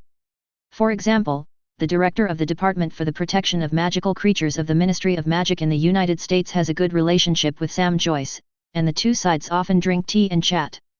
But this relationship is also for the sake of gold galleons. Every time the door is opened, a fee must be paid. Although the other party is a little regretful about the change of the leader of the organization this time, the transaction between the two sides still exists. Chapter 148. Woof. Woof. Woof. At the edge of the Forbidden Forest, Yaya smelled a familiar smell and ran to the path beside it with a bark. Ethan rubbed Yaya's head and took it to Hagrid's residence. Hagrid must be at home when Yaya is there. Ethan, I knew it was you. Hagrid walked out of the door, still wearing the clothes he wore when he went to the Forbidden Forest. When he heard Yaya's voice just now, he knew it was definitely Ethan who came. After raising it for so long, Hagrid has already grown the emotions represented by the four sides of the teeth. Long time no see, Hagrid, how are you doing recently? I'm fine, but you should come more often this summer vacation. I can't stop Onyxia from getting angry. Hagrid scratched his beard and said in a coquettish voice. Ethan was fine when he was in school. He often went to the Forbidden Forest and met Onyxia more often. But since the summer vacation started, a month has passed, and Ethan has not come once. Half a month ago, Onyxia started to get angry and disturbed the entire Forbidden Forest. Although Onyxia is only a little over 1 year old now, her body size has exceeded 13 meters. She is definitely the tyrant of the Forbidden Forest. Even the centaurs avoid her, and the 8-eyed giant spiders stay away from her, for fear of being targeted. The animals in the Forbidden Forest are not having a good time, and he is also unlucky, because the Forbidden Forest has been messed up by Onyxia, but he can't just leave it alone and has to deal with it himself. This is also the reason why Hagrid is ready to run to the Forbidden Forest in broad daylight. I'm really busy recently. Ethan was a little embarrassed. 25 Putting Onyxia in the Forbidden Forest did cause a lot of trouble for Hagrid. Last summer vacation, when Ethan went to Nico's place, he hadn't seen it for a long time. At that time, Onyxia was still young and could only be regarded as a young dragon. When Dennis and the others left, they all shed tears of excitement. It can be seen that Onyxia, who has grown up now, has brought a lot of trouble to Hagrid. Come with me to see Onyxia first and make her feel more stable. The centaurs have come to me several times, and even Aragog has sent his children to find me. If you don't come again, I will write you a letter. Ethan didn't respond because he felt guilty. He could make the honest man Hagrid complain like this, which shows how deep his resentment was. If Onyxia wasn't a fire dragon, Hagrid would have been thinking about how to let it leave. By the way, Ethan, do you still have your fire dragon tonic? The one you left with me is almost used up. When he said this, Hagrid felt a little embarrassed. During the summer vacation, Ethan gave 2 dragons enough for 2.5 months, but most of it was used up in 1 month, and the rest could only last for half a month at most. But there was nothing he could do. When Onyxia got angry, he couldn't appease her like he sang to Fluffy, otherwise her temper would get worse. The only thing that worked was the fire dragon tonic. When Norbert saw that Onyxia had extra fire dragon tonic when she got upset, he followed suit, causing the consumption rate of the fire dragon tonic to increase dramatically. Yes, I'll give you another one when we leave later. Dragon tonic is an energy cube. It was the name Ethan gave to Hagrid when Norbert was malnourished as a child. There are no energy cubes in this world, only tonics for various animals. The most famous one is Rat Tonic, which is sold in the pet shop in Diagon Alley. There is nothing wrong with Ethan launching a dragon tonic. As for the problem of Hagrid's rapid consumption, Ethan knew it without asking. After all, there was no other choice except to feed it to the dragon. There were only 2 dragons in the Forbidden Forest. Having just made a fortune a few days ago, Ethan didn't care about the small amount of money for making energy cubes. When Hagrid and Ethan just walked into the territory of the dragon, a gust of wind blew from the sky, and a huge shadow enveloped Ethan and Hagrid. Accompanied by an excited dragon roar, Onyxia landed with a bang, splashing countless dust and mud kings. Ethan stepped forward and touched Onyxia's head. Now one of its dragon scales was half the size of a palm. Boom! Accompanied by the sound of a heavy object falling to the ground, Norbert also came. As his body continued to grow, Norbert's belly also grew bigger, and the round belly seriously slowed down his flying speed. Ethan understood that he was going to ride on it. Grabbing Onyxia's drooping neck with one hand, he used his waist to flip over directly, sitting steadily at the junction of the neck and back. Hagrid looked at Norbert expectantly. Although Norbert's size was now surpassed by Onyxia, it was also over 12 meters long, and should be able to carry Hagrid. But Norbert looked at Hagrid with disdain, and flew out with Onyxia without turning his head. Ah! Hagrid sighed heavily, then rubbed Yaya's dog head, and then cheered up. And took Yaya to the direction where the 2 dragons flew. Hagrid knew where they were going, because there was nothing special about that place except the dragon. Ethan sat on the dragon's back and soon arrived at a stone cave on the cliff beside the Black Lake. The space inside was quite large and dry. This was the dragon's nest chosen by Onyxia.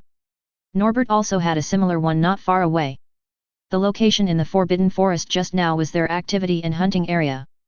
Following Onyxia to the depths of the cave, these were all materials from magical animals including chimera, thestrals, bird snakes, manticores, and water horses. It basically included most of the magical animals in the Forbidden Forest. Only the materials from the Acromanthus were difficult to store, otherwise Ethan had no doubt that the materials from the Acromanthus would occupy a considerable part here. His own fire dragon has grown up and can make money. After collecting all the materials, Ethan rode on the dragon's back again and was carried by Onyxia to fly in the sky for almost an hour before being put down.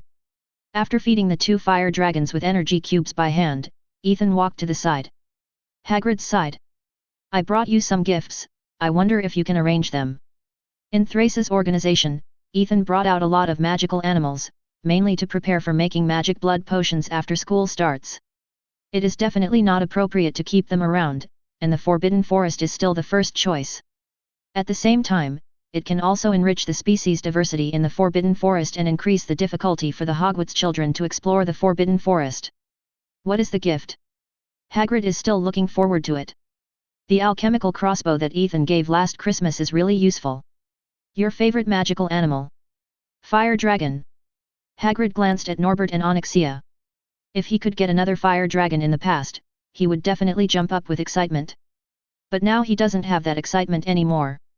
Instead, he starts to worry about whether he can withstand the tossing of 3 fire dragons. No. Ethan shook his head with some regret. Although there are Peruvian venomous fang dragons there, Ethan didn't bring them. Peruvian venomous fang dragons are less than 5 meters long and have the fastest flying speed among fire dragons. They can also transmit a disease called dragonpox. There are also Peruvian venomous dragons that are not protected and have become rampant in North America. In order to prevent the situation from getting worse, the Ministry of Magic has set up a special dragon-slaying team to eliminate their numbers. Ethan has no interest in them. Phoenix. Hagrid himself doesn't believe it. There are only 2 known phoenixes, one raised by Dumbledore and one mascot of the Quidditch team. Hagrid was originally interested in large and ferocious magical animals, but the phoenix was not one of them. The reason is still the star effect. Everyone knows how much he admires Dumbledore. It's about the same. The phoenix's close relative, the Thunderbird. Thunderbird. Hagrid couldn't hide the joy on his face at all. This is a Thunderbird. It meets the conditions of being big and fierce, and it is also a close relative of the phoenix. He has long wanted to raise one, but he also knows that this is impossible. Thunderbirds are much more difficult to get than dragons. I didn't expect Ethan to be able to get a Thunderbird. It's incredible. Ethan, how did you get them? The poaching organization rescued them from somewhere. Besides the Thunderbirds, there are other magical animals. I just don't know if your Forbidden Forest can accommodate them. Yes, my house is not too big. Hagrid was so excited that he was a little incoherent. That's good. I'll let them out right away. Under Hagrid's excited eyes, Ethan changed the suitcase back to its original size and opened it. As Ethan called, Hagrid could clearly hear the sharp bird calls coming from inside the box. Then a huge creature with a wingspan of more than 12 meters flew out of it, circled in the sky, and landed next to Ethan. There was no trace of the fierceness of the Thunderbirds throughout the whole process. And this was just the beginning. In Hagrid's incredible eyes, 4 more Thunderbirds flew out. This is a Thunderbird family, 2 big and 3 small. Although Ethan mainly wanted the blood of the Thunderbirds, it was not easy to separate them as a family, so he just packed them up and brought them back together. Maybe Europe will also be rich in Thunderbirds in the future. Horned water snake. Cat leopard. Arum bull. Ethan, did you save all these from poachers? Hagrid was a little unbelievable. The lowest level of magical animals was XXXX. How could the poaching organization be so strong? Otherwise, do you think I can catch them and raise them in the Forbidden Forest? I don't know if the horned water snake will be useful in the future, so I'll bring it back first. As for the Arum bull, Ethan wants to try to make a potion that can permanently increase strength with its blood. Ta. Hagrid laughed awkwardly. Can the Forbidden Forest accommodate them? There are 5 Thunderbirds, 2 horned water snakes, 2 Arum bulls, and 1 cat leopard.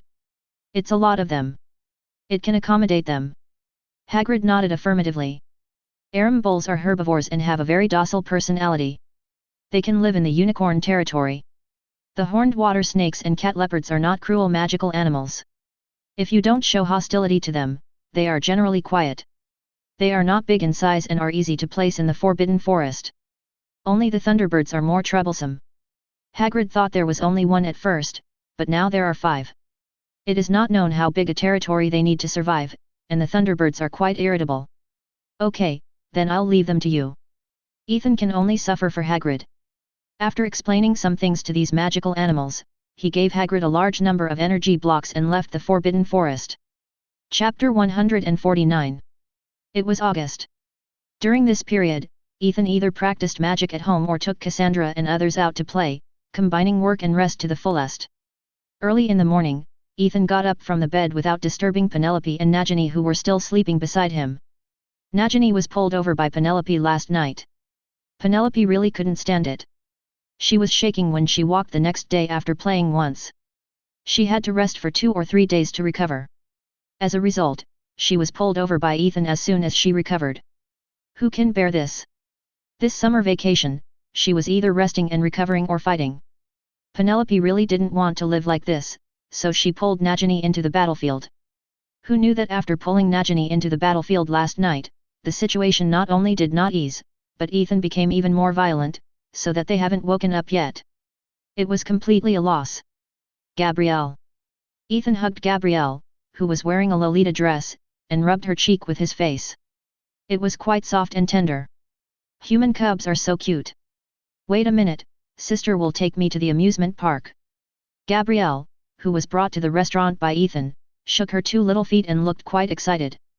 During this period, Ethan took them to Diagon Alley and Nocturne Alley, went to the Forbidden Forest to ride the Dragon and Thunderbird, and also went to the commercial streets and amusement parks in London. Among them, the amusement park attracted Gabrielle the most. This was a new thing she had never experienced before, but she was attracted after seeing it once. Hermione and Chu are also in London. You can go shopping together. Hermione and Chu Jong had met each other when Ethan took them to the commercial street and the amusement park last time, and they were familiar with each other. With 2 more people, it would be easier than if Furong took Gabrielle alone. Gabrielle was quite noisy when she played in the amusement park. As for the 3 at home, Nagini and Penelope woke up at noon. Cassandra, you are really crazy if you expect her to take care of the children at the amusement park. Well, I will contact them later with the wizard mailbox. Fleur did not refuse. If her sister had not begged her, she would not want to take her to the amusement park. It would be good to have 2 more people to help her share the burden. After breakfast, Ethan picked up the Daily Prophet to see if there was any news worth noting. The cover showed the Weasley family. They were wearing local Egyptian costumes and standing in front of the pyramid.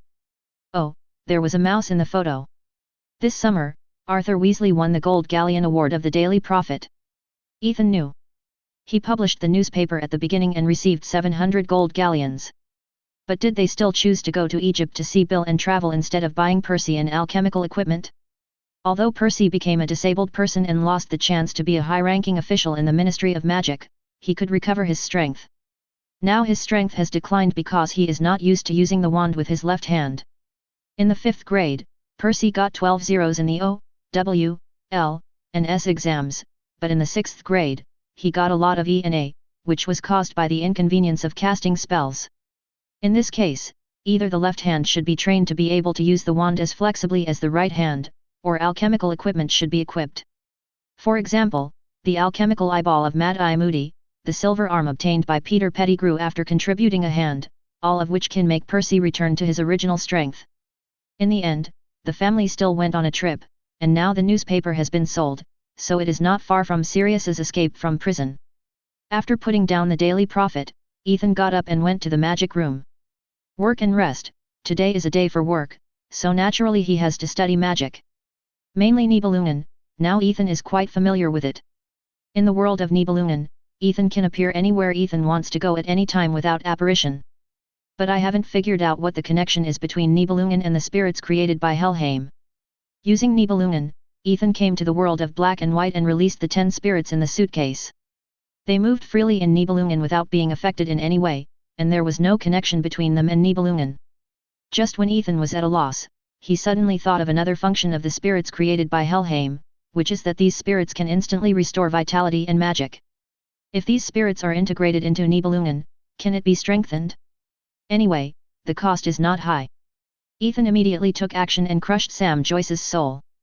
At the moment of death, the entire spirit body turned into pure magic and vitality and began to dissipate, even the soul was melting. Ethan couldn't tell for a moment whether this was a natural dissipation process or being absorbed by Nibelungen.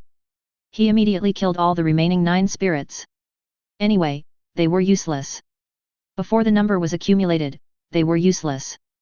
This time, the 9 spirits dissipated together in Nibelungen. Ethan finally sensed that Nibelungen was becoming stable. Although it was only a little bit, it was useful. It needs spirits to provide magic, vitality, and souls to become stronger. Ethan suddenly felt that the Philosopher's Stone was made too early. He had cleared thousands of trolls in the past 2 days. If their spirits were used here, the strength would be directly off the charts. It's a pity that he missed that opportunity. Now he can't find so many trolls in the Scandinavian mountains. If the trolls don't work, I don't know if the Inferi talisman meets the requirements. There are at least tens of thousands of Inferi in Voldemort's cave. If they meet the requirements, they are definitely top-notch firewood. The original book only describes that the Inferi are afraid of light and warmth, but does not say whether they have life and souls, or how they are made.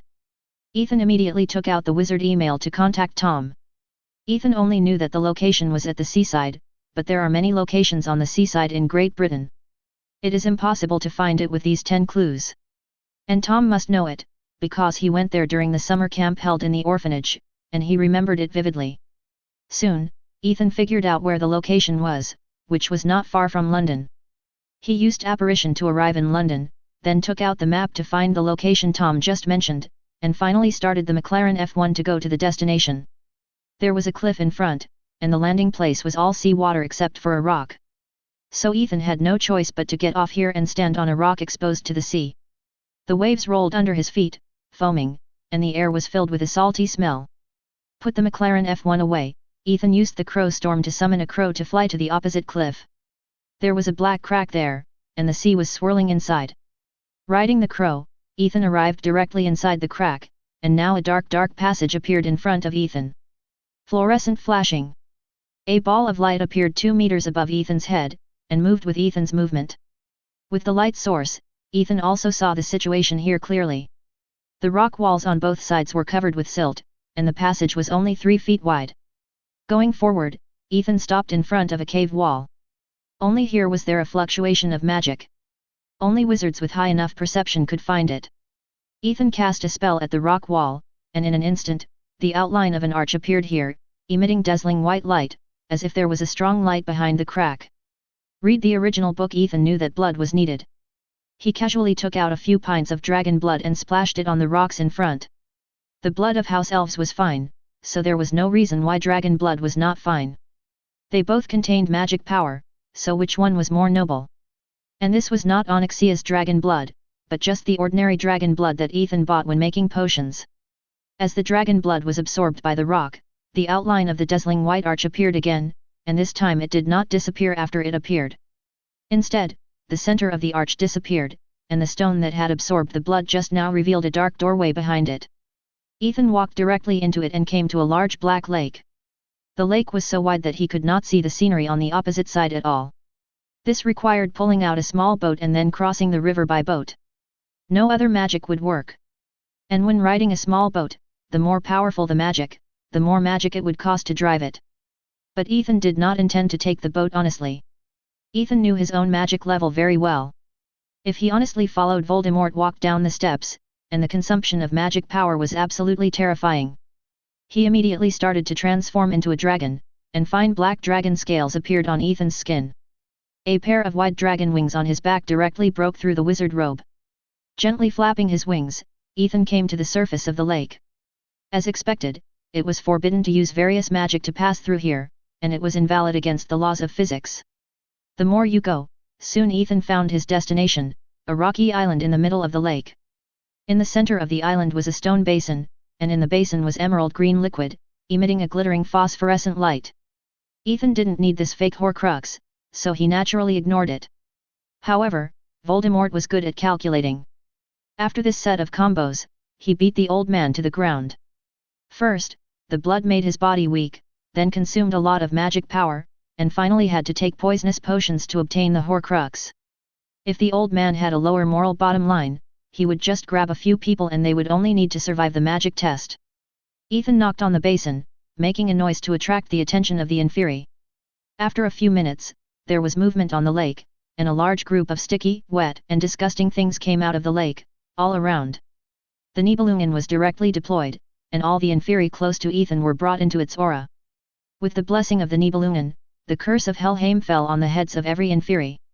At this time, it was only necessary for the god of fire to lead the way. After all, the fiendish fire would burn the soul, which was not a good choice. The orange-red flames erupted with Ethan as the center, but in the blink of an eye, all the inferi were reduced to ashes in the sea of fire. As the flames went out, a series of spirits appeared above the inferi that had just turned to ashes. Chapter 150. More than 10,000 spirits were worshipped at the same time, and blue and green light spots filled the entire space of Nibelungen. As the light spots dissipated, Ethan could clearly feel the changes inside Nibelungen. The most obvious thing is that the speed of opening Nibelungen has increased and the range has become wider. At the same time, it can solidify an environment and completely solidify the selected environment. It will always be the scene in the future, and it does not need to reflect the real-world environment at that time every time. And because Nibelungen has been reinforced by magic, vitality, and soul in many aspects, Ethan is not in it to maintain stability, and this space can also last forever. It can be regarded as a more convenient version of the traceless expansion spell space, which can be opened and closed at any time, and people can be pulled in. It's just that the solidified area at this moment will not be too large. If you want to continue to expand the area, you need more spirits to worship its king. Ethan really suspects that the so-called god of death is a powerful wizard who has magic with similar effects to Ethan. Because he brought death, controlled souls, and was powerful in that era, he got the title of god of death, but over time, he became a myth. After doing all this, Ethan scooped a bowl of emerald green liquid medicine, then used the door key to leave the manor. It was good to study the poison made by Voldemort when you have nothing to do, anyway, you won't leave empty-handed. Back home, Fleur and the others hadn't come back yet. Penelope and Nagini sat on the sofa facing each other, talking about something, laughing so hard. Cassandra's words, "I didn't see, I don't know where she went." After looking around, Ethan walked directly towards the two people on the sofa. Now the matter of Nibelungen has been solved. Later, you just need to choose an environment and kill more people for expansion. Now you can relax. Hearing the footsteps of 750 from the side, Nagini and Penelope turned their heads at the same time, and the moment they saw Ethan, Nagini immediately stuck to him. The whole thing was limply wrapped around Ethan, like a beautiful snake. Penelope had to admire Nagini. What they just talked about was what happened last night, and some guest conditions.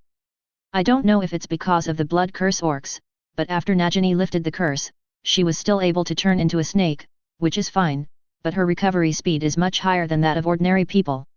Yesterday, she was tossed to the point of rolling her eyes, but she was fine after a good sleep, which made Pinlos quite envious. Ethan also held Nagini in his arms and sat opposite Pinlo, with his hands habitually placed in the place where the room was not occupied. "What were you talking about just now?" Pinlo rolled her eyes directly. "I said you were there, don't expect me and Nagini to accompany you in the future. Originally, I thought that 1 + 1 could produce an effect greater than 2, and suppressed Ethan, but it turned out to be worse than when I was alone, at least I didn't suffer that much. Wasn't it good last night? Nagini, am I right?" Ethan's hand exerted a little force, and Nagini blushed and said "Don't bully her, but this beautiful snake is really strong. After using the magic blood, I want to see who will be squeezed dry, hee." Penelope laughed at the end. Ethan is so arrogant because of the physical strength and recovery bonus brought by the magic blood. When Ethan loses this advantage, it will be her and Nagini's turn to turn the tables. After all, girls are born with more advantages in this aspect. Not bullying her? Then bully you. But when the time comes, I really hope you can challenge me, as long as you don't beg for mercy. Ethan knew what Penelope was thinking from her expression. With so many buffs stacked, how could you catch up with a bottle of magic blood like yours? Okay. Let's see who will beg for mercy then. Penelope confidently straightened her chest, and a burst of jumping attracted Ethan's attention. It would be a waste not to see the welfare. "Where is Cassandra?" Ethan asked curiously. By the way, he moved Nagini to his side and set her on his lap to help him suppress the gun. It's normal for young people to be hot-tempered. At this age, they think about shishi all day long, and it's normal to charge 7 or 8 times a day. She went to the spell practice room after lunch in the afternoon and hasn't come out yet. Penelope glanced at the spell practice room at the back. Cassandra couldn't get a word in on the topic the two were talking about after getting up, and she didn't want to go to the amusement park. Besides practicing spells, she could only read books. Well, okay. Ethan got up and gave Nagini a princess hug, and walked towards the stairs. No, you're doing it in the daytime. Penelope looked at Ethan in surprise. What's wrong with the daytime? Do you want to come? LSP never distinguished between day and night when he was shaking. If he hadn't seen that Penelope really couldn't stand the tossing, he would have found an opportunity to pull her out to play in the daytime. You guys continue, don't worry about me. Penelope sat upright on the sofa and waved her hand to signal Ethan to make his decision. It was not until Ethan went to the second floor that Penelope looked in the direction of the spell practice room and sighed. Cassandra was still practicing spells. Poor child. At night, Ethan sat at the dining table refreshed and listened to Gabrielle's story about what happened in the amusement park today. Wait, you said you met a werewolf. Ethan's face changed suddenly. Werewolves are not good things. Scratches and bites will cause infection. The only difference is that after being bitten by a transformed werewolf, you will become a werewolf. After a werewolf in human form bites a person, the bitten person will have some werewolf characteristics, such as liking to eat raw meat with blood. The wolf poison potion can only ensure that the werewolf remains rational after the transformation, and makes the body weak, and has no therapeutic effect at all. It can be said that being bitten by a werewolf will ruin your life. Yes, I met him. I don't know him, but Hermione said he was Fenrir Greyback, one of the 10 notorious werewolves on the wanted list. After playing in the amusement park, we went to Diagon Alley for a walk. When we came out, we met 5 people in total. They should all be werewolves. They wanted to catch us, but we escaped. Fleur pointed to the brooch on her chest. When they were followed by werewolves, they found out and were ready to beat them down. However, after Hermione said that they were werewolves, the girls gave up the idea. If they were bitten or scratched in the battle, it would be over. Immediately, he used the brooch with apparition to take Gabrielle away. After that, he didn't feel like wandering around anymore. He found a cafe near Hermione's house, sat down and chatted for a while, and then came back. Brother, that werewolf is so ugly. Gabrielle pouted and was quite dissatisfied with the werewolf. Even in human form, the werewolf had a deformed face and a mouth full of teeth that looked like dog teeth. When he smiled at Gabrielle and opened his mouth, she was frightened and cried. Well, brother will avenge you. Ethan rubbed Gabrielle's head. It is not a good habit to not take revenge. Especially after you have the ability. Some time ago, Ethan was still thinking about whether to accept the werewolf wizards. They are also a good force in the wizarding world, with good strength and numbers. Voldemort also accepted them as thugs in the later period, although their status is very low, not even Death Eaters. But since these werewolves have provoked me, there is no need to keep them. There is no reason why I need these guys. Ethan, don't be impulsive. He is not a person, but has established a werewolf community and a werewolf army. Furong hurriedly dissuaded him. If he could call it an army, he knew the number of these werewolves. They are definitely not easy to provoke. Although Ethan is strong, the other side has more people and she doesn't want anything to happen to Ethan. Don't worry, I know much more than Hermione. Ethan still knows something about Fenrir Greyback and the werewolf community and the werewolf army. Fenrir Greyback is the culprit who bit Lupin and turned him into a werewolf. The reason is that Lupin's father insulted the werewolves, so Fenrir Greyback retaliated and turned his child into a werewolf. And what he likes to do most is to bite children, turn them into werewolves, take them away from their parents, and then cultivate them to hate wizards. Muggles also have a certain probability of being transformed into werewolves. Use these werewolves infected and transformed by themselves to build communities and armies, hoping that one day they can defeat wizards and let werewolves gain dominance. Over the years, werewolves have been increasingly discriminated against in the wizarding world, and Fenrir Greyback has played a significant role in this.